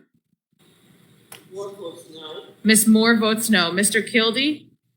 Kildee votes no. Mr. Kildee votes no. Mr. Boyle? Mr. Boyle? Mr. Byer? Mr. Byer? Mr. Evans? Mr. Evans votes no. Mr. Schneider? Schneider votes no. Mr. Schneider votes no. Mr. Swazi? No. Mr. Swazi votes no. Mr. Panetta? Mr. Panetta votes no. Ms. Murphy? Murphy votes no. Ms. Murphy votes no. Mr. Gomez? Mr. Gomez votes no. Mr. Horsford? Mr. Horsford votes no. Ms. Plaskett? Plaskett votes no. Ms. Plaskett votes no. Mr. Brady? Brady votes aye. Mr. Brady votes aye. Mr. Nunes? Nunes votes yes. Mr. Nunes votes yes. Mr. Buchanan? Buchanan votes yes. Mr. Buchanan votes yes. Mr. Smith of Nebraska? Smith of Nebraska votes yes. Mr. Smith of Nebraska votes yes. Mr. Reed? Reed votes yes. Mr. Reed votes yes. Mr. Kelly? Yes. Mr. Kelly votes yes. Mr. Smith of Missouri? Yes. Mr. Smith of Missouri votes yes. Mr. Rice? Mr. Rice votes yes. Mr. Schweikert? Yes. Mr. Schweikert votes yes. Ms. Walorski? Ms. Walorski votes yes. Mr. LaHood? Yes. Mr. LaHood votes yes. Dr. Wenstrup? Dr. Wenstrup votes yes. Mr. Arrington? Yes. Mr. Arrington votes yes. Dr. Ferguson? Yes. Dr. Ferguson votes yes. Mr. Estes? Mr. Estes votes yes. Mr. Smucker? Mr. Smucker votes aye. Mr. Hearn? Mr. Hearn votes yes. Mrs. Miller? Aye. Mrs. Miller votes aye. Mr. Boyle? Mr. Byer? Mr. Byer votes no. Mr. Byer votes no. Mr. Chairman? No. Mr. Chairman votes no.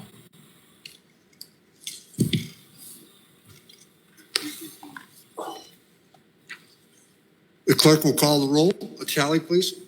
Mr. Chairman, I have 24 noes and 18 ayes. There being 24 noes and 18 ayes, the amendment fails. Are there any other amendments in the nature of a substitute? Mr. Chairman, I have an amendment at the desk. Dr. Winstrup? Mr. Chairman, Mr. Thompson? I reserve a point of order. Thompson is reserved a point of order. We will pass out Dr. Winstrup's amendment.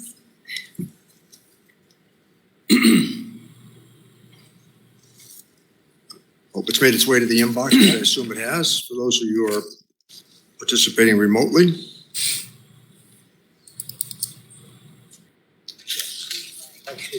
The gentleman is recognized to speak in his amendment. Thank you, Mr. Chairman. As we sit here today, there are American citizens and Afghan allies who worked with and fought side by side with us for 20 years, stranded behind enemy lines in Afghanistan, who we have yet to evacuate. These are people President Biden left stranded. This was not President Trump's plan. President Trump's deadline for withdrawal was May 1, but only if conditions were met. Why? Because that was before the fighting season begins and before the Taliban is at its strongest and most capable. We're seeing the Taliban set up an illegitimate government comprised of terrorists who seek to align with our adversaries and undermine human rights, democracy, and freedom around the world. In fact, 4 of the 5 Taliban terrorists President Obama released in exchange for Bo Bergdahl are now in leadership positions. The chaos in Afghanistan was not inevitable. It did not need to happen this way. And this administration knowingly left American citizens and our Afghan allies behind so that they could meet an arbitrary August 31st deadline, which became the Taliban's red line. While I do believe that we all can carry on and should carry on during chaos, what we should all be doing right now is considering an all-hands-on-deck approach to getting our people and allies home safely. In April, we formed the Honoring Our Promises Working Group, bipartisan. We sent letters, made phone calls, and had bills passed into law that would expedite the process of getting our SIVs out of the country. We never expected that U.S. citizens and our military assets would be left behind. As a veteran of the Iraq War, I personally had the experience to work with and support the Special Immigrant Visa Program, where I supported 2 Iraqi interpreters. And I know firsthand how they did their job, and as warfighters, we couldn't do our job without theirs. They fight and die with us. One of them, actually both of them, are now physicians and U.S. citizens, but one's a cardiologist and a proud American citizen. And he texted me when Afghanistan was deteriorating, and he said, "It's very, very disheartening. The image of American morality is being tested and is not doing so well so far. We made a promise to these Afghans that we would stand up for them if they fought with us. Our Afghan allies volunteered to serve with the United States because they believed in our cause and our people. Make no mistake, our failure to honor our promises is a black eye in the United States. That's why I'm offering this amendment, to try in one small way to live up to our end of the deal with our Afghan allies. My amendment would expand child care availability under the subtitle to include Afghan SIVs with kids under the age 13 years old. That's it. The underlying bill would provide $27 billion in new child care spending, even though 98% of the funds from the last $39 billion spending package remain unspent. Instead of haphazardly debating needs we're not even sure we have, the people we have left behind in Afghanistan is a known crisis that we should be dealing with. In addition to helping our Afghan interpreters, repatriating Americans is an immediate and urgent need. But the mission in Afghanistan is not complete, and it won't be complete until all American citizens are returned or evacuated safely, as well as our deserving allies. We have to be better than this. We have to be better than what we are doing. I know getting our SIVs, as well as every single American home, has bipartisan support. Most recently, I led a bipartisan letter with 36 of my House colleagues urging President Biden to commit to evacuating all Americans and Afghan partners, regardless of the arbitrary deadline. Mr. Chairman, I request unanimous consent to submit this letter for the record. So ordered. I'm disappointed that we're here today to talk about adding billions of dollars to address an issue we've already addressed. As well, we shouldn't be focusing on raising taxes on Americans and small businesses to fund a $3.5 trillion bill. I hope my colleagues will recognize the immediate need to help Afghan SIVs, many of whom are still precariously stranded in Afghanistan. I urge adoption of my amendment that does one thing: expands child care availability to include Afghan SIVs with children under 13 who have been fortunate enough to get here as promised to them. With that, I yield back. Gentleman from California, does he insist upon his point of order? He does. Mr. Chairman, I withdraw my point of order. Mr. Thompson has withdrawn his point of order. Is there anybody who would wish to be heard on the amendment from the gentleman from Ohio? Gentlelady from Wisconsin. I just have a question of the author. Is there anywhere in the substitute that would forbid a provider from providing childcare to these Afghan refugee children? What? I would yield for the answer. Yep. And your Thank question you. is direct? Yep, go ahead. In the underlying bill, it states increasing child care availability in tribal communities for families with children who have not attained 13 years of age. And that's all it says. Now you're back.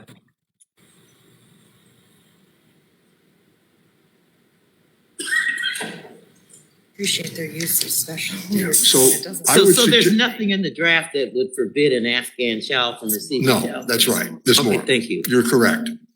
I think that the Office of Refugee Resettlement provides various assistance to those newly arrived immigrants. So I think that this is best left to the resettlement agencies. And my understanding is that this would be accomplished. Mr. Chairman, if I may. Yes. May I speak Oh, to sorry, that? Mr. Brady? Mr. Brady's going to, go ahead, Kev. So thank you, Chairman. Let me yield to Dr. Winstra.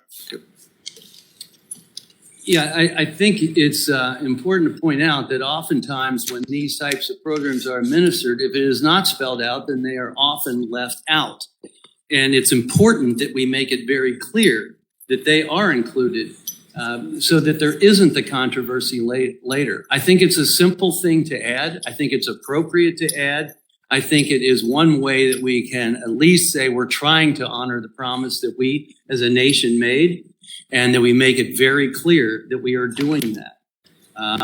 It is, I think, a good thing for America's standing in the world that we try to make every effort and make it very clear that we are trying to honor our promises. And this would do just that. I yield back. Is there anybody else who wishes to be heard on the amendment? All those in favor of the amendment signify. Aye. Hold on a second. What is it? Does Mr. Davis want to be heard on the amendment? Mr. Davis wants to speak. No. Other than, I think you've explained it, Mr. Chairman, it is instinctively an assumption or assumed, but that HHS would give technical assistance to the establishment or development of any programs that are not currently funded. And so I find nothing that would prevent Afghanistani children from receiving early childhood education or daycare assistance, and HHS could indeed work with refugee resettlement to work that out. The question before us is on the gentleman's amendment. All those in favor, signify. Mr. Chairman, Ms. Wolarski. I'd like to yield my time to Representative Winthrop. First of all, I'd like, with all due respect, use the old adage, you know what happens when you assume. And I won't go any further on that. But why would we want to assume when we can make it so clear? Why do we specifically say tribal communities? Wouldn't that be assumed as well? This isn't that hard. You got one chance at the end of this day to do the right thing on one of our amendments. And I urge you to do it. I urge you to do it. Don't assume. You know how our government works. Dr. Winstrup? Yes. The gentleman yield for a moment? Yes. I know that Dr. Dave is very sincere about this, and I know you are as well. And you just made the case that there's nothing preventing care for these children, but actually there is. We just had this discussion. If they are trying to obtain care in a faith-based organization that is providing them this transition help, under this law, we're forbidding that. So there, and my guess is many of these are seeking within their community, in their faith, that transition into the United States and a new life. So my guess is this underlying bill probably cuts off significant avenues of affordable, convenient childcare for these SIV people moving our way. Would that be your understanding, Dr. Winstrup? Yes, it would. And I might point out that the administration right now is seeking funds for those refugees, et cetera, that are coming to the United States. So they might be victims of hurricane, whatever the case may be. This is using existing funds. This would be consistent with what the administration is asking us to do. And I hope you can consider that and just add that language. Please, it's not that hard. It makes sense. It's consistent with what the administration wants us to do. Question before us is on the amendment from Dr. Winstrup. There is nothing in this bill that limits access to care for any group. I think the resettlement agencies are more than capable of this. We can seek clarification and act upon it if we think it's necessary once we get their advice and consent. With that, the question... Mr. Chairman. Yes, Dr. Ferguson. Thank you. So based on your last statement, if there is an Afghan refugee settlement or group, and they are providing child care in an Islamic setting, then they would be eligible for these funds. I think in answer to your question, we need clarification on these issues. Because if you're going to give it to children in an Islamic setting, what's wrong with giving it to someone in a Catholic setting? We need and seek clarification on the question that Dr. Winstrup and Dr. Ferguson have both offered, and we can do that. So we're gonna pass it before we have clarification. No, we're not going to pass it, I don't think. I think that the better opportunity here is to seek clarification on it. And So I we- would be open to some suggestions on making sure 1,000 Afghan refugees are arriving this weekend in Massachusetts. So I will yield the balance of my time to Dr. Winstrup. So am I to understand, Mr. Chairman, that if we got clarification that it didn't include Afghan SIVs, you're okay with it? Mr. Chairman, if I may ask you a question, because you said that we need clarification on it. So what I want to hear then is if they clarify that this does not include Afghan SIVs, then you're okay with that. I understand the technical assistance, Doctor, that you're attempting to make. I feel uncomfortable making a judgment based upon the lack of information that I currently have at the moment. And I would be prepared to assist you if we can find out from the resettlement agencies who are more appropriate in terms of determining what I think is going to be generous American assistance. But we can clarify that, and we are not. We can clarify that as Congress, and we are not.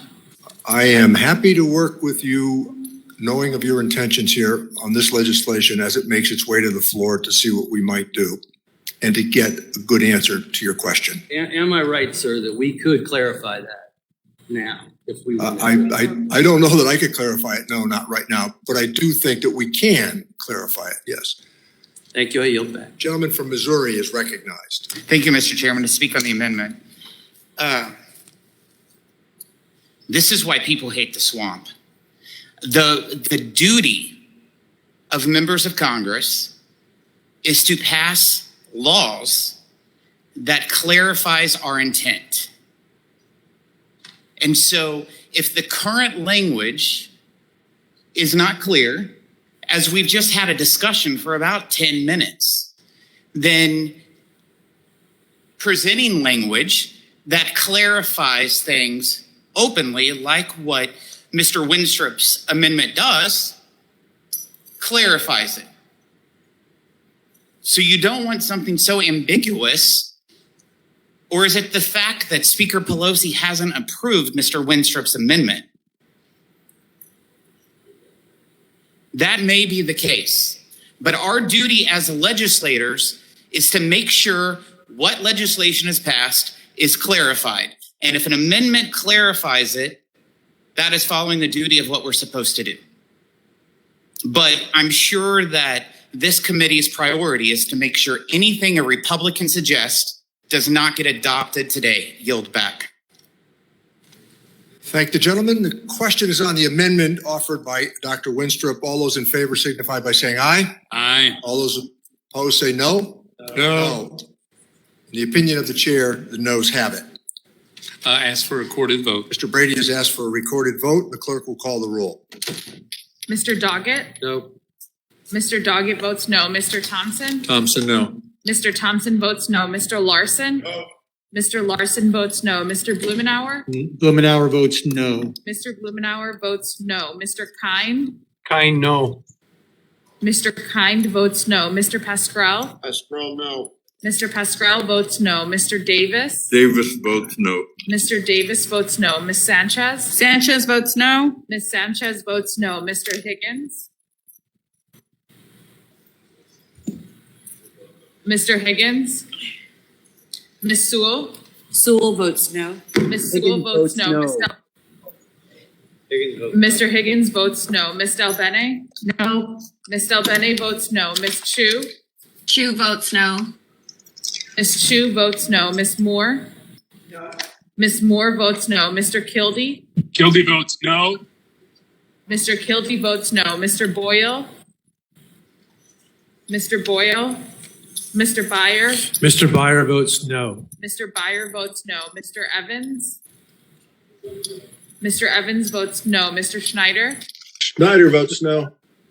Mr. Schneider votes no. Mr. Swazi? No. Mr. Swazi votes no. Mr. Panetta? Mr. Panetta votes no. Ms. Murphy? Murphy votes no.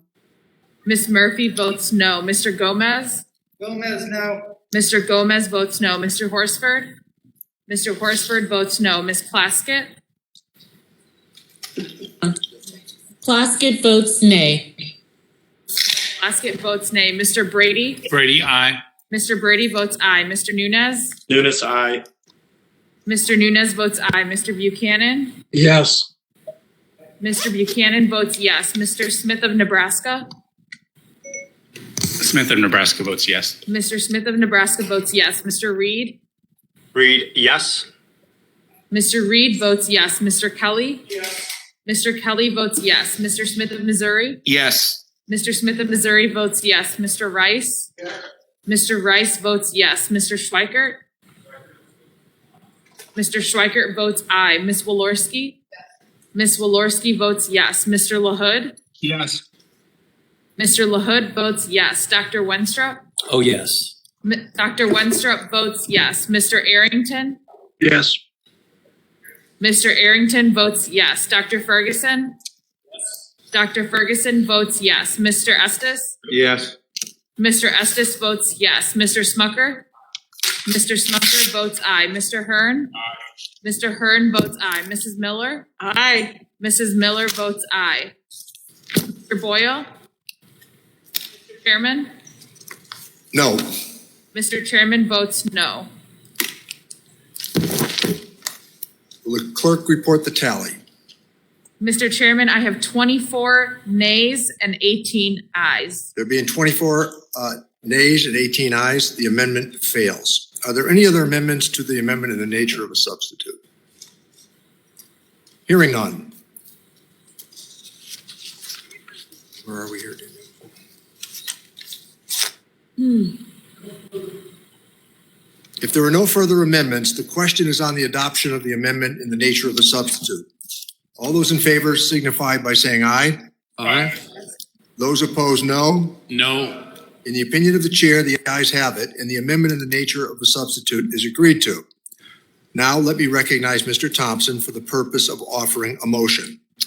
Mr. Chairman, I move that the committee favorably report Subtitle C, Budget Reconciliation Legislative Recommendations relating to child care access and equity, as amended to the Committee on Budget. The question is on transmitting the bill Subtitle C as amended to the House Committee on the Budget. Members are reminded to unmute themselves for the voice vote. All those in favor signify by saying aye. Aye. Those opposed signify by saying no. No. In the opinion of the chair, the ayes have it. The motion is agreed to, and Subtitle C as amended is ordered transmitted to the House Committee on the Budget. Mr. Chairman, a recorded Gentleman vote, from please. Texas, Mr. Brady, is recognized and requests a recorded vote, and the clerk will call the roll. Mr. Doggett? Aye. Mr. Doggett votes aye. Mr. Thompson? Thompson, aye. Mr. Thompson votes aye. Mr. Larson? Yes. Mr. Larson votes yes. Mr. Blumenauer? Blumenauer, aye. Mr. Blumenauer votes aye. Mr. Kind? Kind, aye. Mr. Kind votes aye. Mr. Pascrell? Yes. Mr. Pascrell votes yes. Mr. Davis? Davis votes aye. Mr. Davis votes aye. Ms. Sanchez? Sanchez votes aye. Ms. Sanchez votes aye. Mr. Higgins? Higgins, yes. Mr. Higgins votes yes. Ms. Sewell? Sewell votes yes. Ms. Sewell votes yes. Ms. Delbene? Yes. Ms. Delbene votes yes. Ms. Chu? Chu votes yes. Ms. Chu votes yes. Ms. Moore? Ms. Moore votes aye. Mr. Kildee? Yes. Gildy votes yes. Mr. Kildee votes yes. Mr. Boyle? Mr. Boyle? Mr. Byer? Mr. Byer votes aye. Mr. Evans? Mr. Evans votes aye. Mr. Schneider? Schneider votes aye. Mr. Schneider votes aye. Mr. Swazi? Yes. Mr. Swazi votes yes. Mr. Panetta? Mr. Panetta votes yes. Ms. Murphy? Murphy votes no. Ms. Murphy votes no. Mr. Gomez? Gomez, aye. Mr. Gomez votes aye. Mr. Horsford? Mr. Horsford votes aye. Ms. Plaskett? Plaskett votes A. Ms. Plaskett votes aye. Mr. Brady? Brady, no. Mr. Brady votes no. Mr. Nunes? Nunes, no. Mr. Nunes votes no. Mr. Buchanan? Buchanan, no. Mr. Buchanan votes no. Mr. Smith of Nebraska? Smith of Nebraska votes no. Mr. Smith of Nebraska votes no. Mr. Reed? Reed, no. Mr. Reed votes no. Mr. Kelly? No. Mr. Kelly votes no. Mr. Smith of Missouri? No. Mr. Smith of Missouri votes no. Mr. Rice? Mr. Rice votes no. Mr. Schweikert? Mr. Schweikert votes no. Ms. Walorski? Ms. Walorski? Ms. Walorski votes no. Mr. LaHood? No. Mr. LaHood votes no. Dr. Wenstrup? Dr. Wenstrup votes no. Mr. Arrington?